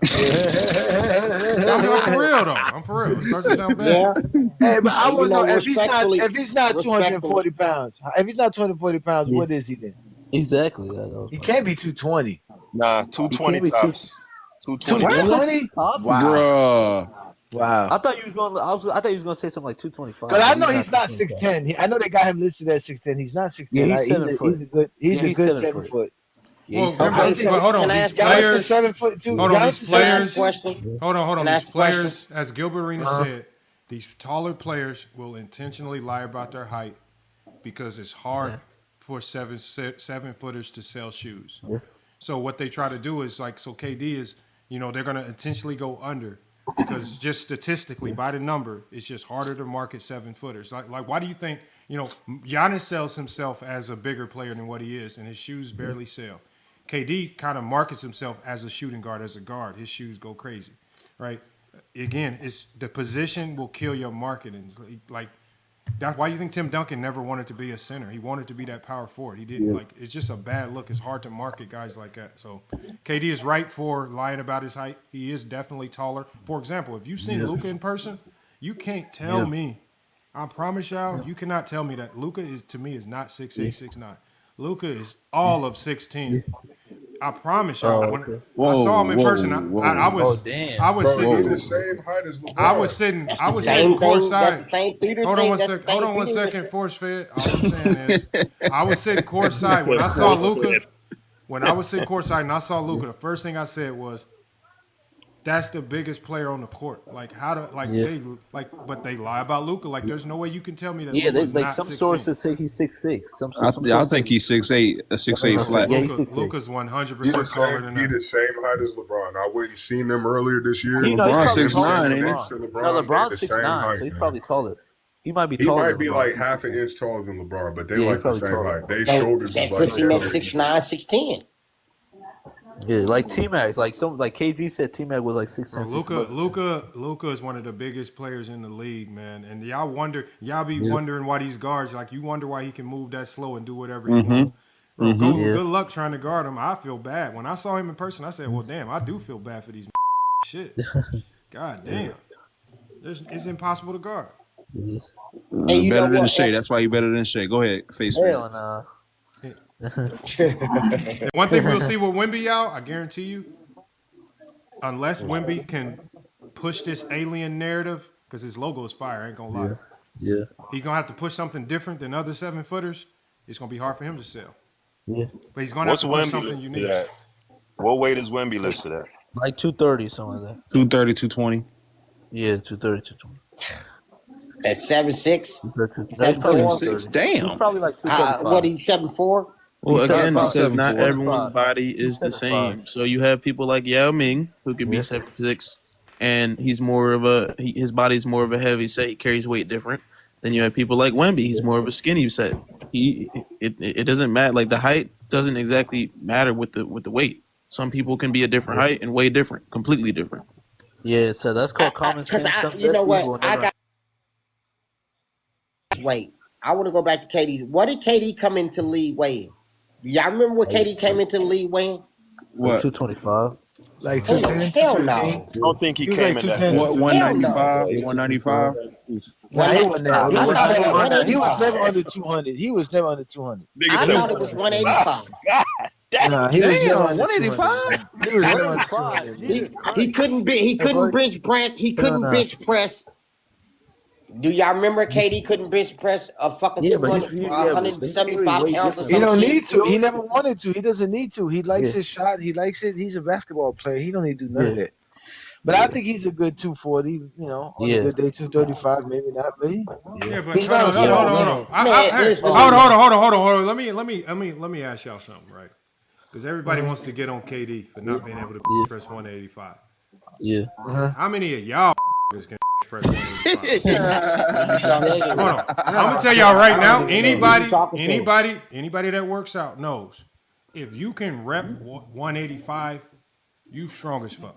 You strong, yeah. Bro, Strong as hell, most people is just putting the 245s on. Maybe you slapping on a 25 on each side outside of that. But if 180, bro, I'm telling y'all, bro, I'm not mad. Like, especially coming out of college where a lot of these guys, especially at that time frame, you probably never have done anything significant with lifting weights.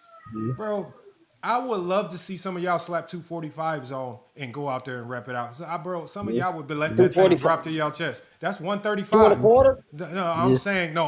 You talking about 135, one plate on each side, yeah. I'm saying some of y'all would struggle with 135 with the 245s. So when my max is 225. When y'all hear 185, if I'm in the gym and I see somebody just repping out 185, that's somebody that's strong as hell. Like, yeah. Bro, but people you know like what, so though? whenever y'all use that to slander KD, I want y'all to go to the gym and go just throw 185 on. And post a video. Post a Please video. play the King Shai Solomon, all y'all. I want y'all to go Peter. I want Peter to try. Peter, Peter's gonna pretend that he lift every day. Peter, take your ass to the gym, turn that camera on, throw 185 on. Bro, some of y'all that Westwood, boy, y'all and do it without a spotter too. I want to see this. Do it without a spotter. Yeah, man, make a video. That shit gonna be funny. That gonna be funny. Hey, Peter Budju, show it on video and then just send it to us so we can see. Shay, stop getting along. Shay, with that shit. You trying to fit in, Shay. That's some bullshit. That's some bullshit, Shay. You trying to fit in. That's some bullshit, Shay. Disconnect, bro. Y'all don't know how to shut the hell up, man. Damn, y'all annoying. Jesus Christ. You got King Shai Solomon with mic, background noise, mic feed, antagonizing people. God damn. Come on, King Shai. King Shai can only Lock come back in, when you man. get your account, King Shai. That's what we're going to tell you. You're going to come back with your account. Go get your medallion back, man. Nigga that had his account was in the chat. I saw somebody named XO or something. Hold on. Hey, let's get back to some b-ball, though. Can we do Man. that? Oh, you sure? You sure? All I know is that my goat never choke. That's for sure. My goat don't choke. My goat don't choke. My man's been And LeBron had a horrible defensive series in that finals too. Which finals? You didn't want to address how he was guarding Paul Pierce. He was horrible in 2011 defensively. What? How? What were you watching? What were you watching, sir? Hold on. Just have him explain it. Don't explain it, Peter. Bad closeouts, particularly when he was guarding Jason Terry. Bad screen navigation. Oh man, that's Not horrible. contesting Screen shots. navigation. Screen navigation. What playoff series? What playoff series did it particularly stand out? The 2011 finals. The 2011 finals. Okay. Did you go to game 2 and see how he shut down Jason Terry in the fourth quarter in game 2? Thank you. And he forced 3 bad possessions in a row in the middle of game 2. Thank you. In game 4. He had a bad series, Johnny. God. Lord have mercy, bro. Lord have mercy. That's all I can say, Johnny, when they say some of this stuff, man. I'm watching LeBron James. Bad shot contest. Every time we go watch the games, they don't never say like my boy said when we go watch the film. The film says otherwise. That's what Game Walmart. 4 passing up a wide open layup on some Ben Simmons shit. A genuine question, and I'll address the host so that I'm not breaking policy. Hey, Johnny or Lamont, what is a bad shot contest? Ooh. Because he just said bad shot contest. Yeah. Would you know what that is? A bad No, shot you- contest. inside dog, you gonna get him fried, man. A shot contest is really only bad if you foul him If you when he's foul. shooting. Exactly. I was gonna say the same thing. Unless you foul. Man, you about to get Peter fried, man, inside, man. So Nah, Peter, but you gotta remember, man. y'all gotta ask these Peter people these make questions. stuff up. He defines these in mind. Peter, what is a bad closeout to you? Not closing out under control. A closeout or bad closeout or bad contest. Bad closeout. I didn't say contest. Inside doesn't listen well. Oh, I mean, I Close. actually do get the film after this. So I'll hold just prove on. you wrong So afterwards. that means he's fouling shooters if he's not under control. No. You don't have to foul to not close out under control. What do you but mean under control? You're supposed to chop your steps on a closeout. Bro. Oh man, I can't wait to. Oh man, yeah, bro, I should get my players here, bro. You know what I tell my players every time I see them doing that silly Do not chop? chop your feet. Bro, I tell them, I say, look, That's the last thing you I do. said that chopping your feet. I said I don't know why high school coaches started teaching that. I said it's the number one way to get your ankles broke. Stop doing that. I said, you look dumb. I said you look dumb. So there's two ways to close out. You close out or you do a flyby, right? Teams today, like especially if you got good rebounders, they're going to do flyby leak outs, right? Otherwise, if you're LeBron size, right, you don't need to do all that choppy feet stuff. It don't do nothing other than get you in bed. So just running a straight line full speed towards a shooter and get blown by, right? Good advice, men's league coach. Hey man, Men's league. Because you said I didn't listen, but So what you actually said. run them off the line don't work. Don't mean nothing. If you run them off the line, that's not defense neither. Like, what if the strategy is to run them off the line? Like LeBron, like Lamar said, you got recovery. The idea is to close out under control. Ideally, you don't want to get blown by, and you want to be in position to at least get a hand up on the shot. Not true. Absolutely true. Not true. Because in the NBA, y'all, so typically when you're doing these hard closeouts, you're typically operating late shot clock, right? Off a skip, some type of breakdown, rotation, and these closeouts. So again, if there's 3 seconds on the shot clock, right? I'm not worried about you blowing wide. If you're shooting the ball with 1-2 seconds on the shot clock, you really think I'm worried about a blow by? No. I'm worried about contesting, probably leaking out for the easy layup. But at the end of the day, the shot clock dictates a lot of the things that you do. And LeBron James is not a dumb player. LeBron James is probably one of the best defenders in the league at that time. And you're telling me that you think he was playing bad defense because he didn't chop Yeah, his he feet had a on the bad closeout? defensive finals. Man, come on, man. Terrible. Like, go teach, like I said, I want y'all to teach this silly stuff to y'all sons and daughters. And when they start getting cut from basketball teams, and when they trash, come on, man. Stop it, man. Don't tell me about it. I want you to go teach it to somebody where it can ruin their career. Teach it to a kid where you can ruin your son's career. Tell him to stop it. Don't tell me about it. So don't close out under control, y'all. From the men's league coach. Now, I don't know. I've seen LeBron close out. Hold on, Peter. There's a closeout. There's only so many ways you can close out. It's only wild and reckless if you foul the shooter. That's the only time you're out of control. There's multiple ways to close. You think people get to the NBA without knowing how to close out? All you have to do is there's two ways to close out. Obviously, if you stopping short, if there's plenty of time on the shot clock. Other times teams teach flybys. It's whatever the team teaches. I don't know. We're not in these huddles and practices. Let me ask you a question. How do you stop short without chopping your steps? How do you do that? You just stop. You throw your hands up. Just come to an abrupt stop. All that choppy feet stuff, y'all, is dumb, man. It looks dumb. Dumb. All these guys doing that choppy feet stuff, bro, it looks dumb. I tell my players, don't do that stuff. I didn't say anything about choppy feet. I said if you're running towards someone, how do you decelerate? How do you decelerate without chopping your steps?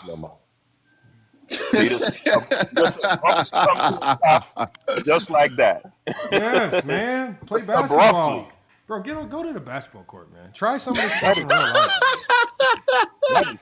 Bro. Go to the basketball court, bro.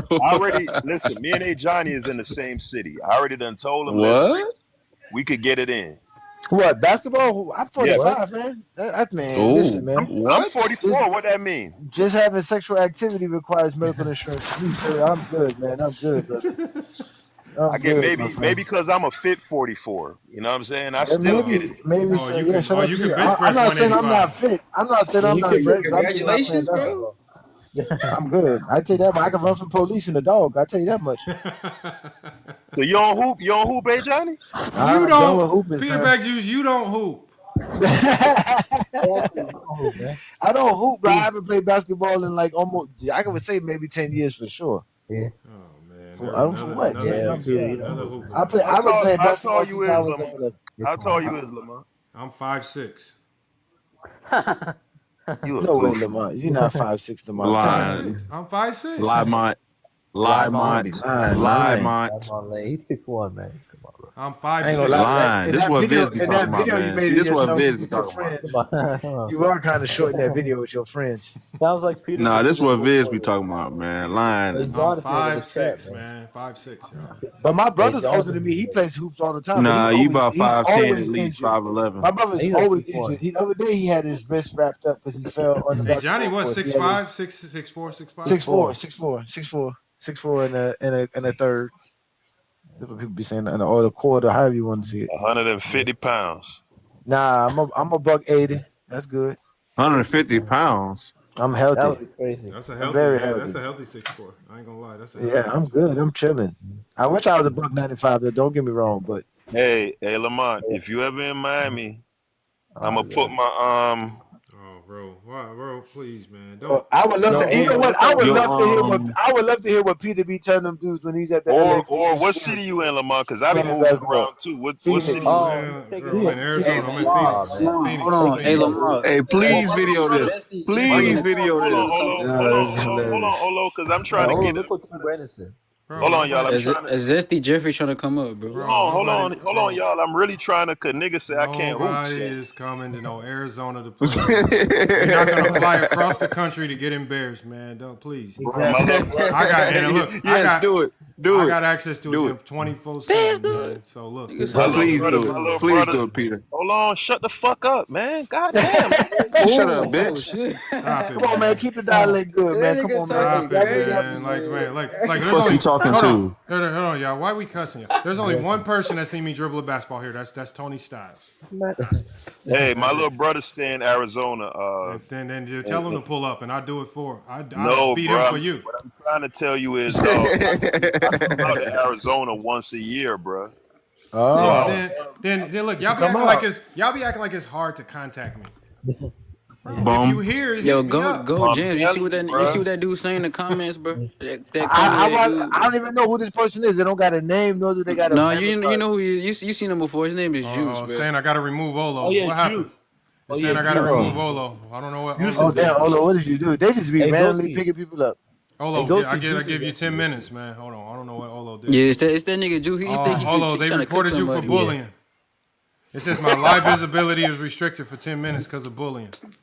Olo bullied me. That's what happened. See? Nah, Lamar, let up that dude, bro. Hey, Ghosty, look what King Brandon said too. Oh my god, let's set up. Hold on, we got a. Let's see what they got. Hold on, y'all. We got a new person on the panel. Quarter water. Let's bring up quarter water. What's the topic today, y'all boys?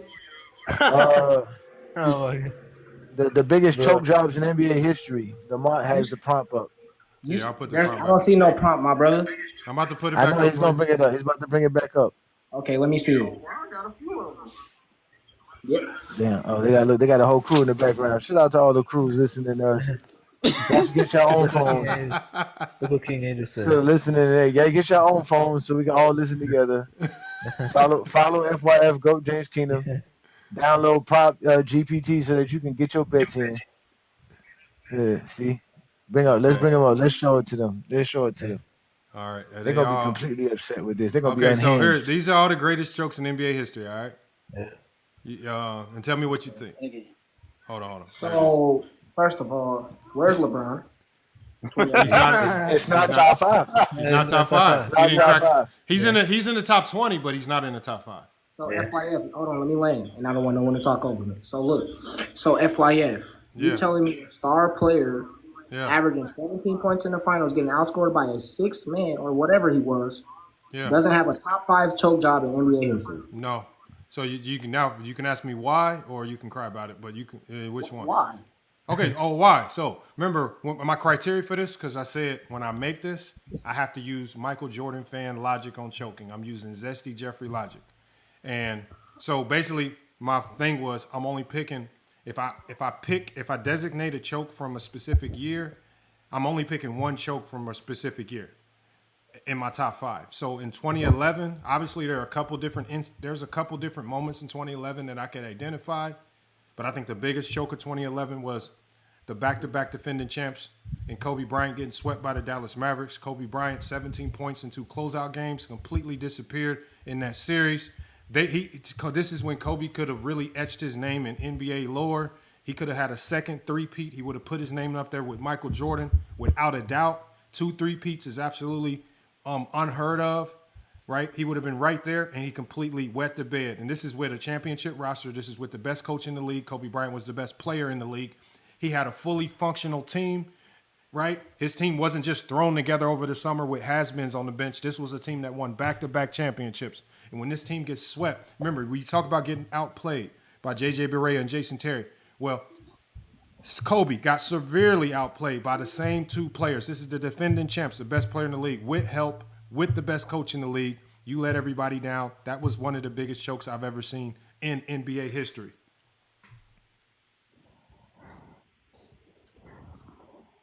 Okay, so FYF. So first, I just want to break shit down. So first, we're going to start with the Kobe and the Jordan. We're going to go Jordan first. You feel what I'm saying?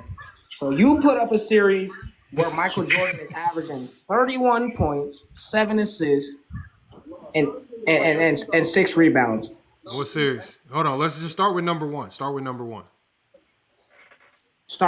the Kobe, the Pistons? Yeah. Okay, that's when we go to the that's the greatest choke of all time. Okay, so when we go to Kobe and the Pistons, yes, you are right. Kobe Bryant, he did not play as he should, and we can all agree on that. But then when we really look at the games, and I'm talking to everyone, if you guys had watched the series, you would see what was really happening. When in these series, when Kobe's not averaging what he's normally averaging, if you watch the series, you see that they was running the offense through Shaq. And Shaq was out here missing 9 free throws and shit like that in the clutch. My nigga, when you got your center missing 9 free throws in a game and y'all lost by, 5-6, that's a fucking big choke. What are we talking about? What? Damn, he blaming Shaq? Look at wow. You blaming Shaq. Okay, so 04 Pistons, right? 04. It wasn't Kobe severely underperforming, horrible efficiency. You're going to blame Shaq, who was averaging 26 a game, shooting 60% from the field. Did I blame Shaq, or did I start off the sentence with saying, yes, we know Kobe didn't have a good series? But we're not just going to say this is the biggest choke when they both choke. It's the biggest choke. When we go to the 2011 finals, LeBron's other option didn't choke. D-Wade showed up. LeBron didn't show up. And I don't mind. How did Shaq choke? Shaq didn't choke. Yeah, Shaq didn't do anything wrong that series. He was great. Shaq didn't choke. Getting locked up by a 38-year-old Eldon Campbell, not being able to get to the How is he locked up? He had 27. He was locked up. He was averaging 26 on 60% from the field. Kobe just was locked up because Kobe wouldn't pass him the ball. He was locked up by Kobe. He got locked up by Kobe. Oh my fucking god! Did y'all watch these series, or are we just talking? Yeah, we watched these series. Yes, we watched Kobe shoot them out the series. Literally, Kobe literally shot him out the series. Would you rather Kobe take a bunch of shots shooting 38%, or go to Shaq taking a bunch of shots shooting 63%? Okay, so throw James, since you know everything, and since Kobe was just shooting niggas out the game. Oh, hold on. You're not new here. Hold on. First of all, why would you call him Throat James? And this is a sidebar question. What are you picturing in your mind when you say Throat James? Oh Lord, don't answer that. That's a nasty image to picture. I'm thinking of a LeBron dick rider. Because hold on. Think of it like this. Like, it's like some of these younger guys, right? When they think of the females and they call her the throat goat, I kind of know what they're picturing in their mind. But when you allude to a man calling him Throat James, what are you alluding to there? What are you picturing in your mind? Stop What's protecting your boyfriend and let's talk about No. I'm just asking. I want to know what's going on in your head. Yo, what? All right, sorry. I'm sorry. Hold on. We're not. Hold on. That was a sidebar question. Who's getting cooked? You the one who blamed Shaq. You said Shaq. You said Shaq was right in on you. Blamed Shaq. What are you talking about? Oh my God. You said Shaq. I told you he's a casual. Everyone knows that Juice is a no casual. He's a casual. Hey, go. He's a no casual, bro. Hey, FYF. That's hilarious. I can talk now, FYF? No, good. Okay, so when we go to Kobe and then we go to Shaq. So shooting 27, making 27 out of 55 free throws is good. That's not a choke? No, Shaq was not a good free That's throw not shooter. joking. Shaq's not a good free throw shooter. Shaq's not a good free throw shooter. And that's a good thing. No, I tell you what though. All right, let me ask you this: you're talking about Shaq. Is going 43 of 113 good? That's not choking. Going 43 of 113. 43 of 113. I already said Kobe had a bad series. I'm not saying he didn't. No, I said choke, sir. I said that's choking. No, Kobe Shaq shot bad. Is that choking? Because you said Shaq was choking because he played bad. Kobe played bad, but you say he ain't choking. When did I say Kobe didn't choke? You're just trying to make it seem like this is the biggest choke job. You just said he didn't choke. You said he didn't choke. Hold on. But Juice. Hold on, Juice. This is my list, right? So, Juice, the reason why I say, just so you have an understanding, the reason why I say this is the biggest choke in NBA history is because I think all of these series up here had heavy expectation and heavy implications. So in 2004, with the Lakers having two of the top 5 players in the league, right, going into that series, the Lakers were overwhelming favorites. But going into that series, their talent no longer mattered because Kobe Bryant being now disruptive, checking out on the team, right, playing with selfish means, not playing winning basketball is what cost them. So when I say that this is one of the biggest chokes in NBA history, is because Kobe Bryant went out of his way to voluntarily do things that cost them the series. Kobe didn't have to shoot that inefficiently. Kobe didn't have to chuck up all those shots over double teams. Kobe was literally watching Shaquille O'Neal dominate his matchup, averaging 26 points per game, shooting 62% from the field. But Kobe then proceeded to shoot 38% from the field, 17% from the three, shot the most shots in that series, kept chucking shots up, even to the detriment of the team. When we saw that the solution would be to give the ball to Shaquille O'Neal, who the Pistons were basically saying, we're not going to double Shaq. You finally have a series where you can get Shaq not getting double teamed and you decide to not give him the ball. You give him the ball versus the Nets when you got all 5 Nets hanging on him. You give him the ball versus the Pacers when you got all 5 Pacers hanging on him. But all of a sudden you wait till you play the Pistons when you say, oh, he has a one-on-one matchup and now all of a sudden you can't get Shaq the ball. That is called intentional losing basketball. That is called self-sabotage. When you are the finals favorites, when you have 2 top 5 players in the league versus a Piston team that already struggled to score, you already have the greatest coach of all time coaching you, leading this thing, and you wet the bed for selfish, non-basketball related means. That is called choking because you let non-basketball related things get in the way of winning a basketball game, your personal interest. So again, Mamba mentality cost the series. He shot them out of the series. 17% from the three is unacceptable. 38% from the field is unacceptable, right? Subpar all around the board. Shaquille O'Neal gave 26 and 10, 62% from the field. He's the last person I'm going to blame. This is solely on Kobe Bryant.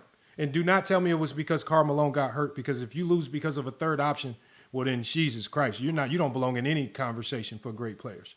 This is on Kobe Bryant, the greatest choke job in NBA history. We can move on to the Jordan series. Okay, we can move on to the Jordan series, I guess. Again, so with the Jordan series, we're talking about a nigga that all this goes back to LeBron, because 2011 is the worst choke job in NBA history. All this is going towards LeBron. In 1995 versus the Magic. That's still Kobe. I don't know why you niggas always try to bring up LeBron. LeBron is not even on this list. Yeah. I don't give a fuck who's on the list. I'm gonna bring him up if I want to. Because that's what the prompt is, motherfucker. Now you want to bring up LeBron. Hold on, can we watch that? Can we watch the language, Juice? Tell us how much you love LeBron. Come on, tell us how much you love LeBron. Can we watch? Hold on, y'all. Look, I don't want to have to keep. Look, all I want, Juice, is watch the language. I don't care what you say, Juice. Just watch the language. All right, please. That's all. I got you, bro. So he's hurt. Now, Juice, tell us why Jordan 95 versus Magic. Talk about LeBron like a bitch. Jordan 95 versus Magic. With the expectation, how was that not one of the biggest chokes you've ever seen in your life? This is the GOAT we talking about. Okay. So, again, y'all's GOAT. No, my GOAT is Michael Jordan. My GOAT is Jordan. Not Michael Jordan. Stop lying. But again, y'all's GOAT, who is LeBron James. My nigga. Juice. Hold on, Juice. We talking about 1995, sir. We supposed to be talking about 1995. When LeBron wasn't playing in 1995. Yeah. 1995, when Michael Jordan averaged 31 points, 7 rebounds, and 6 assists. Yes, he was turning the ball over a lot more than he was. But then when we compare it to the 2011 finals, he wasn't getting outscored by a fucking bench player. Why are you comparing it to 2011? Oh, let me land. Because I don't care about these other shits. LeBron should be number one on this list. Why are you even letting this nigga talk, bro? Dusty Jeffrey ass niggas, bro. They can't talk basketball. What the fuck? All these niggas care about is LeBron's jockstrap. That's all they care about. Exactly. You're the biggest LeBron fan here. Yeah, Juice, you're the zestiest guy. The only nigga bringing up LeBron. He can't talk about nothing else. Hold on, let him land, y'all. 95, 31 points per game. That's enough. That's good. That's all Jordan's supposed to do. It's better than 17 in the finals. Oh my God! It's better than 17 in the finals, getting locked up by JJ Barrera and Jason Kidd. Oh my God. Who's better than scoring 8 points in a finals game and 0 in the fourth quarter? And Darryl Armstrong and what's it called was shutting Jordan down. Nick Anderson. That's great. What? Yeah, go ahead. That's great. Making excuses for Jordan. How am I making excuses? Everything I just said is a fact. Yeah, Jordan. Yeah, no. I just make so LeBron didn't. LeBron wasn't the best player in the world in 2011. LeBron wasn't the best 20. No, he wasn't getting locked up. That's a lie. LeBron in Game 4 didn't go scoreless in the fourth quarter and scored 8 points the whole game. And LeBron James was not the best player in the world, and he was not getting locked up. Yes, he was. He came off a back-to-back MVP. What the fuck are we talking about? No, he was not. Was he the best player in 2010? When did Jordan come off a back-to-back MVP and lose? What you mean? He lost in 95. You're talking about a season when he only played 17 games? Exactly. He had rest. Did he win MVP in 95? LeBron didn't win MVP in 2009. Okay, I said back-to-back MVPs. He was back-to-back MVP in 91, 92. That was just 2 seasons prior. For Jordan. Hold on, Juice. So just so because you want to go to 2011, and I told you why I selected one choke from 2011. So LeBron is a bigger choke in 2011 because he was back-to-back league MVP. But Kobe's not a bigger choke being back-to-back league champion. What's more important to you, being back-to-back MVP or being back-to-back league champion? You're talking about an individual player. A championship is a team thing. Kobe was the leader of the team. So Kobe was the one. And when we looked to 2011, the last time I checked, Kobe was the one that disappeared in those games 3 and 4. As the defending champs. With the best, with defending champs, with the best player in the league, with the best coach in the league, right? Okay, you're right. And Kobe did do that. But Jordan didn't average. So what I'm saying is, I'm wrong. I'm wrong for saying Kobe had the biggest choke when they're back-to-back champs. But to you, LeBron is the biggest choke job because he was a back-to-back league MVP. So you guys prioritize league MVPs over championships? We're talking about an individual player, my brother. All the other players on LeBron's team did exactly what they were supposed to do. Kobe and Shaq both didn't perform. That's a lie. That's a lie. Kobe and Shaq both didn't perform. Dwayne Wade didn't do what he was supposed to do. Dwayne Wade didn't do what he was supposed to do. Dwayne Wade did what he was supposed to do. He averaged 20 points. Juice, no, he didn't. That's not what he was supposed to do. He was supposed to do something else. Juice, we'll get to where you rank LeBron's choke job later. Right now, let's address Jordan in 95 versus the Magic. I promise we'll let you talk LeBron. But right now, we're addressing this list. And where you feel Jordan, do you feel Jordan 95 Magic was a choke job? Yes, but it wasn't a top 5 choke job. 2 of these shouldn't. What? And why do you feel it wasn't a top 5 choke job? First of all, like I said, replace that shit with LeBron, 2011. Okay. LeBron is not an excuse for Jordan choking, sir. Yes, LeBron is not an excuse for Jordan choking. That's my whole explanation. LeBron is not an excuse for Jordan choking. LeBron is not an excuse for Jordan choking, bro. Every time Jordan does something bad, y'all can't go point to LeBron. No, Jordan choked first. No. Worse. When did I make an excuse for Jordan choking? You making excuses by bringing up LeBron. We talking about 1995. But LeBron had a 1 choke job. Hold on, He's 95. Man, we know you love LeBron. We know LeBron's all down your throat. Juice, we get that. Juice, I just said we're gonna let you. We're gonna let you talk LeBron and tell us where you rank that particular choke job. But right now on this list, why do you feel Jordan 95 versus the Magic doesn't belong at number 2? Like, I know that Jordan averaged 31, right? Mm-hmm. But does that absolve him from, for example, his horrendous performance in Game 1 where he cost him the game late? He only dropped 19 points, shot 40-something% from the field. So he had a big gaffe in that game, and he didn't perform up to his scoring, typical scoring. For the rest of the series, he gave good scoring performances, but we all know, obviously, the humongous mistakes he made in late game situations with the turnover, trying to throw the ball in the clutch to Scottie Pippen, missing clutch free throws, just all over the place. Jordan, we know Jordan was Jordan, so we can't use the 17 games as an excuse, because when he dropped 38 points in Game 2, nobody said, Jordan looked like Jordan in Game 2. Jordan looked like Jordan in Game 3 when he dropped 40, right? Jordan looked like Jordan in Game 5 when he dropped 39. So what I'm saying is, if Jordan's looking like Jordan, how can you use him only playing 17 games as an excuse to choke when he's looking like Jordan in this series? FYF, didn't I say yes, Jordan choke? Okay, no, but I have it number 2. Okay, I know we know Jordan choke, because remember, the way I'm labeling these players as a choke job is me using zesty Jeffrey logic. I'm thinking like a Jordan fan. I personally don't believe in this type of level of choking for players, but I'm being a zesty Jeffrey today. I'm assuming we both can agree on number 3. We agree that was one of the biggest choke jobs in NBA history, correct? We can bypass that one. Yeah, that's not crazy. I don't care about that. All right, and then we have, obviously so we talked about the Pistons. Now we have Kobe 2011 versus the Mavs. I explained why that was one of the biggest choke jobs ever. I'm going to keep it $150 with you. I don't care about nothing else on this list except for the first and second one. Nothing else I don't care about. Why? So you want me to re-break down everything again? So why? Why specifically those 2? Again, LeBron Raymond James in 2001 had the worst final performance coming from a superstar ever. Well, no, hold on. I get that. But what I'm saying is, why is LeBron in 2011, right, losing to the Heat a bigger choke job than Kobe in 2011, defending champs losing to the Mavericks, not the Heat? Did Kobe lose in the finals and get outscored by a 7th man?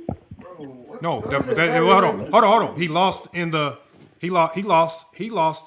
2. He lost in round 2. He didn't even get to the finals. So that might make it even more egregious that as the defending champs. Lamar, they think losing earlier is better than losing in the finals. Yeah, so hold on. Juice, you gave us a new revelation. That makes it even more egregious. Kobe couldn't even get the defending championship Lakers back to the Western Conference Finals. He lost way before then. So he choked early. That might even be more egregious. And got swept. And got swept. And 17 and 17 points in games 3 and 4. That's akin to quitting. We could damn near say he quit on that team. Yeah. And he was averaging way less rebounds and assists. Okay, so all around way worse. So you're naming all of this, but there's no. I'm saying, Juice. These are the reasons why I feel like Kobe losing in 2011 is far more egregious than Bron. Because we expected Kobe to get there. We expected him to three-peat that year. He was going to put himself on the level of Michael Jordan that year. 2 three-peats. And he wet the bed severely. And when you really talk about getting outplayed by Jason Terry and J.J. Barea, it was far worse for Kobe. Them 2 went bananas on Kobe. You think they went bad on LeBron? They went absolutely ballistic on Kobe. Everything that you saw them do versus LeBron, it was 10 times worse versus Kobe. Do you remember that series? LeBron went to the finals 10 times in a row. Why didn't he three-peat? Not once. You're wrong, Here sir. we go. Trying to be real calm. Sir, we're talking about choking now. Look what are you talking about? We're talking about choking. What are you talking about? You brought up. Damn, you can't talk basketball. I thought you said you know how to talk basketball, man. You just ain't how to talk basketball. We just broke down how Kobe choked worse. We just broke down how Kobe choked worse in 2011, and you're over here crying about LeBron making the language. Come on, man. Get out of here, man. Get out of here. This is what happened when we deal with Zesties like you. You just got exposed, man. Hey, y'all put the clowny emojis in the chat. And that's even worse. That wasn't even by me. That was by Lamont. Lamont over here proved to y'all that clown juice. That's what we gonna call it. Hey, Goldsky knows. He's been hanging out. Clown juice. His new name is Clown Juice. Lamont. Crying about LeBron. Hold on. Hey, New World has to wait 10 got me minutes. crying, bro. Hold on, y'all. Hold on. New World. I gotta give you 10 minutes because they said something about the live. It says, man. I don't know It what went down. But go James. Here's my thing. Lamont gives him the answer, gives him the rebuttal. He knows he's stuck. He can't rebuttal, so he tries to derail the conversation and switch the topic. Like, bro, we talking about choking, bro. Why you bringing up LeBron his 10 finals appearances and not like 3-peated?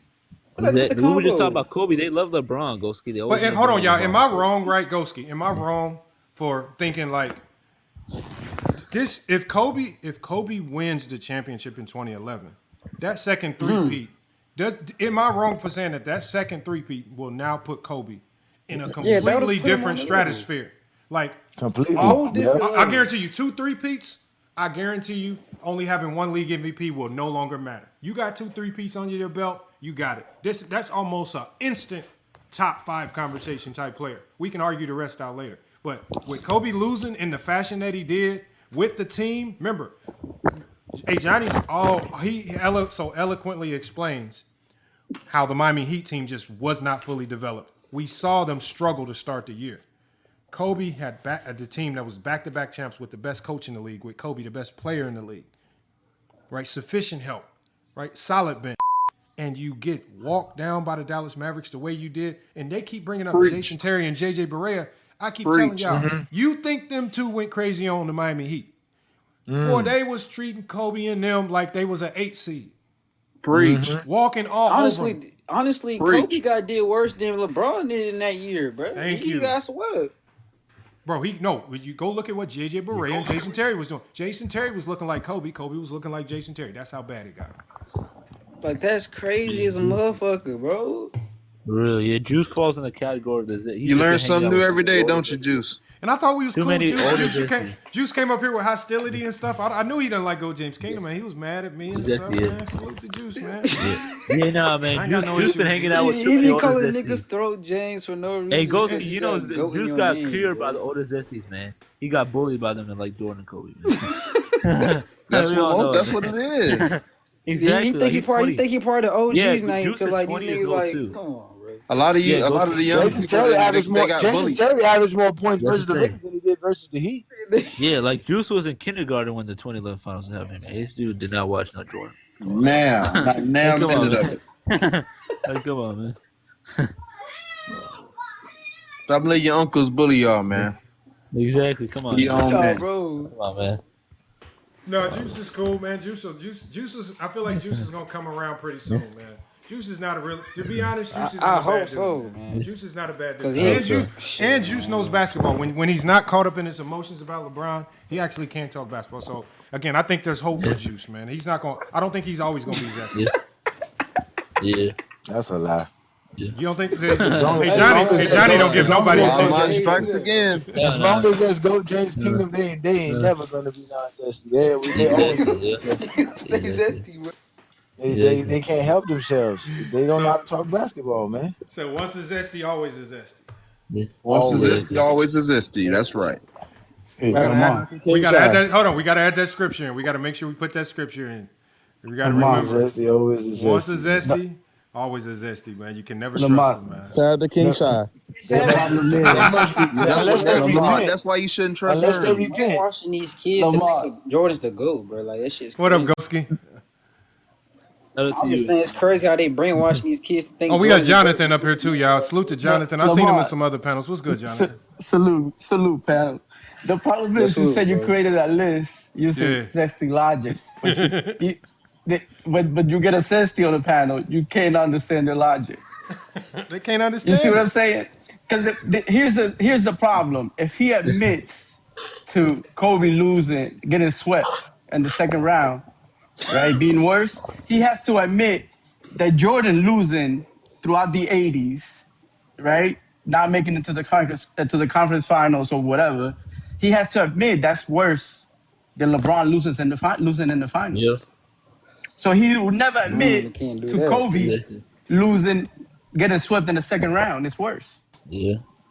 That's a test of logic. That's why you can't understand it. Yeah. I just did a YouTube. I did a TikTok short on that too, talking about the four. Like these Jordan fans want LeBron to be 4-0 in the finals and not 4-6. They think if LeBron was 4-0 in the final, I always ask them, Jonathan, this, and they get confused. I say, so let's remove the 6 finals losses and let's just say LeBron got swept 6 times in the first round. Does that make it? So then that's better. That's better. Yeah. That's the craziest part about it. Because the truth about that is, right, LeBron win 10 times. That means they couldn't beat him for 10 years in the East. Jordan only went 6 times. And he every time he went, he had the best team in the league. LeBron not always had the best team in the league. They want to keep bringing up 2011, but since they don't watch basketball, right? They only watch highlights. They always forget who LeBron had. There was no bench. Who was his center? It was Anthony. Who the hell is Anthony? His mom don't even know. Who are you cooking, Jonathan? No, he's not. Man, His mom didn't even know he was starting. Mom, you watching the game? I'm starting. What are you talking about? His team got there based on talent. Then once they got up there, guess what? We don't have all the weapons. So why does he lose when he has talent then? If by that own scenario, when did he lose? Hold on, yeah. Hold on. Look, whoever's asking questions, you gotta make sure you ask the questions to me or Go James Kingdom, and then we'll try to spread it out. That way, we can always go with one mic because I don't want it turning into World War III up here on the panel. Nah, to me, the biggest finish, Jonathan. I'm gonna go to Ken. Salute to Ken. I'm just saying, to me, the biggest one should be the biggest choke job's probably got to be the Warriors. That's probably the biggest.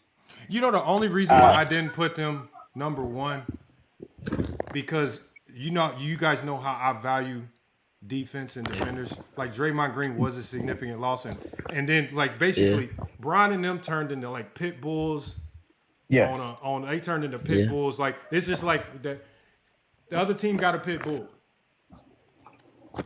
And that's the only thing stopping you from going into that yard.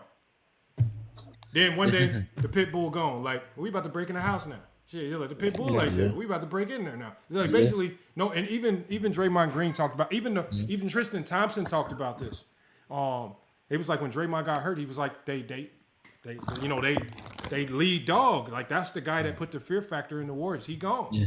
It's just like, oh, you ain't got him no more. It's over with. But that's how valuable a guy like Draymond is. But Zesty Jeffries, because they only value scoring, will never give him his just due. They will never give him his credit. But we got Ken up here. Salute to Ken, man. What's good? Yeah. Yo, what's up? So, I was hearing the other guy talk about, how great LeBron James is and how special he is and how he takes teams that don't deserve, to be in certain areas and possibly in the finals to the finals. And I was thinking about it, and I was with him. I was with LeBron. I understood what LeBron was doing his first 6 or 7 years in the NBA. But then after that, when he actually got players, right, I don't think he actually lived up to the hype. Just address that. Now, give me a year. Give me a year, for example, so we can. Give me what year? Give me 1 year you thinking. Well, the obvious one is 2011. Okay, so Jordan. Okay, so 2011. You feel like LeBron had a competent team? Yeah, I think he had a competent team. Okay, so outside of Wade and Bosh, what made that team competent? I mean, what seeding were they in 2011? No. Hold on. No question. So we're just talking about the roster. Outside of Wade and Bosh, what do you feel made that roster competent? I think you can't say outside of Wade and Bosh because they actually. Why not? Because they are 3 All-Stars together. And you guys are claiming LeBron James is the GOAT. You can't just say outside of Dwayne. I have Jordan as the GOAT. Ken, I have Jordan as the GOAT. So I'm not saying to you, So I'm saying to you is, so remember, before we get to this, you know, the record and all that stuff, I know all that stuff matters. Just that we're talking about the roster, right? Because me and the GOAT James Kingdom are aligned with this. Teams win championships 1 through 15. And Johnny did a good job of talking about how even like the bottom guys on the Miami Heat, when they won that first championship in 06, how Wade talks about how good those guys were in practice replicating Dirk and how those guys were even valuable. So we start to now see the value be about 1 through 15. 1 through 15. So that's why I say outside of Wade and Bosh, which we know is a top-heavy roster, what made this a competent championship team? Hold on, but it doesn't make any sense to me. You know why it doesn't make any sense to me? But no, can you just talk about the roster before you get to your feelings? No. I'm not getting to my feelings because I'm actually answering your question in my response. I'm saying Dwayne Wade and LeBron came together to make that team. Yeah, I know. It's not the whole team, my man. But I'm saying it's just the ones who organized. And thought out the roster with the GM probably. But no matter how the team was put together, right? I'm saying is to you, what outside of Wade and Bosh, what made them a complete championship team? I didn't say they had like the best role players. What I did say is their players were good enough to win. I would have to go down the rosters, look at the rosters. Give me an example of like 2 or 3 of those guys that you feel like were good enough to help them win. Yeah. So before I just want to look at their roster just to get know exactly which players because I have I know Mario Chalmers is on. What about Joel Anthony? Let's talk about Joel Anthony. Joel, he was like a backup center, really. Okay, so what about Carlos Arroyo? Carlos Arroyo, yeah, he wasn't the best player. Okay. Okay, hold on. So hold on. We know these players are not the greatest players. Okay. No, but these guys were getting significant playing time. Now you're telling me they're not the greatest? They're getting significant playing time. They're role players. That's what they are. Okay. What about Ildrunas Ilgauskas at that time? Oh boy, you going? Yeah, he wasn't playing. I don't think he was playing that much. So.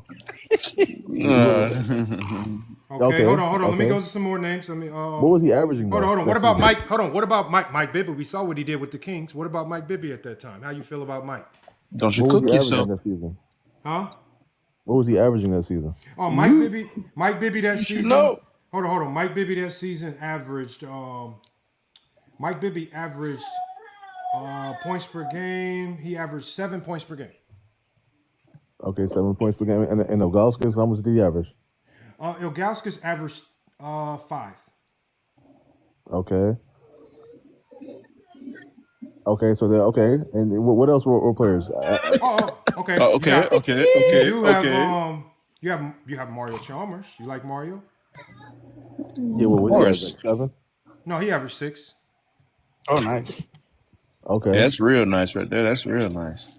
Now, I would say Mike Miller, but we all know Mike Miller was injured, so he really wasn't playing like that. He didn't really become relevant until the next year when he was a little bit healthier.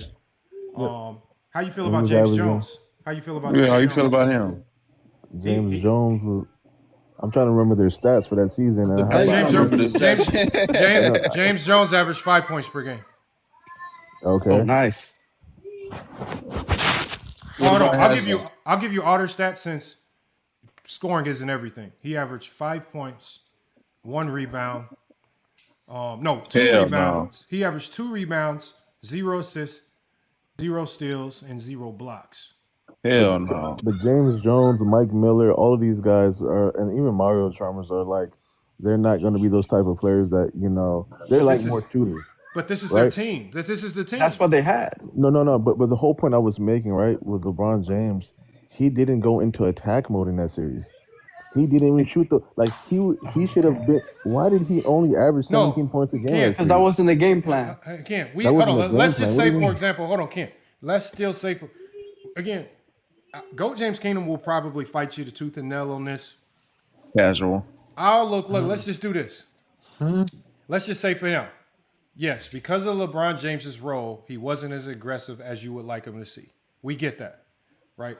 It still does not absolve Kobe of having a much larger choke because Kobe had a competent roster. Kobe had a team that just won 2 back-to-back championships. Kobe did have the best coach in the NBA. Kobe himself at that time was still arguably the best player in the league. And Kobe was set. And Kobe was, please, y'all come up here and just be disruptive. We'll bring you in a second. Kobe had Kobe wins this championship. Kobe now has history. Kobe is looking to make history. This could be a historic milestone marker for Kobe Bryant. A lot was on the line for Kobe Bryant. LeBron James, with a team that was put together over the summer, again, we saw how they played to start the year. We knew it was going to look ugly, right? We knew it was going to, at times, look good because of how talented the top was. But the expectation, I don't know if I expected them to win more than I did the defending champs with a healthy Kobe, with the Phil Jackson, with the competent roster. So, again, that's why I say Kobe's was the bigger choke because he lost earlier in the playoffs, so he choked earlier.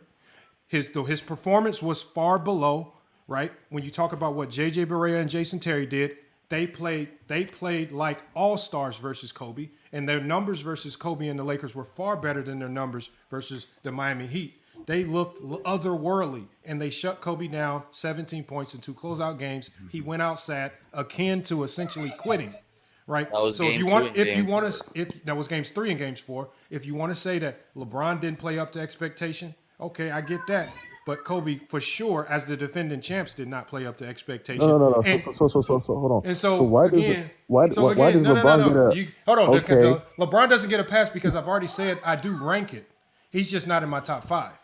No. Why doesn't it rank highly to you? Why do you want? Because I said I said in my top 5. My top 5 can only consist. I'm not putting 2 choke jobs. I don't think 2 of the greatest choke jobs happened in 2011. I think Kobe's cracks the top 5s. LeBron's doesn't.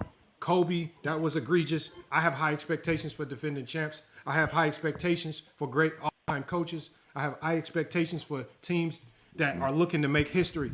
I don't have high expectations for a team that just got thrown together over the summer with no bitch and none of the players you can even name or recognize. And FYF, the Lakers were expected to win, though, bro. They were favored. They were favored to win. Hold on. Were the Miami Heat favorites to go to the NBA Finals that year? No, they were not.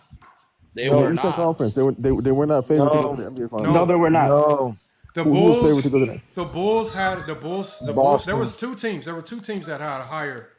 If you want to go off Vegas gambling odds, like Johnny says, yeah, there were 2 teams that had a higher chance. Now those odds started to change as you approach the NBA Finals. So now you have odds that continuously change. But if you go to preseason odds, entering the playoffs. Yeah, if you have preseason odds, no, they were not favored. Even going into the playoffs, Johnny does a good job. They were not favorites either. Yeah, he pulled up clips of a whole bunch of people. I mean, we have report after report after report of people saying we don't think they can do it. They're not good enough. They're not ready. They're a year away. So a lot of people did not believe that team was ready to win a championship. And that was based on the roster. Go back to 2011, LeBron. And you know what, Ken? This does not absolve LeBron for his performance. Right. He's just not top 5. It's just not top 5. Okay. But now that we know exactly, which team was actually good and which team wasn't, as good. We know what the Miami Heat turned out, right? Would you consider that a failure, a huge failure? And I don't know why it's not in your top 5. It should be there because failure is not a choke job. Because we know how LeBron's career panned out, right? No.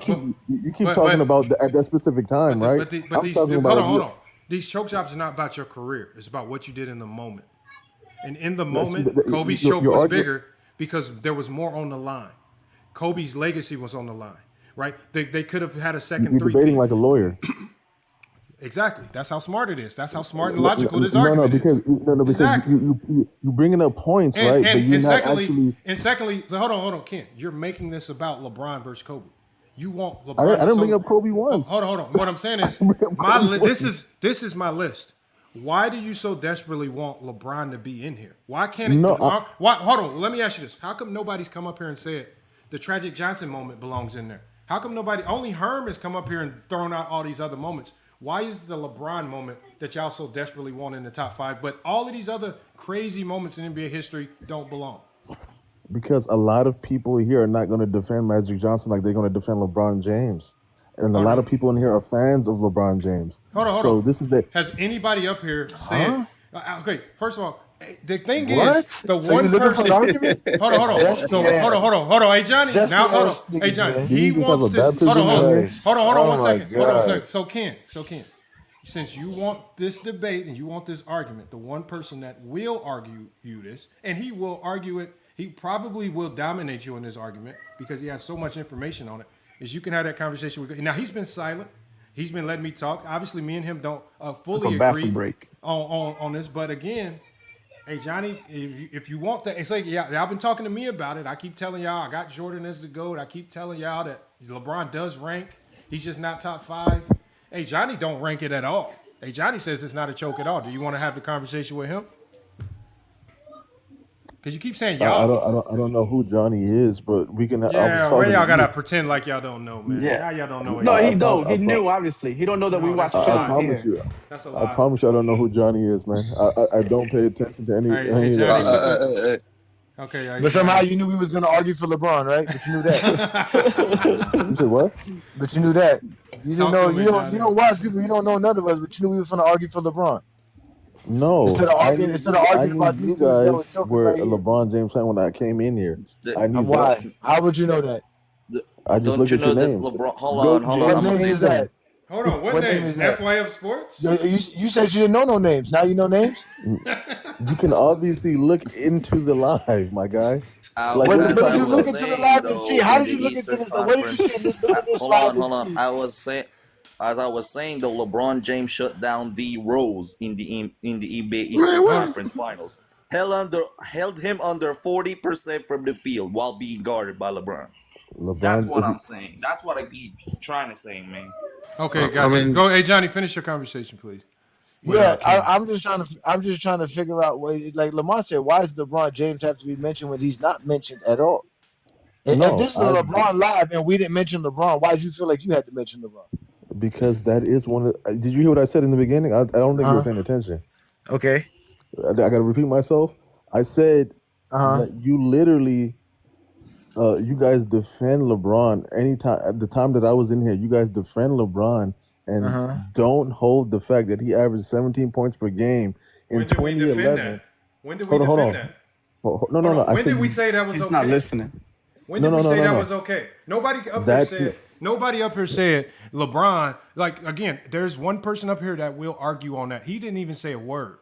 Again, there's nobody's came up here and said, "Man, LeBron didn't do nothing." No, nobody said that. We just said we rank it lower. We consider it. It belongs somewhere in this top 20, but it's not in the top 5. That's all we're saying. So if we rank it, so now you're just crying about the number. We have it in the list. Now you're crying that it's not high enough.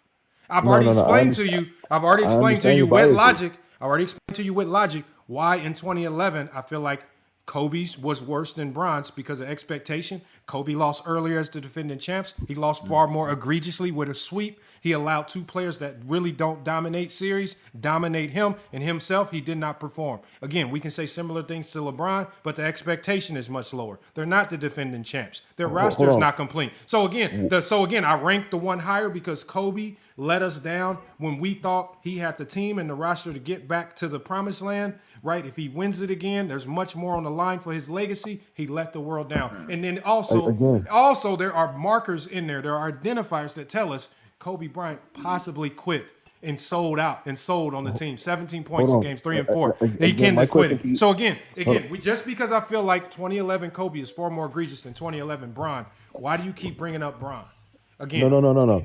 My thing is though, why do you keep talking about that whole situation like we don't know how their careers panned out? You said you held Kobe Bryant about career. Oh my God. Hold on. You said, this dude's slow, y'all. No. You said you held Kobe Bryant accountable because. Okay, hey Johnny, hold on. Can I let Johnny go? Because I'm gonna let him go and I'm gonna come right back. No, I want to hear I want to hear what this career. What does the career have to do with the joking in 2011? No. We know who they are. He's talking about it in a specific period of time. Kobe was coming off 3 championships. He could have got a 3-peat. And he's talking about it like that, right? I said, we know who LeBron James is. We know who Kobe is. Why do you have to speak in that particular terms? Because he's talking about the one instant when he why? What do you mean? What do you mean? Hold on. He's asking why. What do you mean? Why? Because he's bringing to you that the expectation for Kobe is larger. the actual legacy is on the line, bigger than LeBron. LeBron could redeem himself. This is the first year with the Heat. They can come back next year. They just joined. This is Kobe's opportunity, once in a lifetime opportunity to get already 6 done it rings. before. No, this is back to back. This is getting 2 3-peats and doing it without Shaq. So On top now, of it, so he would set the standard of being like Jordan. He would match Jordan. He would match Jordan's 2 3-peats. He would have all that. So He's the best player in the admitting, league. Hold on, wait, Ken, listen. In a way, Ken, listen. You're admitting that asking Kobe's us to answer the expectations are question. higher than LeBron's? Yes. Yes, in 2011, yes. Yes. 2011, No. I'm talking about for his career. No. That's not what we're talking He's talking about career. What are you talking about? No. Because I already addressed the point, right? We already know how their careers panned out. What does their careers have to do with 2011? Ken, their careers have nothing to do with 2011. That specific. That's what we're talking about. That's the year we're talking. That's the year Kobe choked. Kobe didn't choke for his career. LeBron didn't choke his career. LeBron James already made an NBA Finals before that point. But he didn't choke his career. Kobe didn't choke his career. Hold on. Choked in 2011. LeBron made the Finals in 2007. Yes. Okay. What does that have to do with 2011? What does that have to do with 2011? No. So he made a team that would get him over the hump, right? He formulated this team with Dwayne Wade to get him over the hump, and he played poorly. And the same thing with Kobe. Kobe made a team to get over the hump. That he could win 3 championships, and he didn't do it. He didn't do it. He had the better team. So he was supposed to win a championship. He got swept. So you're changing the argument. From Kobe's the argument you think you're trying to make it seem like all of a sudden LeBron James joined Dwayne Wade, he automatically has a team to win. That's not how basketball works. The Heat of 2011 was not more of a championship team than Kobe's team, who was an actual championship team who just won back-to-back championships. Hold on. Did you hear yourself speaking? He went to the Miami Heat and went to 4 straight. Yo, Ken, read the screen, man. You're talking too much shit now, and Kobe went to 4 straight NBA Finals. Hold on. I'm sorry. Kobe went to 3 straight NBA Finals, and he couldn't go to 4. That's what I'm saying. He's supposed to go to 4. Why didn't he go to 4? Because he choked. Because he's the back-to-back champion. He's the best player in the league with the best coach and a better roster. And he's expected to win too, Johnny. Bro. Yes, he's expected to beat Dallas. That's argument that you're making, though. That's not a sad argument. Okay. Oh, do you agree? Do you agree? Kobe had a championship roster in 2011. Yes. Let Ken answer. Let Ken answer, y'all. Do you believe Kobe had a championship roster? Was in the same Powell. He's not listening. Powell was an all NBA player in 2011 like he was in 2009 and in 2010. Same player. I don't think they were a championship team. They just won. Wow. But somehow Dwayne Wade and LeBron James by themselves is a championship team alone. Just those 2 guys are a championship team. But Kobe is not a championship team with Paul Gasol, Andrew Bynum, Lamar Odom, Ron Artest, Fisher, Derek Fisher. Who had the best coach in basketball in 2011? Was Phil Jackson the best coach in basketball? This is how teams break down, right? When you go to 3 straight NBA Finals and you're a veteran team, you're not going to be the same team year in and year out. If this was a younger Kobe, a younger LA Lakers team, it was considered. So now you're making excuses for Kobe. Well, okay, I heard you, Ken. And if this was a Miami Heat team, and if this was a Miami Heat team that was together for a while and was able to build a structure, system, and everything together, LeBron James say what happened in 2014 against the Spurs? They say Dwayne Wade got injured. He's old. This and that. No, hold on. Why do you keep bringing up the LeBron fans? Say nobody heard it. Nobody say that here. Nobody here say that. You never heard nobody here say that. Don't bring up arguments that nobody brought up. Just stick to 2011. Stop hopping around because you're avoiding Kobe choking. You're avoiding the fact that Kobe choked as 2-time defending champion. Hold on. So we go to Kobe couldn't make it to the biggest stage and got swept. Kobe got swept. He had 5 chips on Kobe got swept. He got swept. Ken, just so you understand, Ken, why are you struggling with just keeping it 2011? This is not an indictment on Kobe's entire career. This is just 2011, a moment that happened. It does not make him a horrible player for his career. It does not define his entire legacy. But when you're talking about moments in your career where you were expected to win, when you have a chance to make history, right? You when you say his team wasn't better, you say they got worse. Kobe was all NBA. Kobe was top 5 in MVP voting. Kobe was all NBA defensive first team and all NBA first team. So was Paul Gasol was all NBA second team and an all-star. Lamar Odom was 6th man of the year. They had 2 other players in Ron Artest and Andrew Bynum who both got DPOY votes. You keep telling me that they were not that team, but when I look at this roster, everybody was living up to expectation. Everybody, accolade-wise and statistically, where they were performing, they almost had 60 wins. They were 3 wins away from 60 wins, but yet you're supposed to lead me to believe that all of a sudden they were just suddenly just not this team that wasn't that good. How do you win almost 60 games? How do you have all of these accolades? 5 players who are collecting accolades, but then when you get against the Dallas Mavericks, all of a sudden what happened? These guys are no longer any good. They're trash now. What happened? No. So what happened to the LA Lakers after that? What happened in 2011? No, exactly. This is the point I'm trying to make. What happened in 2011? Hold on. What happened in 2011? 2011. What happened in 2011? We're only talking about 2011. We're not talking about 2011 only. 2011 only. Why what happened in 2011? Because I'm trying to give you a grander concept of what's going on. No, there's no grander concept. We don't need that. No. 2011. 2011. Hey, y'all, do not let up.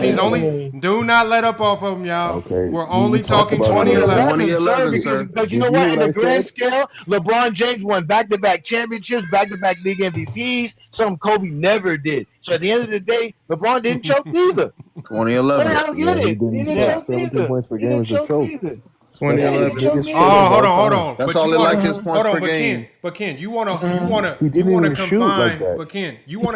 LeBron to 2011 and talk about his 17 points per game. But you don't want to confine Kobe to 2011. You want to talk about all of these other years and the broader conversation. Why can't you talk about Kobe in 2011? Why can't you talk about his individual failure? Why can't you talk about his expectations? Why you can't talk about him being the favorite and losing? Why can't you talk about them having home court advantage over the Dallas Mavericks and then flopping and giving it away? Why can't you talk about Kobe choking in games 3 and 4? Why can't you talk about none of these things in 2011? But all this age, guys are getting old. Even though we're all NBA, they won 60 games. Even though we're making all-star games, even though we got all these great defenders, even though we got the best coach in the league, y'all. Oh man, getting to the finals is so tiresome, y'all. We're tired. Yeah, our legs are hurt. No, bro, stop the lies, man. Stop excuses. It, man. Come on, man, get up out of here with that. This is one of the greatest jokes in NBA history. And you got to be lucky that we only put it at 4 because it could have qualified for number 1. And where's LeBron? LeBron is, I think, 18, 19.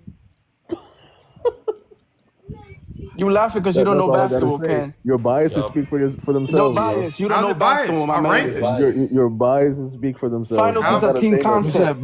You winning in the final has to do with the team. Bro, that's incredible. You said 18 or 19? The finals is a team concept. It's the team that you bring to the dance. If your team is not good enough, you're not winning. So why did LeBron go out blazing, like just going all out, scoring as many points as possible, trying to do as much as possible? That's what you don't like, because that's what your boy Michael Jordan does. Who told you that's the way to win basketball games? Who told you that's how you win basketball? That's what you don't know basketball.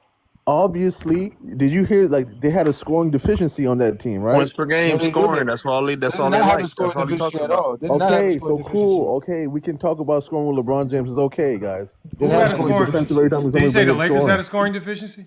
No. You were listening to Miami Heat scoring, their actual scoring on their team, right? Mm-hmm. And so they actually needed scoring specifically for that series, probably. No, that's not what they needed. That's not what they were missing. I have a question after you're done, Ken. For the roster that they had at that specific time, they needed scoring. LeBron James didn't live up to the hype. They didn't have enough scoring. Ironically, they didn't have the high. They had a bunch of guys who could score, and they didn't score. Dwayne Wade didn't do enough. Dwayne Wade's 26 points wasn't enough. And how about LeBron 17? I have a question then. LeBron's job wasn't to score more than 17. His job was to needed to score. Offense. No, he didn't, because they had a whole defense predicated. This is why we can't have a real conversation. But you're not listening to the conversation because you needed to score. Because that's your favorite player. Ken, he's not my favorite player. You know who my favorite player is. Who told you LeBron James was supposed to score more than 18 points per game? Who told you this? Oh my goodness, man. Who told you this? Childish arguments that you're making. Why can't you answer the question? It's childish to not be able to answer a simple question. Who told you LeBron James was supposed to average more than 18 points? Zesty Jeffries. Who told you this? How did you learn this? Where did you get this idea from? What common sense? I have common sense. Common sense did not tell me that. The regular season has nothing to do with the NBA Finals and the biggest stage. It has nothing to do with it. What LeBron James averages in the regular season versus the other 29 teams have nothing to do with what happened with Dallas. What told you versus Dallas in that NBA Finals, LeBron James was supposed to average more than 18 points per game? Who told you this? This is common sense based on what even the host actually told me, right? They don't have enough scoring on their team. Again, who told you LeBron James was supposed to average more than 18? This is the great debater that you guys are telling me I should be. No, because you're not answering the question. You're not answering the question. He's waiting for you to answer. I'm waiting for you to answer. You say common sense, sir. That's not how basketball works. Coaches don't get jobs because they got common sense. We don't Coaches get jobs for other reasons, bro. This is all opinion based. Deep fried on the skillet. Ken, if common sense is all it takes for you to be an NBA coach, everybody could be an NBA coach. So it takes more than just common sense. So LeBron James, what did he average in the regular season that year? Again, forget about the regular season, dude. No. You keep asking all these other questions about what LeBron James did. Who told you he was supposed to average? He can't even average what he averaged in the playoffs. Hold on. Ken, let's do this, Ken, so we can get some foundation on this. What are your top 5 chokes in NBA history? He's not. He's gonna just say LeBron. He doesn't care about that. LeBron. I know. Hold on. Let's hear. Okay, we got. Hold on. I'm gonna let you cook. I just want to hear this so we can get. So you got LeBron number 1, 2011. What's your other 4? I got 5. No, I actually haven't. I have to give it like more thought. I'm not gonna lie to you guys. No. I'm not gonna. It's not common sense no more. Now it's not common sense. No. Now it's not common sense no more. Now common sense does not apply. Okay. His new name is King. Moment. That's cool. You guys. Okay, so it's because it's hilarious. Now you lost your common sense. James Kingdom cannot argue for nothing. Like, what are you talking about? I'm not here to argue. I'm here to educate, sir. I told you you're not educating either. Yes, I am exposed. You already got exposed, sir. Because Kobe was supposed to average more than 20. What did he say that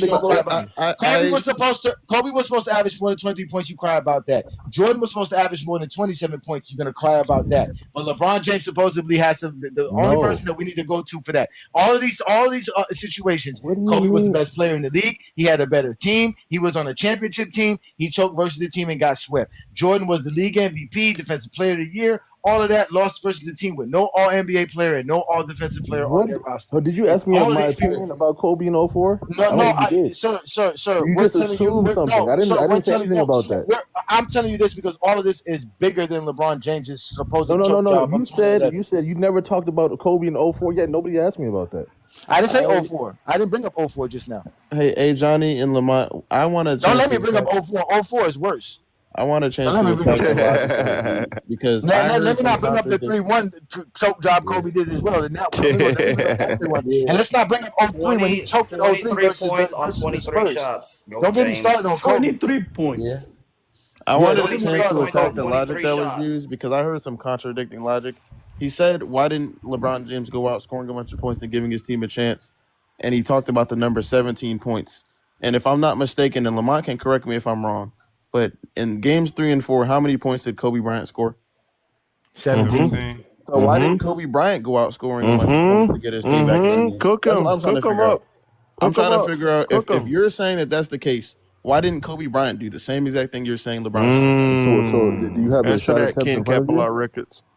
Hold on. Did you have the shot attempts in front of you? The question that I asked was, why didn't Kobe Bryant do it? That's what I need to answer. No. You're not listening to what I'm saying. I got to repeat it. I said, do you have the shot attempts in front of you to see what they were actually trying to do in that game? Yes, I have the shot attempts. Kobe took 16 shots, sir. Okay, how much did LeBron take? No, but Kobe didn't go out the blaze. That 60 shots not going out in the blaze. You said 17 points. You didn't say shot attempts. He scored 17 points. You saw you moved the goalposts. I'm moving the goalposts. Kobe, LeBron James averaged 17 for the entire series. We know you talking about a couple James. games in the series. We know you love LeBron James, but can you explain to us you actually love LeBron James? No, you the one. Y'all the ones who keep bringing up LeBron James. There's not one prompt here. Didn't you just baptize somebody into LeBron James' kingdom? Ken, you need to get baptized. Ken, you said that players need to go out ablaze. They need to go out there shooting, giving their team their best shot. Do you believe a player taking 16 shots and scoring 17 points is doing that? No. Actually, in that game, those two games, Okay. And it doesn't make it even worse that this is in a sweeping manner. You're about to get swept doing this. Okay. Swept. I'm asking. That's the question. I'm asking you a question. Does that factor in? Is that a factor in there? Does that sway you any other way when we even add the context of the fact that he's getting swept doing this? He's about to be swept. Yes, that matters. Kobe should have shot more. Okay. Now Kobe is also the best player in the league, correct? In 2011, yeah, he is. Okay, so Kobe's the best player in the league. He's also playing on the best team in the league because they are the back-to-back champions, correct? I would have to remember. Like, I wouldn't say the best team, but I would say they're one of the best teams. Which each season is different. I would say they're one of the best teams. They had the best coach in basketball, correct? Yeah, they had the best coach. They had the best six man in the league. So again, so possibly so, yeah. They had the 6th man of the year. That is true. They did have a 6 man of the year. LeBron James never played with the 6 man of the year. In our test. Oh my. And Fisher. Do you want to talk about the player that LeBron James did play with? Yeah, go ahead. Yes, not as good as Kobe. It's going to be a long list of all-stars. We know that. Oh my gosh. All-stars are not better than all NBA we got some players. All NBA and all defensive teams. Kobe's played with more of those guys. Yeah. Do you want to go that's more I'm important. gonna ask You this. can go down the list of all-stars. Hold on. Out of all LeBron James teammates, who is better than Shaq? Okay, not only that, one. he wasn't going to also. No. I don't want LeBron James teammate, who's better than Shaq? Who's he's better than Shaq? He's gonna make classy. Nobody was better in the Ken, since you want to talk about all-stars, has Kobe ever faced a team with 4 all-stars on the roster? No, probably not. Okay. I'm glad. LeBron James. Hold on. Answer the question. That's all I said. You have to let me. No. What year did the Celtics have 4 champions? I think. Hold on. Was it 08 or I don't remember? No, they did not have. Sir, you're incorrect. They had 3. They didn't have it in 08. They had 3. But I think Rondo made an All-Star sometime. No, he didn't. No, he didn't. Kobe never faced a team that had 4 All-Stars in the same season. LeBron James has, and not only has LeBron James he's beat him. Rondo didn't make anything in 08. And he beat a team like that as well. Also, has LeBron James ever played on a team that had 3 other All-Stars besides him?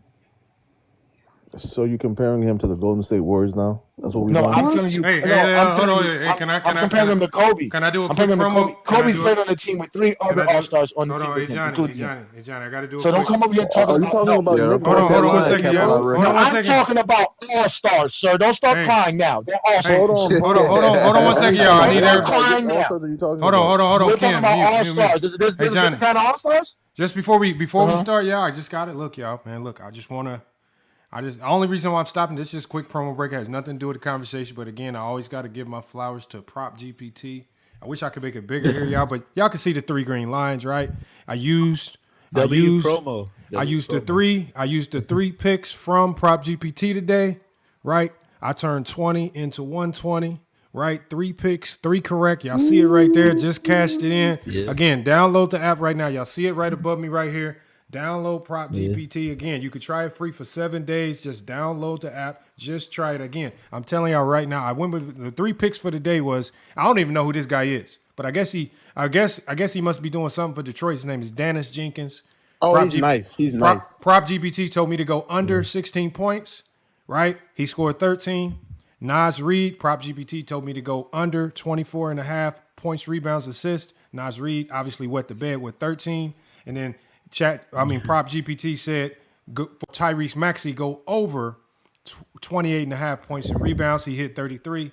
I locked it in for the win, man. Right there, y'all. Look, man, like I keep telling y'all, download the app right now. If you download the app and screenshot it, and screenshot that you downloaded it, send it to me on TikTok. Again, me and Johnny, we're going to put together some type of drawing, some type of giveaway. I'm going to make sure I set it up and announce what it is for Tuesday.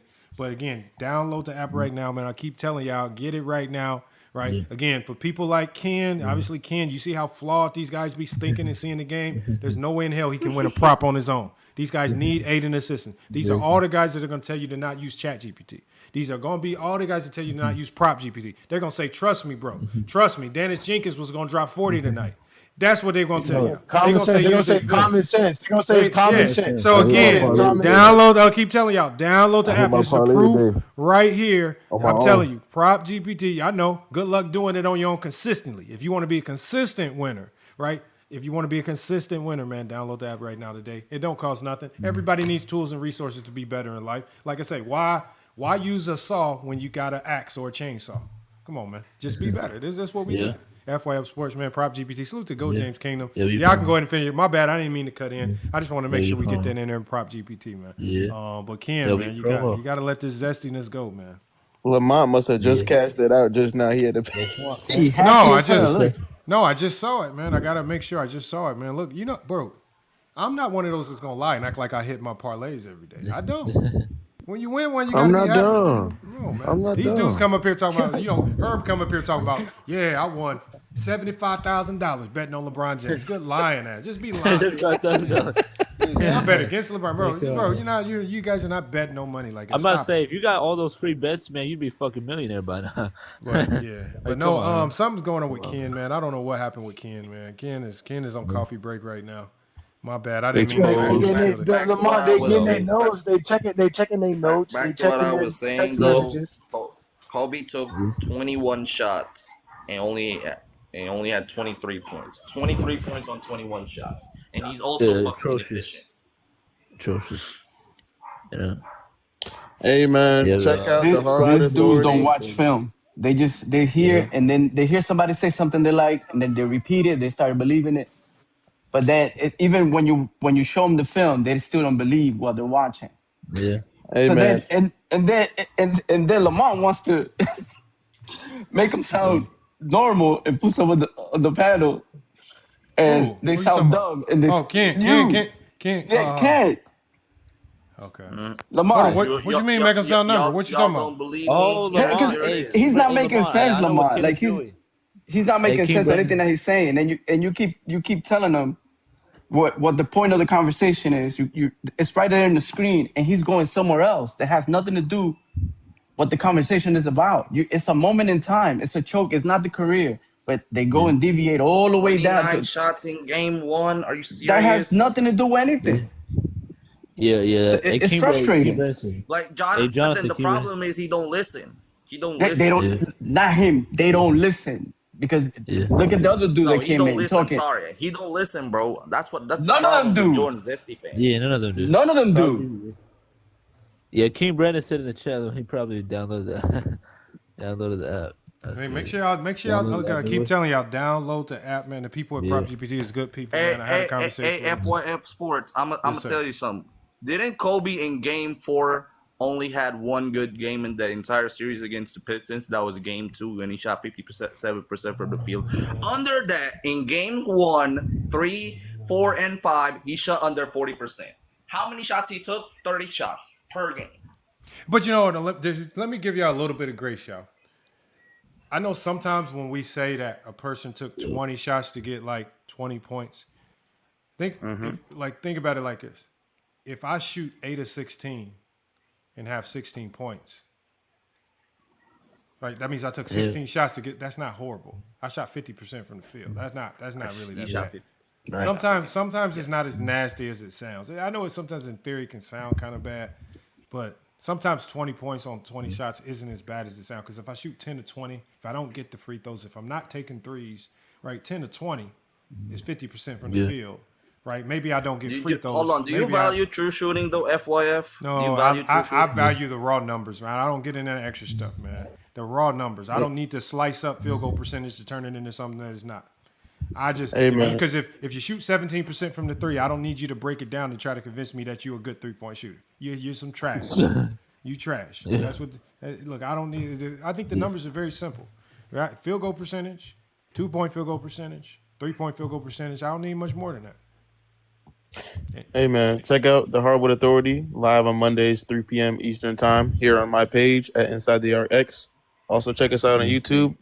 It's going to be the Hardwood Authority Show on YouTube, and then it's going to be us by the same name on TikTok.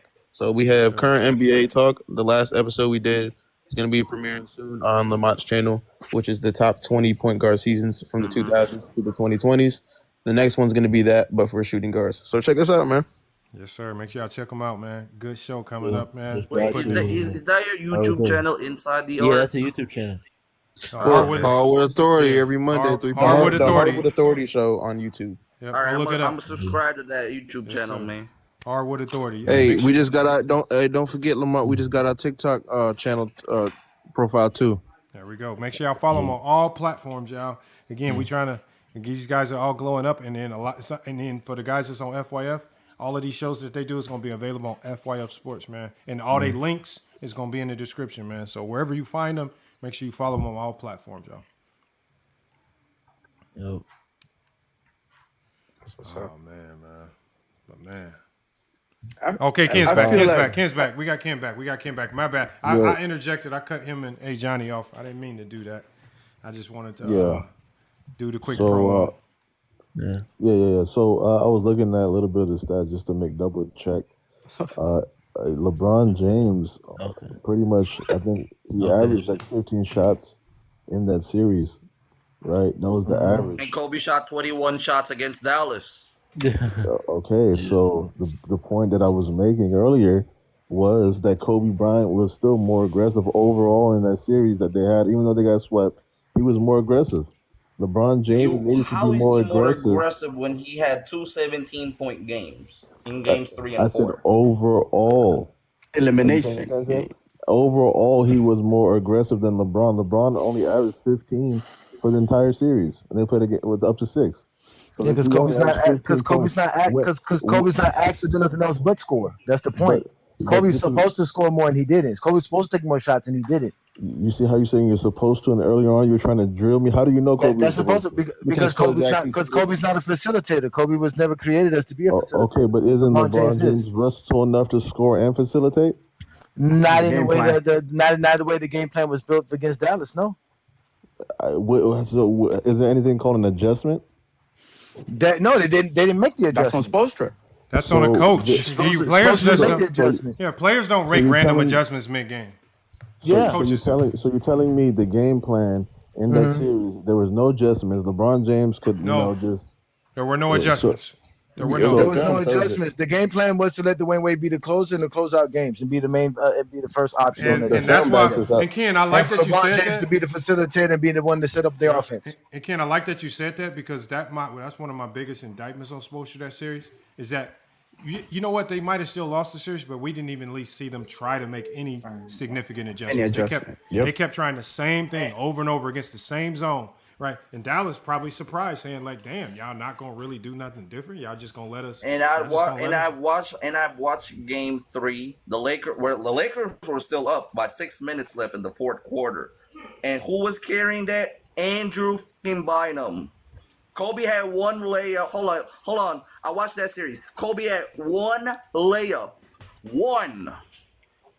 with 6 minutes left in the fourth quarter. And one pull-up jumper. That's it. I give him grace because he just came off of back-to-back championships. I give him grace. That has nothing to do with the choke job in 2011. That's not nothing to do with that Game 3. But I give him grace for that, though. So you agree that he choked I don't in give 2011? LeBron James, who was searching for his first championship, any grace. His last basket was Kobe's last basket in Game 3 was a pull-up jumper over Jason Kidd to get 17 points. That was his last basket. I watched the game. Do you watch the game, fam? Because I watched it.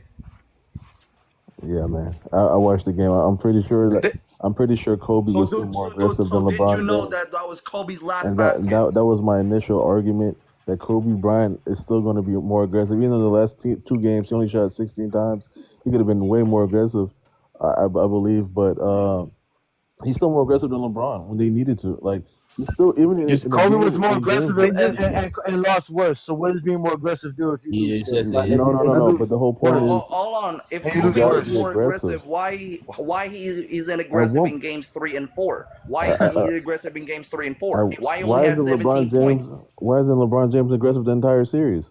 Because that was not the He game just told plan. you. That's what you guys don't I just told you listen. that's not the game plan. So There was never a game plan at that one Phil point, Jackson had that made Kobe how a ball often? facilitator. Hold on. How Never often do seen you that. hear NBA players say that at some point the game plan isn't working? We got to go ahead and take over. At what point did LeBron Not in James say 2011. that? LeBron James didn't join the Miami Heat in At 2011. what point is it like, yo, this is yo? You gonna let me answer the question? You gonna let me answer the question? LeBron James did not join the Miami Heat in 2011 to take over and say I'm not doing what the coaches and the Heat wants to do. That's not why he joined the Heat. Remember, he joined the Heat for a chance to get over the hump. They said they were going to take him over the hump. Dwayne Wade himself said, "I'm going to lead the team and get us over this hump for us to win this championship." He was doing what a team player does, and he actually did his job. He actually did his job to the T. He did his job to the T. The host it was working. It was working. The host literally named. He went down the roster and gave me the points per game. Yeah, they were not a points good per game is not how you win basketball games, sir. Players' points per game is not how you win basketball games. Because guess what? If you add all the points per game for the Miami Heat, it was not enough for the Dallas team points per game. No. But what I'm saying is, you have a special type of player in LeBron James who can elevate, right? Yes. You can just because it doesn't match, you can still elevate. It's so funny, Ken. It's so funny that you admitted that in 2011 Kobe was the best player in the league, but you don't put the onus on him to elevate. But LeBron's supposed to do this magical elevation with which you even admitted to be a flawed roster.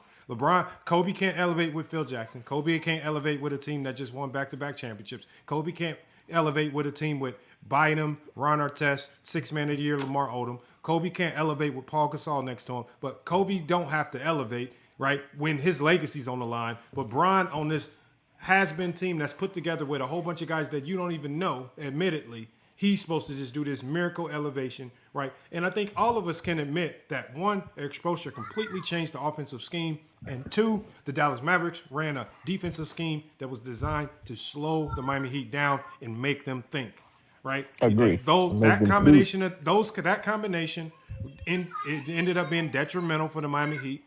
This is why they revamped that roster with better role players going into the next year, and why they went back to back. They didn't sit on their hands and say, hey, we got D-Wade, Bosh, and Wade. Let's just run it back. Who cares what the rest are? They said there are significant flaws. Let's fix those flaws. And when they fixed them as a team with Spoelstra getting better, because what did Spoelstra do? Spoelstra didn't sit on his hands and say, I'm just going to sit on my hands. I got Wade and Bosh. We'll just win games. He went to Chip Kelly. He went and mapped out a completely new offense that was catered towards keeping and making LeBron James the number one option. When those changes happened, they started winning. There's no. I don't know why we have to have questions about what happened. No. This is exactly what happened. Lamont, and also Wade was the leader of the team that year. It's still Wade County down here. That 2011. I think we can all understand. And you know what? I didn't even realize this until Johnny pointed it out, because I'm not pretending like I watched these series. But when I think about it, Eric Spoelstra's strategy was, I've seen this team before in the finals. I have Weapon X that's beat them before in the finals. We're going to use Weapon X again. He thought that the same D Wade in 06 could beat them again in 11. The problem is it's not the same D Wade. And so that was a miscalculation on his part. So now you have LeBron. Remember, they don't have an elite facilitator. Bron is the best facilitator. So again, I'm sure that they watched how the Lakers just got picked apart, right? I'm sure they just watched how OKC got picked apart. So they probably seen elements of this zone. So they're thinking, okay, all right, we're going to use LeBron to facilitate through this zone. What they didn't realize is how D-Wade would struggle with being the number one option there, right? Look bad at times. D-Wade didn't really know when to pass out of that at times to help others be better. And he couldn't score from three. I mean, again, I'm putting it on Bron. Like, Bron even admitted himself, we'll give him that. Maybe he could have found ways to be more aggressive. I don't think many of us would deny that. But at the end of the day, for you to put this onus of responsibility on Bron to defy coaching, defy Wade, defy Bosh, and just say, you know what, guys, none of this is working. I'm just going to start chucking shots, because none of this is working. If we're going to lose the series, if I don't start chucking shots. So basically, you wanted LeBron to do what Wade did in 2004. That would have landed him on this list. Yep. That would have landed him in the top 5 if he would have did like Kobe. What Kobe tried to do. Kobe did. If he would have defied everything and went against the grain and made it look that bad, he would have been on this list right with Kobe at number 1. But he didn't. Because that's what Kobe did when he didn't feed Shaq. I just don't know why y'all wanted to choke y'all. Go ahead, Ken. Let me know. Let's hear Ken's response. Go ahead, Ken. What's your response? No, because in the same argument that he's making, he says, yes, LeBron admitted that he should have been more aggressive. Yes. But at the same time, that the coaching staff somehow didn't want him to be as aggressive. That's an assumption. Like you guys are making a lot of assumptions that's not what about he LeBron said. James. That's not an being assumption, aggressive, sir. right? That's you not what he said. The game plan doesn't mean that they didn't want him to be more what was aggressive. the game plan then? The game plan is for Dwayne Wade. Man, let me explain the game plan, please. The game One more plan. time. The game plan was set for LeBron James to be the ball facilitator. The Heat had struggles getting even into their offense because they had no one who could even bring the ball up. They were playing a full on ball pressure on Chalmers and Bibby and Arroyo. Those dudes were not getting the Heat into their offense. So whenever LeBron James got the ball on top of that, they were dealing with LeBron James going through all of that. So they figured, okay, we're going to give LeBron the ball. He's going to facilitate, get the ball to Dwayne Wade. Dwayne Wade will close out the series. Dwayne Wade will win us this game. Ladies and gentlemen, all of that worked. 14 of the first 16 quarters of that NBA Finals. If Dwayne Wade don't cough up game 2 and game 4, the Heat sweep the Dallas Mavericks. At the end of the day, the Heat didn't have enough to slow down the Dallas Mavericks, the best 5 at the end of the game, their closing lineup, nor did the Heat have enough to get themselves in a great offensive strategy versus that Dallas team. You've said nothing that's unknown about LeBron James. He's usually a facilitator and a playmaker on all his teams. That's false. That's false. You still didn't hear what he said. That's false. That's false, sir. That's false, sir. That is false, sir. He's going to be playmaking. He's going to be running the pick and roll. He's never had the player and the likes of a closer of Dwayne Wade. That's a lie. So there you go flying off the top. Did you hear what I said? He's never had. He's never. You didn't hear what I said. You didn't hear what I said. Bro, they went to Dwayne Wade to close the series. Who did LeBron James have in Cleveland so that he could defer to? You're just going off on a tangent on something that nobody said. Ken, listen to what I'm telling you. Who did LeBron James have in Cleveland before joining Miami to go to the close 4 quarters like he had in Miami in 2011? You're switching the subject up to make it an easier answer. That's what I said, sir. That's exactly what I said. That's exactly what I said. Bro, I said that the job was for LeBron James to be the facilitator and for Dwayne Wade to close out the games and close out the series. Tell me who on Cleveland was closing out series for the Cavaliers so LeBron James could just be a facilitator. There's nobody on the Cleveland Cavaliers. Thank you. So that was different. Then that was a different scenario, correct? So that's that much of a difference where LeBron that's a James doesn't know how to score. Dwayne Wade's not. So now Dwayne Wade's not that difference. Dwayne Wade doesn't make a difference. So having a Dwayne Wade that you just said is supposed to be the big difference is no longer a difference. You said that he joined Dwayne Wade to help him win a championship, and now he has Dwayne Wade here to help him, and now you're saying he shouldn't use Dwayne Wade to help him? What is Dwayne Wade supposed to do besides score if Dwayne Wade's not scoring? Did you not hear that the Miami Heat were deficient in scoring? They didn't have any, if Dwayne Wade's not there to help LeBron James in scoring, what else does Dwayne Wade do to help LeBron James? He can still help him, but why doesn't LeBron James do more offensively? Because that's not the game plan. That wasn't the game plan. That's why the next year they changed their game plan. Like Lamont said, everything. Ken, listen, Ken, that's why the next year, Ken, if they were expecting LeBron James to do it in 2011, why did they change the game plan in 2012? No, I think that what ended up happening is, right, I think LeBron James knew he had to actually step up. There was you said more, think.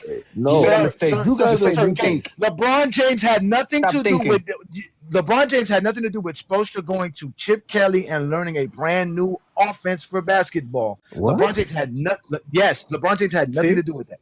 You didn't know that. In 2011, you had conversations with them, or listen, yes, you don't know this. In 2011, no, he doesn't. That's you. Yes, I'm a Miami Heat fan. I know this. Oh God, Ken. Yes, Ken. Like I told people, I expose and educate. Listen to me again. You're in exposing 2011, yourself right again, listen. In 2011, Spoelstra went to Oregon to learn the spread offense that Chip Kelly was running in football. That's common knowledge. And again, no, that's not. You just said it wasn't. You just said that. We said where I get this from. You sounded surprised when he said it. No, I'm saying the majority of your information, you're telling me insider information. You're telling me the game plan of the Miami Heat. You're telling me Yes. exactly what Sir. game What I'm telling you, you're not listening because I asked you a question and you're not answering the question. If the game plan for 2011 was for Lord have LeBron James to mercy. go off and he refused to go off because that was the game plan, mind you, you asked him to go against the strategy. So obviously he actually did go against the strategy because to you, the strategy was for LeBron to go off and Bron decided not to go off. Did I If the say that? game plan was, again, yes, you did say that. So why, again, I said told you why wasn't LeBron James more aggressive? And you're telling me I'm asking you, why was he supposed to be aggressive? You said the team expected him to be aggressive. So that means that's the game plan. No. I said the team is deficient in scoring. Again, how they deficient in scoring, sir? They were averaging the same amount of points they always average, around 80, 90 points per game. What are you talking about? Why are they deficient in scoring versus Dallas? Roster. What are you talking about? No. Look deficient? at the entire roster, right? They needed more scoring, right? LeBron what do you James mean? is a player. Sir, what is LeBron James known for, right? Ken, stop. Ken, stop. You have to stay on point. You are dragging me to a conversation we're not trying to have. We are talking about LeBron James. You say he's supposed to score more. You said that he didn't score more because 17 points is good enough for you? He wasn't. You said he's supposed to do more. That means the game plan was built for LeBron to do more. He didn't do more because he went against the grain. If the game plan, you're putting a lot of words in my mouth. That's exactly what you said, Ken. So why didn't LeBron James score more? That's my question to you, GOAT James Kingdom. I told you why. That wasn't the game plan. You don't want to argue that. No. That's a cop-out. We're not That's going not a cop-out. That's what I said. Now that I said that, don't worry about it. Don't worry about it being a cop-out or not. That is my opinion. That is my business. That's my opinion. Now you tell it again. So now, again, why would you call it a cop-out if you don't have another answer for it? If you don't have something else to supplement it? We've seen him score it. Okay, we understand that. So you are also agreeing that the game plan was for him to score and he did it, correct? I'm not buying it. Ken, the game plan was for him to score and he did it, correct? That's what I want to make sure we understand. I said it wasn't his job to score. You're saying it's his job to score. This is what happens when you glaze LeBron James all day, man. Sir, Ken, this is what happens when you can't talk basketball. If you're saying LeBron James, Ken, see, this is why I didn't want to unmute you. Because again, if you're saying LeBron James was supposed to score more, that means it was in the game plan. Yes or no? Sir, LeBron James himself said that. Again, I'm asking you if it was in the game. Was it in the game plan for LeBron James? Was it in the game plan for LeBron James to score more? Yes or no? Hold on. First of all, you don't have the game. Answer the question. You don't have the game plan in front of you, sir. I know more about the Heat than you. You need to tell me what you tell me. I noticed that. You know everything. Sir, you're not answering the question. I'm going to give you 10 seconds to answer this question. Again, what's the game plan? Again, because you're not answering the question. Calm down, bro. Let's move on to the next conversation. Go ahead, because obviously he's not trying to have it. This is where I get upset. About time. Yeah, this is why I get the act. I was very patient. I heard him. He didn't want to answer the question. It's a very simple question. Go James. He wouldn't listen. That's the problem. No, he heard. He clearly heard. He just wants to argue. He just wants to be zesty. That's what he said. He came up here off the top. We should have kicked him when he said that. When he said that, man. He said that he only talk about stuff to get people to argue with him. You didn't cook nothing, sir. This is all recorded, sir, and you're going to be on Ochi clips very soon, just like the rest of the zesty. You guys swear you guys are doing something when all we doing is cooking y'all. That's all we doing. You didn't want to answer the question. Did not want to answer the question. We proved you countless times you were wrong. None of y'all can prove LeBron James choking. None of y'all can prove nothing. Now, mind you, Lamar, remember he said LeBron James needs to go against the game plan. When I said that the game plan was for him to not score, he said LeBron should go against that. So if the game plan was for LeBron James to score and he didn't score, didn't he do exactly what they telling him not to do, which would go against the game plan? Yep. Mm-hmm. Yep.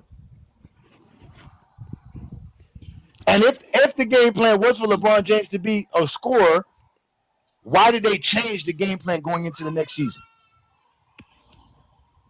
Completely changed. Well, people don't understand that, hey Johnny. The film in 2011 actually shows you what the game plan is, and it also shows you that there was a lack of adjustments. It shows you them doing essentially the same exact thing that wasn't working all series long. It shows you that. Then you can see the difference the next season. You can see the complete difference in the offensive system. So I don't know why we have to have this discussion. Like when people don't understand, the film actually shows. People are pretending that Eric Spoelstra and Mark Cuban didn't exactly tell you what they did. But both Mark Cuban explained exactly what the Dallas Mavericks did, and Eric Spoelstra explained exactly what the Heat did and why it was a mistake and why they changed the game plan the next year. They literally told you this. And New World, I don't even if they understand why didn't tell y'all you, think we making this shit up. even if they said didn't it tell you, themselves you can on wax. Hold on, Chief D just pulled up. Did we hear from him yet? Because I want to make sure we hear from new people that come up here. I haven't seen him. Salute to you, Chief D. Appreciate you pulling up. I want to hear from you before we get to other people. Go ahead and cook, man. What's the topic? Oh, it's about choking. Top five choke jobs of all time. Kobe Bryant in 04. In 04 is number 1. Jordan in 95 is number 2. Stephen Curry in 2016 is number 3. What's it called? Kobe in 2011 is 4th, and then Jordan in 88 is 5th. All time. Biggest choke jobs in NBA history. I mean, I'm not gonna lie, you might switch 4 to 3 now, bro. I think number 5 should be number 1, but that's just me. Is there a choke in NBA history that's not in here that you think should be in here? Something like from the past or something like that? FYF. What about the Oklahoma City? Hold on, blew a NBA 3-1 hoops, bro. lead? It's Chef D's turn to talk, bro. OKC You blew a gotta 3-1 wait a lead second. against my Warriors. Hey, brother, we have turns here. It's not your turn. Oh, that's for Chief D. I'm out to sit. Yeah. Also, 2016 versus Warriors is a real choice. King Shy, bro. Come on. We just told the nigga to be quiet, man. Oh, yeah. Damn. I mean, I'm gonna have to sit number 3 because they were up 3-1 and they blew it. But I mean, that's. Yeah, I mean they were up 3-1 and they blew it. Like, how can you blow it if you're up 3-1? You just have to win one game, or you have to win I think game 5 or 6. But they blew it. I mean, I'm just gonna say number 3 to be honest. You know what? You know why? One of the reasons, why I say that when we create lists like this, and I said I had to create it with Zesty Jeffrey logic, is because if I sit back and say that Steph Curry choked the 3-1 lead, that means I can't give Bron credit for the 3-1 comeback. Yeah. Because that means I'm expecting. Because the thing is, you don't like. Well, you don't just. You know how hard it is to win that many games in a row. You don't just lose them. Somebody has to take them from you. It's very hard to do that, and so I just instead choose to give Bron credit for snatching it from them. This is a Golden State Warrior team that won 73 games. They know how to win basketball. But can both be true at the same time for this one? No. There's no such thing as that. You cannot have choking because either LeBron is forcing them to play bad, Kyrie and Bron are forcing them to play bad, or they're just missing shots, selling the game. And this Cleveland Cavalier team that was down 3-1 is just lucking up and winning a whole bunch of games. Well, I'll say both because to be so bad because one, you want to apply the choke label, and two, you want to give LeBron credit. They don't mix well. You have to give Bron credit because he forced the issue. Remember, when you look at what they were saying in the locker room, how when you hear Iman Shumpert and how Iman Shumpert talks about how nobody on the team believed, but LeBron was the one in the locker room saying, look, we win this game, this is what their mentality going to be. Like LeBron had to convince them fools in the locker room that they was going to win. LeBron was the only one that really even saw it, according to Iman Shumpert. So LeBron behind the scenes as a leader is basically saying, this is how we're going to chop this tree down. We're going to do it one game at a time. We're going to break their spirit here. This is how they're going to falter, X, Y, and Z. And it was strategically planned. So when I hear it from that aspect, it's hard for me to say Steph Curry choked it. When literally LeBron is in the locker room mapping out the entire 3-1 comeback game by game. Give the man credit. Yeah, but Lamar, but we still give credit to Dallas for beating the Miami Heat, even though we kinda, right? No, what you mean still, we? As I said, well, I give credit. I give credit to Dallas. I've always given credit to Dallas. I battled with right. Jeffries on here time and time again, saying right. I give Dallas credit for a hell of a defensive performance. I don't right, but Lamar, but you also say this. This is but you also have LeBron choking in the top, between 15 and 20, top 18. No, I'm saying this is all zesty listings. This is all zesty logic. Oh, I got you. The way I see choking, I don't consider any of this choking. Right? And I've given people my definition of choking. Right? In reality, I don't consider Kobe's 2011 choking. I feel like Dallas did a hell of a job on that team. Broke their will. Right? Same with Orlando in 95. Should I say Jordan choked, or do I give credit for Horace Grant, Penny Hardaway, and Shaquille O'Neal coming out there and not playing like a young team and collapsing? To me, choking is, you expected to do something and you don't. And you don't perform. To me, hold on. Every time you step on a basketball court, you're expected to do something. I don't care if you are the goddamn Washington Wizards. When the Washington Wizards stepped on the court versus Bam Adebayo, they were expected to defend. Those didn't defend. Again, you're expected every time you step on a basketball court. There's an expectation. You're getting paid millions of dollars. So there's never a time you step on the court and there's no expectation. Right. But when it comes to the playoffs, I'll bring up Harden on this. Harden hits step back threes all year round. It comes to the playoffs, he doesn't hit. We'll give credit for the scheme, for the defensive scheme to make it a little bit more difficult for him, right? But it seems he always come up short. To me, he chokes. Have you ever every time? Have you literally ever had a team scout your game so well that when they scout you, they start to when you start to look one direction, if you turn your head a certain way, they know what you're about to do. When you raise the ball a certain way, they know what you're about to do. In the NBA playoffs, when these scouts really start breaking your game down, these know your breathing patterns. You know how hard it is to be consistent at the NBA level? That's why I give credit to players like LeBron for being this great for so long. You know how much film they have on LeBron James over 20 years, and they still struggle to stop this man at 40 years old? No, I agree. Do you know how good you got to be? I've seen some of these scouting reports. They break you down to a science. Like I experienced it in high school to a smaller degree. These the other team even showed me after the game. These because I'm left-handed. These said the coach said, because normally they'll tell you in high school, push him right if he's left-handed. Right. The coach was telling them, let him go left. He can't shoot that well pulling up off his left hand. He kills people when he drives right and pulls up. Them were the first ones to figure it out because teams were pushing me right. My nastiest pull-up was off the right-hand dribble. These kept forcing me. I was bricking all types of shots pulling up off my left. Again, when they start breaking your game down to a science, it don't mean you choking. It just means are scouting your game out. That's it. I agree. I agree with that. But it just seems, like you said, for the great ones, they stay consistent no matter what, right?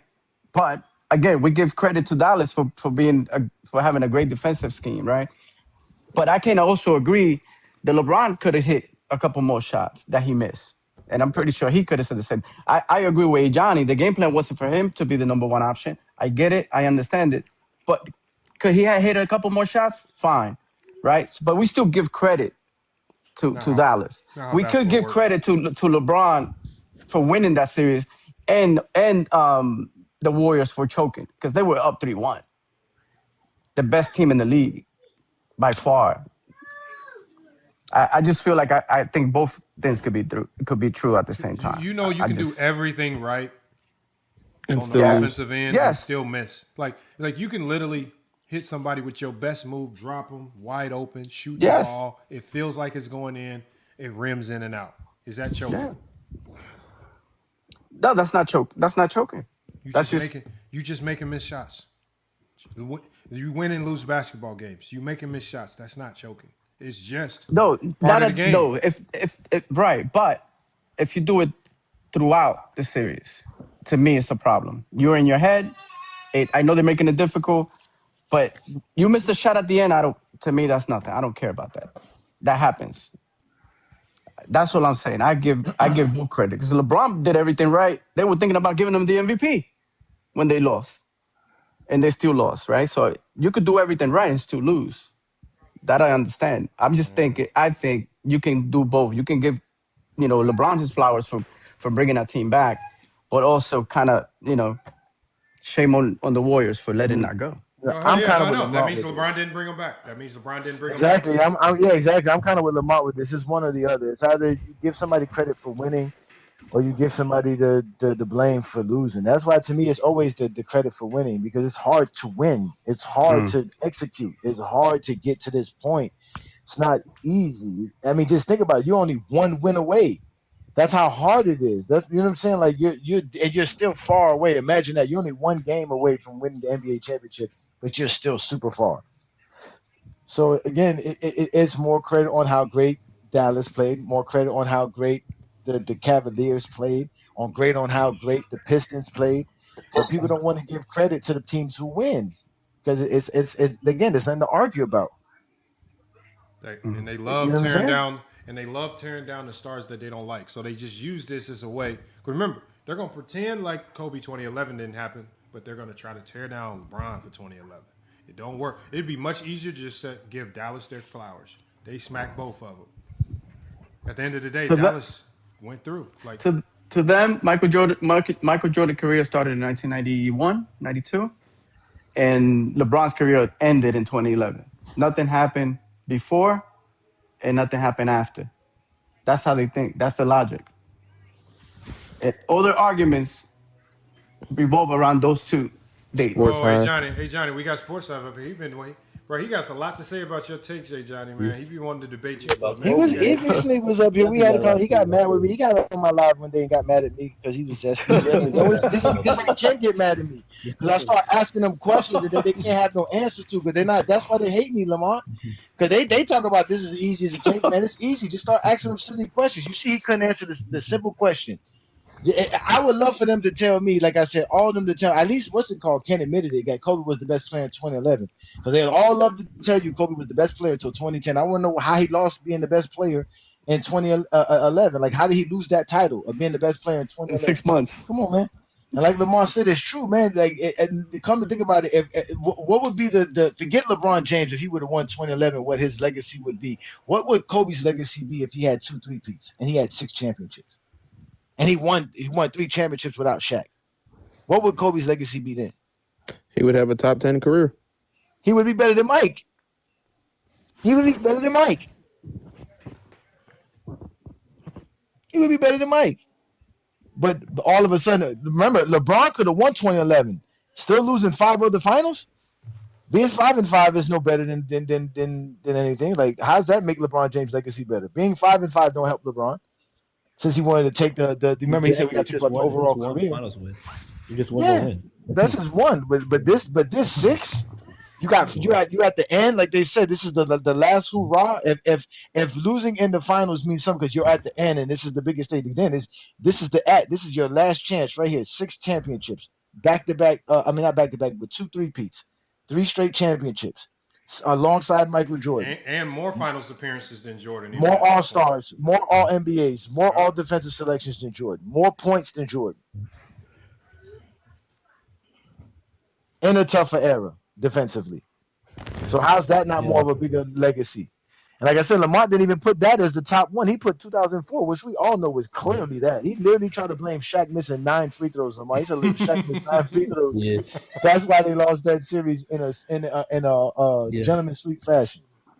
84 Magic is definitely an honorable mention. 84 Magic is definitely an honorable mention. But I can't mention Dwayne Wade going scoreless for over 7 minutes in the fourth quarter in games 2 and then game 4. Honestly, y'all talk about Wade scoring. Y'all ain't talk about his defense, because I want to know who Wade guarded in 2011, because he certainly wasn't guarding J.J. Barea, who was carving up the Miami defense, facilitating from the middle of the floor. He wasn't guarding Jason Kidd, who was cooking. He wasn't guarding Payton. J.J. Barea didn't even play good. Like, everybody go look at the numbers. J.J. Barea did not play good, man. Exactly. It was all Dirt Nowitzki and Jason Terry. He played good enough that all these niggas do is talk about him. That's what I want to know. Make up the narrative, because think about it, he's 5'10". So no, because of that one time LeBron posted him up and got called for an offensive foul. Yeah. You mean the time that they had 2 people right behind him and they like to zoom in on J.J. Barea guarding him in the post? Mm-hmm. Okay. Yep, and the Heat were up with LeBron James only scoring 8 points, sir. Y'all can say all y'all want to. The Heat, man, contrary to popular belief, That one game did not lose the Miami Heat that series. That only tied the series 2-2. No, Dwayne Wade didn't have an answer for Dallas's defense. Dwayne Wade didn't have an answer for Dallas's defense in the fourth quarter. They were giving him the ball. They were calling plays for him. He couldn't take advantage. He was jacking up 3-pointers to get he could shoot threes. He should have did what he did in 2006. Go to the free throw line. Oh, but that wasn't happening because Tyson Chandler is better than Brendan Haywood and no, it wasn't Brendan Haywood. Who was on that team in 2006? Hey Johnny, I know this is off topic, but I'm surprised that the Zesties didn't use this new clip as fuel against LeBron when Bronny was getting interviewed after the game. He was talking about how Bronny said he beat LeBron in a one-on-one. LeBron got mad, broke the backboard after Bronny beat him in a one-on-one in Miami. Oh wow! When he was younger, how old was Bronny? This was like over the summer. Oh, recently. Recently. Oh, Bronny finally growing up. Okay. Yeah, Bronny said he beat him in one-on-one. Bron got mad, threw something at the backboard and broke it, man. Oh my God. Damn. I'm surprised you ain't seen it, man. Because even AR, I'm surprised I ain't seen that one. He didn't even want to tell the reporter that he beat him. But then AR sitting next to him, he egging it on. He was like, "Oh, you must have beat him." He was like, "Yeah, I beat him. Broke the backboard, man. Bron doesn't like losing." That's how you know he's that, bro. That's how you know Bron. Zesties, man. Y'all got something to use, man. He lost to Bronny. He lost to Bronny, y'all. Use that, man. Don't make lies. Yeah, man. they got something to use. Get some content, man. Damn, y'all could use that now. That's bad. Losing to a G League player. Yeah, exactly. Yeah. Yeah, you guys got nothing else to use. You guys got nothing, no other facts. As out of that, or you praise Bronny for being a good basketball player. Yeah.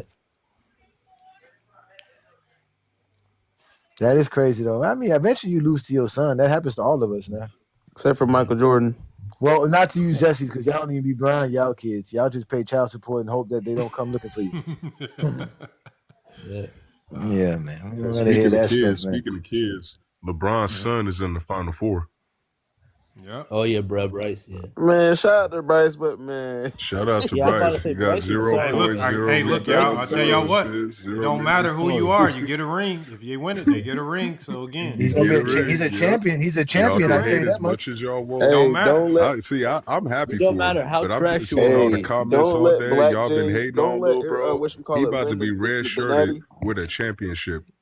If whatchamacallit wins the natty, you're gonna see Black James up on live the next day with it. Yeah. Can you blame him? No. Hey, yeah, what's going on with the Timberwolves? Bron kids out here just winning got smacked by the championships. Pistons. Timberwolves is falling apart right now, man. They got smacked by the Timberwolves Pistons. They really Anthony are. Edwards is hurt. Anthony Edwards is hurt. Yeah. He ain't come back yet? Yeah, he ain't come back yet. Yeah. He's still out. Damn.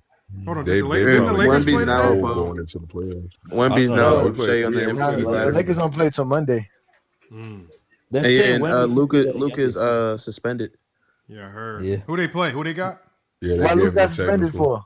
Another tech? The tech, the 16th No, he tech. been talking smack to the refs all year. So No, this was because of a player. Yeah. Oh, the Wait, what Lakers' happened? next game is on Monday versus the Washington. That's the next game. Somebody said that the Lakers had like the hardest schedule in the league to finish out, bro. It don't feel like it.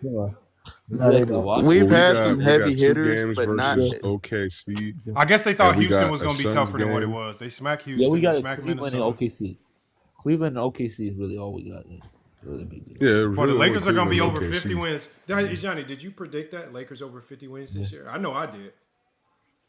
I had him I at think 52. I think I did have him in the low 50s, if I'm correct. Yeah. I had him like around the 4th or 5th seed. Yeah, I had him 16th, I at think it 53 was. wins. Yeah, I had them in the fourth, fifth, too. Early fourth, actually. Oh. I mean, I had him doing similar to what we did last year. Well, Like they're I playing didn't the think we was Wizards. going to be any worse than last year. They're playing the Wizards, so all you're going to hear is dun-dun-dun, dun-dun-dun. LeBron James scored 84 points. 84. 84 points. Lakers are 48 and 26, man. Boy, man. I didn't. Nah, I think Luka gonna drop another 70-point game before He's the suspended. season. Yeah, he might. Yeah, Hey, you know what I think though? He's I only think the suspended for a couple Lakers games, though. are gonna bop. It's only one OKC. game. It shouldn't be a couple games. It's only one game. Oh, I thought he was saying he was going to drop it against the Wizards. No, I'm saying not if against the you Wizards. No, I'm just you talking get about suspended, he's it's only got one time to game. drop another 70-point game before the season ends. That's what I'm saying. Is she Like, for he gonna MVP? try to go for that MVP the best way he can, and the only way he can really do that is by scoring or averaging a triple double. I'm gonna tell y'all right now, Luka. There's 2 games on the calendar, and I know they're gonna be difficult. If the Lakers beat OKC them last 2 games, that can single-handedly. Luka got it. That can win Luka. Yeah. He has to beat OKC. He cannot put up 39 in a loss. Yeah. If he goes into OKC and wins, I promise y'all, we saw Embiid win the MVP because at the end of the year, hold on, was it the other way around? Was it the other way around? It was one of them matchups it was. where He went because that was the year that he was dominating Jokic in their head-to-head matchups. Was that the year he had 46 on them right at the end? Oh yeah, it's like 08. And I think ain't that the year he's dropped 71, right? That's the year, right? No. No. I know what Lamont's talking about. It was right at the end of the season, towards the end of the season, and he had 46 on Jokic. I remember that. Like that was like the matchup that decided it right there. Once that happened, we knew who was going to be the MVP. Like 08 with the Hornets and Lakers, like the matchup where Kobe won it. That's pretty much what did it. Oh yeah, we went MVP. Look at King Angel, man. King Angel pushing. I see King Angel pushing for Wemby to get it. Look, Wemby, hey, I agree with Angel. Yeah. Look, Wemby's a dark horse, but I don't think he's gonna get it. Not 22 minutes a game. Now, there's a lot of people pushing for him to win it. I think. Hey, Lamar. There's a lot of people. Hey, Lamar, they were cheering him MVP in Milwaukee today. Yeah, exactly. Yeah, they think he's MVP. Yeah, they smacked the Milwaukee team. Hey, even with the Spurs beating them, it also is the narrative is a part of it, man. Right at the end, with Luka playing the Thunder, man. I think if Wemby have one more dominant game where his numbers are just ridiculous, that could also decide it for him, especially if Luka is lackluster in the OKC games and if Shai kind of finishes the season really just average.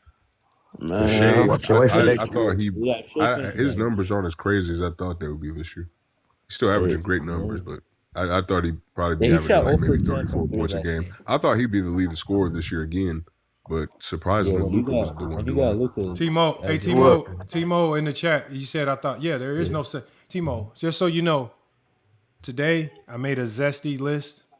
This is using Jordan fan logic, and I determined the top 5 choke jobs in NBA history based on what Jordan fans think choking is.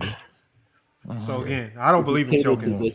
This is for zesty. Yeah. So you can come up today, Timo. Crying, man. Y'all stay crying. Timo, you're perfect for this. Boy, he thought he got a gotcha moment. Yeah, he's like, I thought y'all did. Yeah. Always come up, bro. Hold on. Hold on.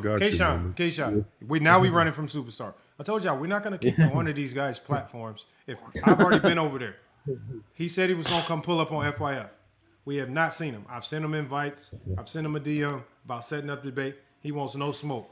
Again, I'm not about to beg y'all. I don't know why y'all. And then, Tayshaun, I keep telling y'all, I don't know why y'all try to come up with these slick ways to try to mention other content creators in the chat. It'd be the number one way to get blocked or muted for the entire stream. Stop bringing up guys that don't have the balls to come over to FYF Sports. Don't type their name in the chat. Don't be doing free promotion for them. They're not paying you nothing. If they don't have the balls to come over here, don't give them no free promo. Okay, Sean, you're a goofy, bro. Nigga. He does this every time, Lamar. Yeah, why do you have to address this nigga every single stream? Yeah, he a goofy. Every single stream. Thank you, OG. He comes here and says the same shit. Thank you, OG. Address him every single time. Every goofy, time, bro. We watch film over here. Just mute that clown, man. Like, I get you let this NPC Adrian Knight do what he do in the comments section. You shouldn't be letting this weak ass nigga. New world, I'm gonna just make you. New world, I'm gonna make you a mod. NPC is crazy. New world, I'm gonna make you a mod. New world. NPC. New world, I'm gonna make you a mod. I'm make you a mod. I'm gonna be cool with the mod powers. I ain't gonna be muting people crazy. But you gotta let the host speak. Let me see. How do you make somebody a mod again? You gotta go to settings. Gotta go to my Oh, I multi-guest. love to be a mod. I love to be a mod. Hold on, multi-guest. I gotta go to multi-guest. I think I did it before. Yeah, the same way if you I ain't gonna lie, but you talk crazy about LeBron or me, you getting kicked off. Yeah, bro. I'm about to say go That's the James. facts. No, we're not gonna do that because we gotta respect the platform.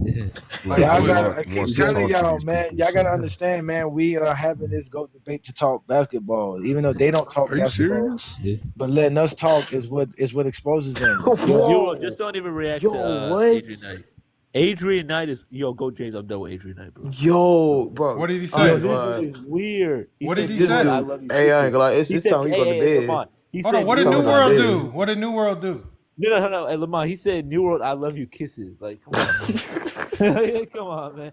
Hey, it's time for you to go to bed, bro. No, Jay, this dude got to go to bed, bro. He's 55 Yeah, years it's time old. for you to go to bed, Hold on, bro. but why did New World get? Why did he get removed again? Why do I gotta remove New World? It makes because of what Adrian Knight said.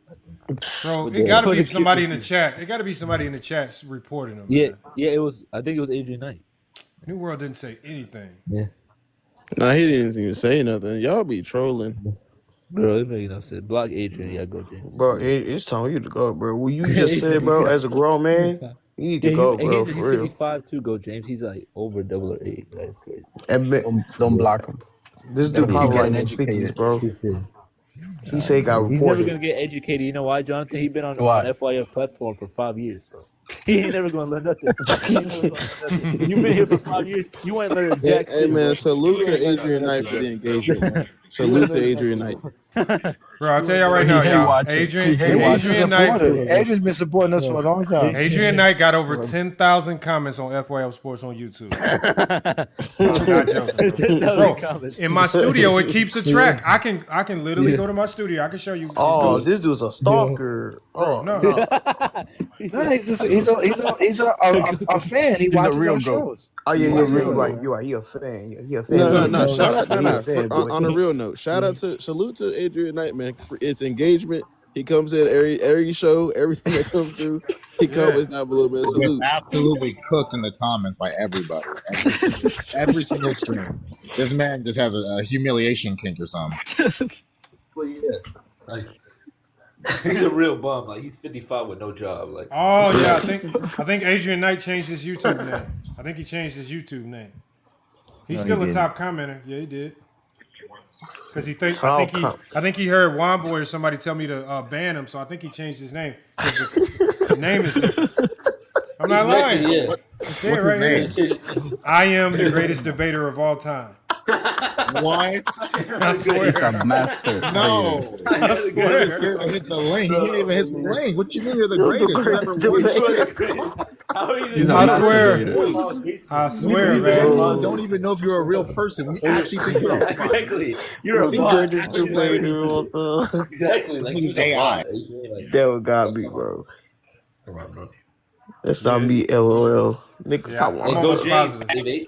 He has a couple hundred comments on my I'm channel almost too. positive if that man Adrian started freestyling, bro, he made me and my kid look like Jay-Z, bro. Swear to God. I don't even know if he can talk in real life. He might be that slow. He can't even talk. He can probably. Okay, hold on. Well, look, to close it out, we don't have Womboy here, but we got King Shy, man. Oh, brother. Oh, hold on. We got Low. Low came up at the last minute, man. Low came up. Okay, Low. Low's going to probably tell me my listeners' names. What up, Low?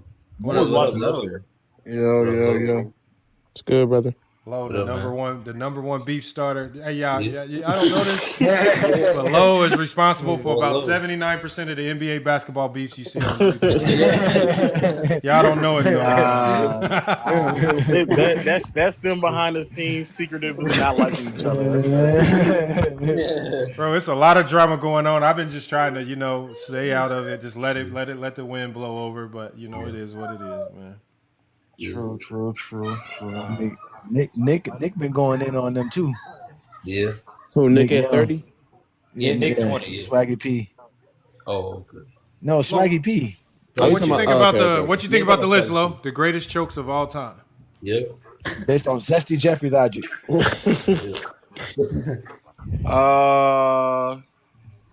Jordan is not number 2, but okay. I'll tell you why I think it was number 2. But And a lot of this has more so to do with the magnitude of the moment. That's all. The magnitude. The Thunder not on here? Exactly. Yeah, I was thinking that too. Magnitude and expectation. No, 2016. And not in the 07 Mavs? Nope. I didn't have no expectation for them. You didn't have an expectation for them to get out the first round? Nope. Because nobody cares about Dirk and them. What is that? What does that mean? So it's like there's certain teams, right? Like, for example, when Seattle in the 90s lost to the Denver Nuggets. Life went on. Nobody cared, right? But if, for example, if LeBron, in one of his prime years gets swept in the first round, the magnitude is different. Like, because a LeBron-led team, the magnitude that is different. Or, that's different. No, I don't think nobody's looking for a Dirk. Nobody's looking for a Sean Kemp and them guys. Okay, yeah, it's definitely an upset, but nobody really cares. There's no expectation. We're not looking at you as a guy that's winning all these championships. You're just another 60-win team to goof it up, like the Hawks, and the Utah Jazz, and them. It's just like, bro, nobody cares.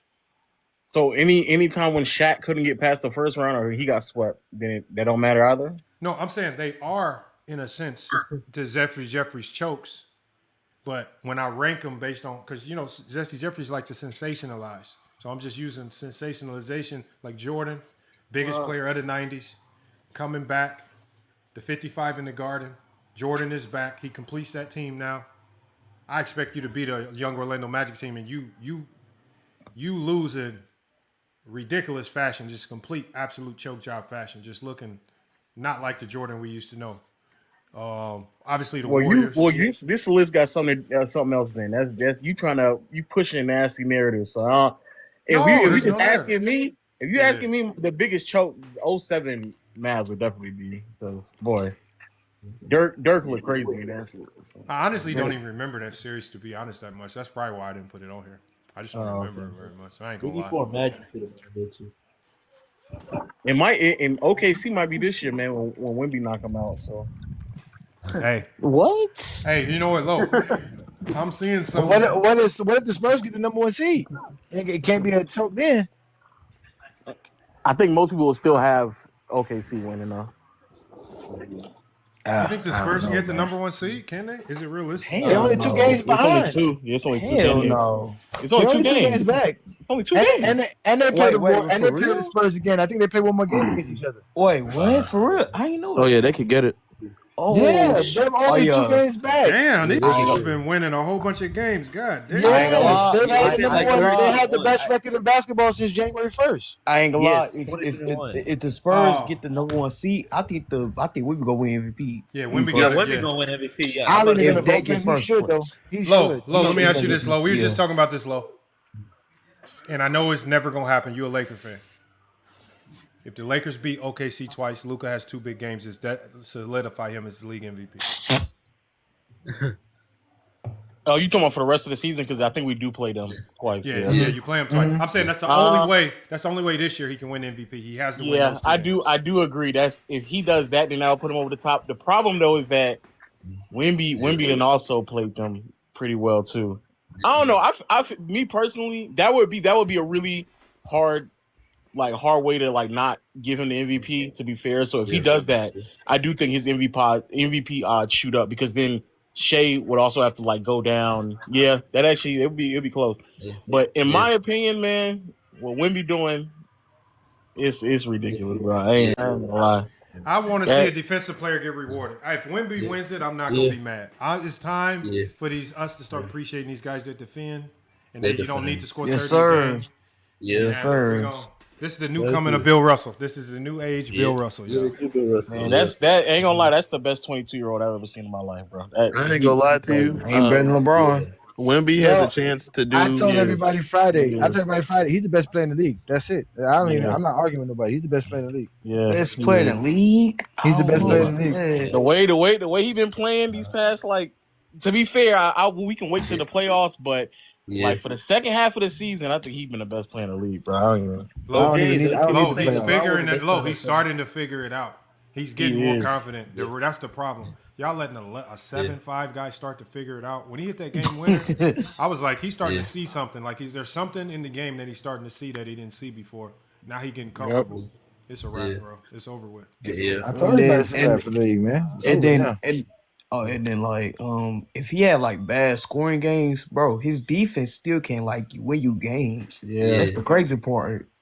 That's why I think he's the best 22-year-old because his floor is so high. Like he can have a bad shooting night and still just be a clear positive. Yeah, he's just genuinely transformative defensively. I've never seen nobody. At the bare minimum with him as a player, he's an elite defender. At the bare minimum. His floor is he's an elite defender, and he's also one of the 10 best offensive players in the league. Like he's like his combination of two-way play. Unbelievable, man. So best 22-year-old, best 22-year-old, best 22-year-old. Yes. Wait. Kingston, you said 10th best offensive player? Yeah, one of the 10 best offensive players in the league. Yes. Oh, that's a good take. I like that take. Bro, I think he's higher than that. Yeah, he might be higher than that. I would be generous. Again, man, I ain't never seen nothing like this, man. I don't care what nobody tell me. Nah, for real. Like At first, I thought it was Luka. Like when I saw Luka in person, I thought it was Luka, but now I seen Wemby. Yeah, you seen him in person? No, not in person. I'm saying I saw Luka courtside in person. When I saw Luka for the first time, I said this might be the best player I've ever seen with my own two eyes in real life. But now that I'm looking at, and obviously, Johnny just went and saw Wemby in person. But from what I'm seeing on TV, hopefully I'm gonna probably go see Wemby soon. But yeah, I got to see Wemby in person. I got to see Wemby too. I got to see Wemby the player. This got to be fake. He probably looked fake in person. Really don't look real. Yeah. I got you don't look real. You don't look real on TV. Some of these blocks. And mind you, I'm telling you, he's playing less than 30 minutes a game. He's not even like playing crazy, bro. Come on, man. Man, it's a wrap, man. It's a wrap, man. Just accept it, man. The league is done. The league. No, you one of those guys that believe in the best player in the league stuff. Again, what I said about Wemby is just me being subjective. I'm not going off of anything, but just pure emotion watching him play. What makes you the best player in the league if it's not the MVP? Well, we all know the MVP isn't the best player in the league award, but I know that. But what can objectively say, this is the best player in the league? Because we get a lot of vague terms like player, best player. It's very vague. I don't know, but I don't. For me, I mean, it's impact to say like a generic word, but like. Wemby's doing the same thing when like Curry was doing in 2016 and what Bron was doing in like 2013, where he just had moments where he like, bro, like nobody should ever be able to do stuff like that. Okay, but all right, no, I'm gonna ask you this because you're a Kobe guy. You got Kobe as the best player in the league till 2010 as well? No, I think it stopped at 2008. Thank you. Oh, okay. So 2009, 10, 11 was LeBron and so forth, right? Yeah, I think 2009. Okay. Yeah. I think 09 and 2010 is closer than it was like in Miami, obviously, but like 08 to me is when it stopped. Yeah. Okay. No, because even Bron in 09, I vividly remember when Bron was like 6'8", 6'9", running up and down the floor. I was like, bro, this is scary. I ain't never seen. And then what Curry was doing in 2016, where he just pulling 5 feet from the 3-point. I'm like, bro, these are things that I know for a fact should not happen.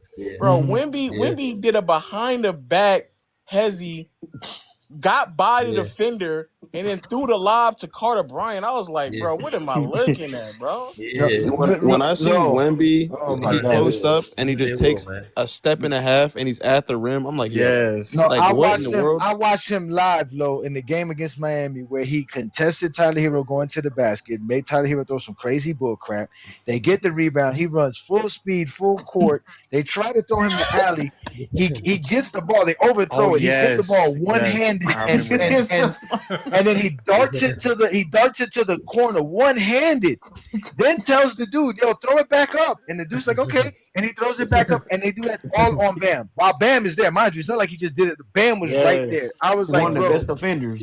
I was sitting right there. I was sitting literally, I was like 20 rows up, just looking down at that. I would say, bro, it's a wrap, bro. It's a wrap, bro. It's a wrap. Hey, do you have that picture of your face where you're like your jaws dropped? Listen, bro. I couldn't believe what I was watching. This is again. You could tell the size of a player when they're playing on the court. Pause. When I saw LeBron play the first time, I was like, "Damn, LeBron is like he's massive." I saw Shaq. I saw Shaq. I said the same thing. Yo, Shaq is big. I saw Zoe. I couldn't believe how big Zoe was. Again, when I watch Wemby run up that court, this kid is super tall, and he's not as slim as it looks on TV. He's actually. Yeah. And I'm like, yo, and then he's moving like he's running from the perimeter and getting to the paint and getting back. Like he's all over the court on both sides of the floor. Never seen nothing like this. Never. I'm sorry. Yeah. He's so deep too. Yeah. That boy in his career might rack up. Might win the 1988 award, which is MVP and DPOY. But sadly, they're not going to give him the MVP because they're gonna. You know how these voters vote. They're going to be like, we got time to give it to him. So they're gonna.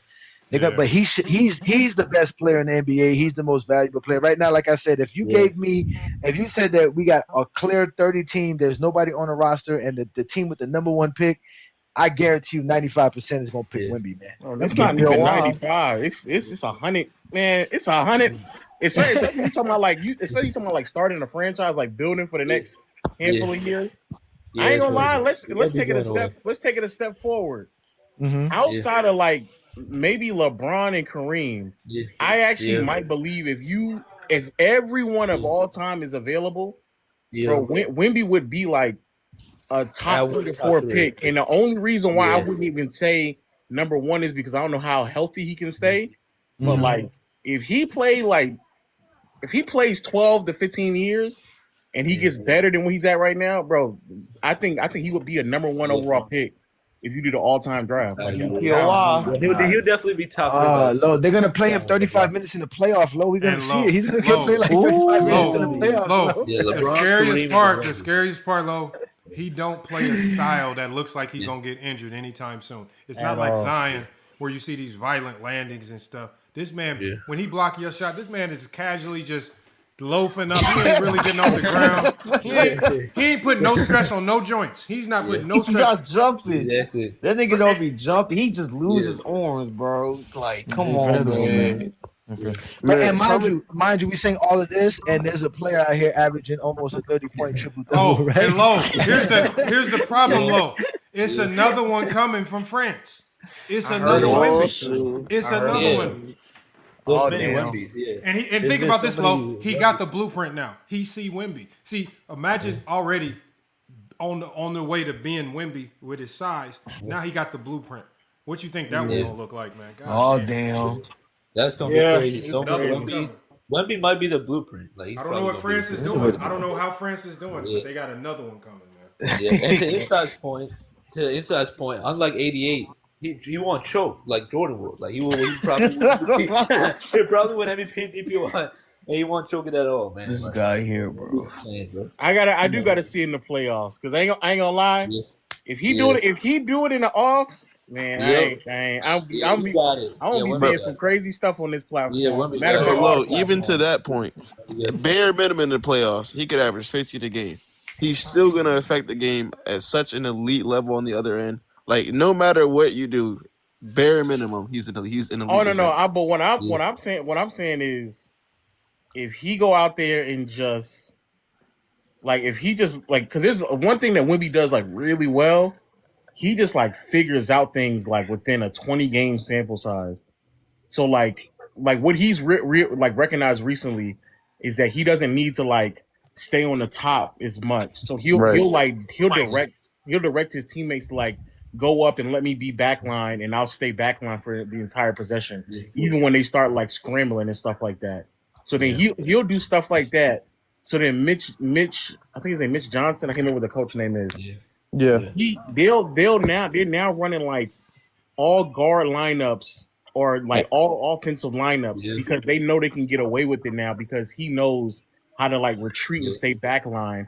Man, he doing like crazy. He doing crazy. He might be the best to finish his what I told you last night. Then I said the same thing last night. I was showing the film of what he was doing, and I was saying once they learn how they could just hand off stuff to Wemby, and they can do all that rotation, because that's what they're doing right now. Is like you said, when Wemby's guarding that man in the corner, he's still trying to play close to the back line, and therefore, like I said, teams can't come to the paint, so teams are forcing everything to the corner.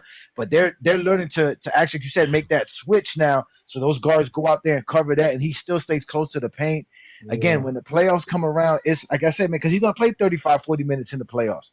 It's a wrap, man. It's a wrap. It's gonna be a wrap.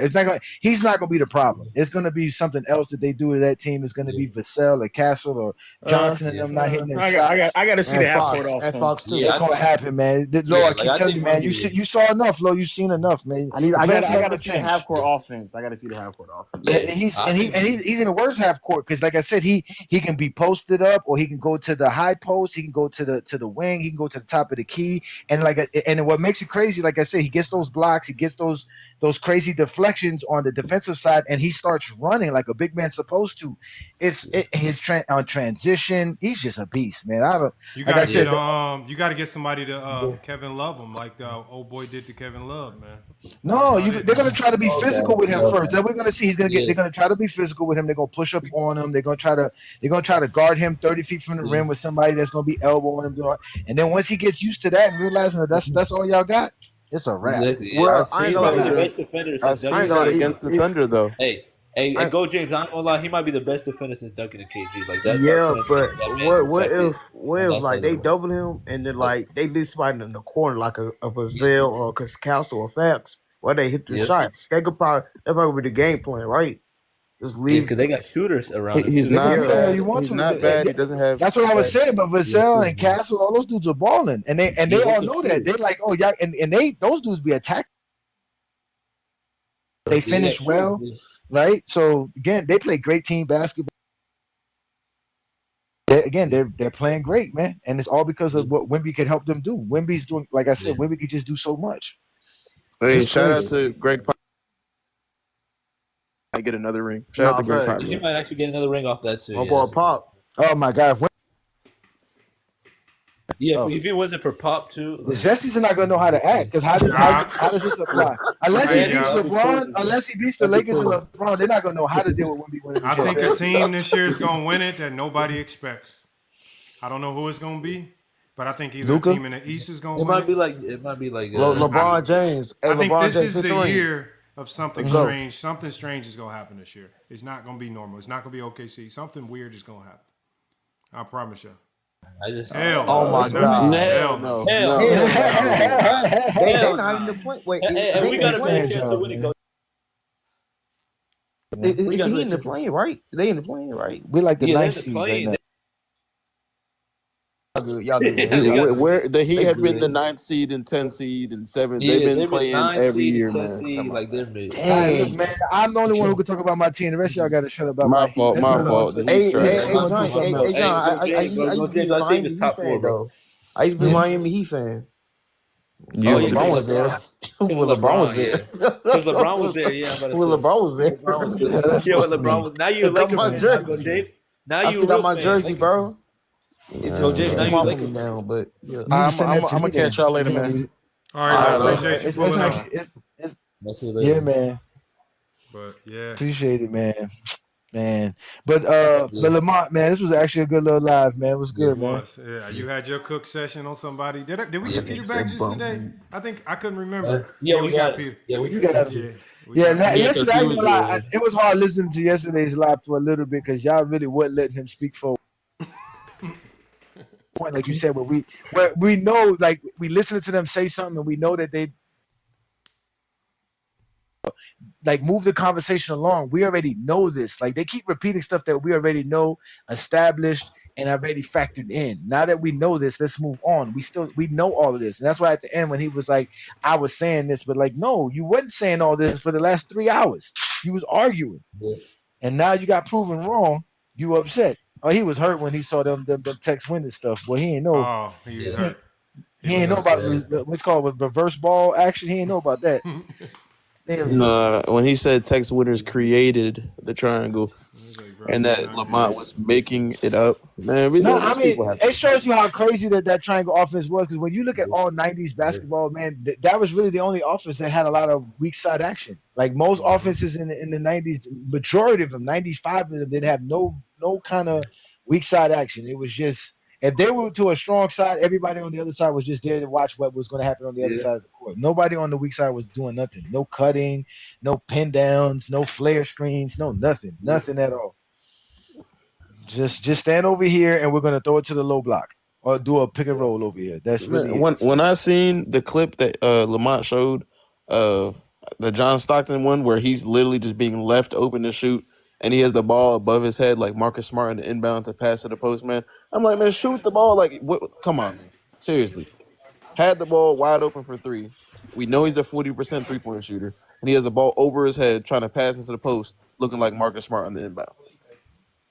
That's what I'm saying. Like, you know how many, like that's what I'm saying. Like, you look at the 90s, bro. These guards missed out on so much. Like, you can't stick a player from today and put him in a situation where a guy drops off of you 4 steps and I'm shooting 40% from the three. Ain't no way I'm about to pass this ball, man. And, you know, so that's the mentality. That's why I say you can't tell me these guys was the most rough and tough and you swinging the ball when you wide open, man. Get up out of here. Weak ass era. Yeah, I'm about to say. Oh, yeah. But, yeah, we're going to shut it down. Hey, Johnny, man, you got anything before we close it out? But that's what tonight's live to be about, Lamont. What was considered a weak era. Yeah, I'm breaking it down. Hold on. Hey, man. Hey, that was crazy, though. I was actually... As always, man. Y'all know how we like to shut it down, man. Yeah. Talk to him inside, man. Talk to him inside. Hey, man, we have the Hardwood Authority live on my page at Inside the Arc here on TikTok, live Mondays at 3 p.m. Eastern Standard Time. You can also find us on YouTube, the Hardwood Authority Show, and also here on TikTok by the same name. Check us out on FYF Network as well. We'll be up there. I'm not sure when, but we'll be up there pretty soon. So, thank you. Yes, sir. Hey, look, y'all, FYF, make sure y'all follow Go James Kingdom. He's going to be live tomorrow on Go James Kingdom on YouTube. His Sunday show.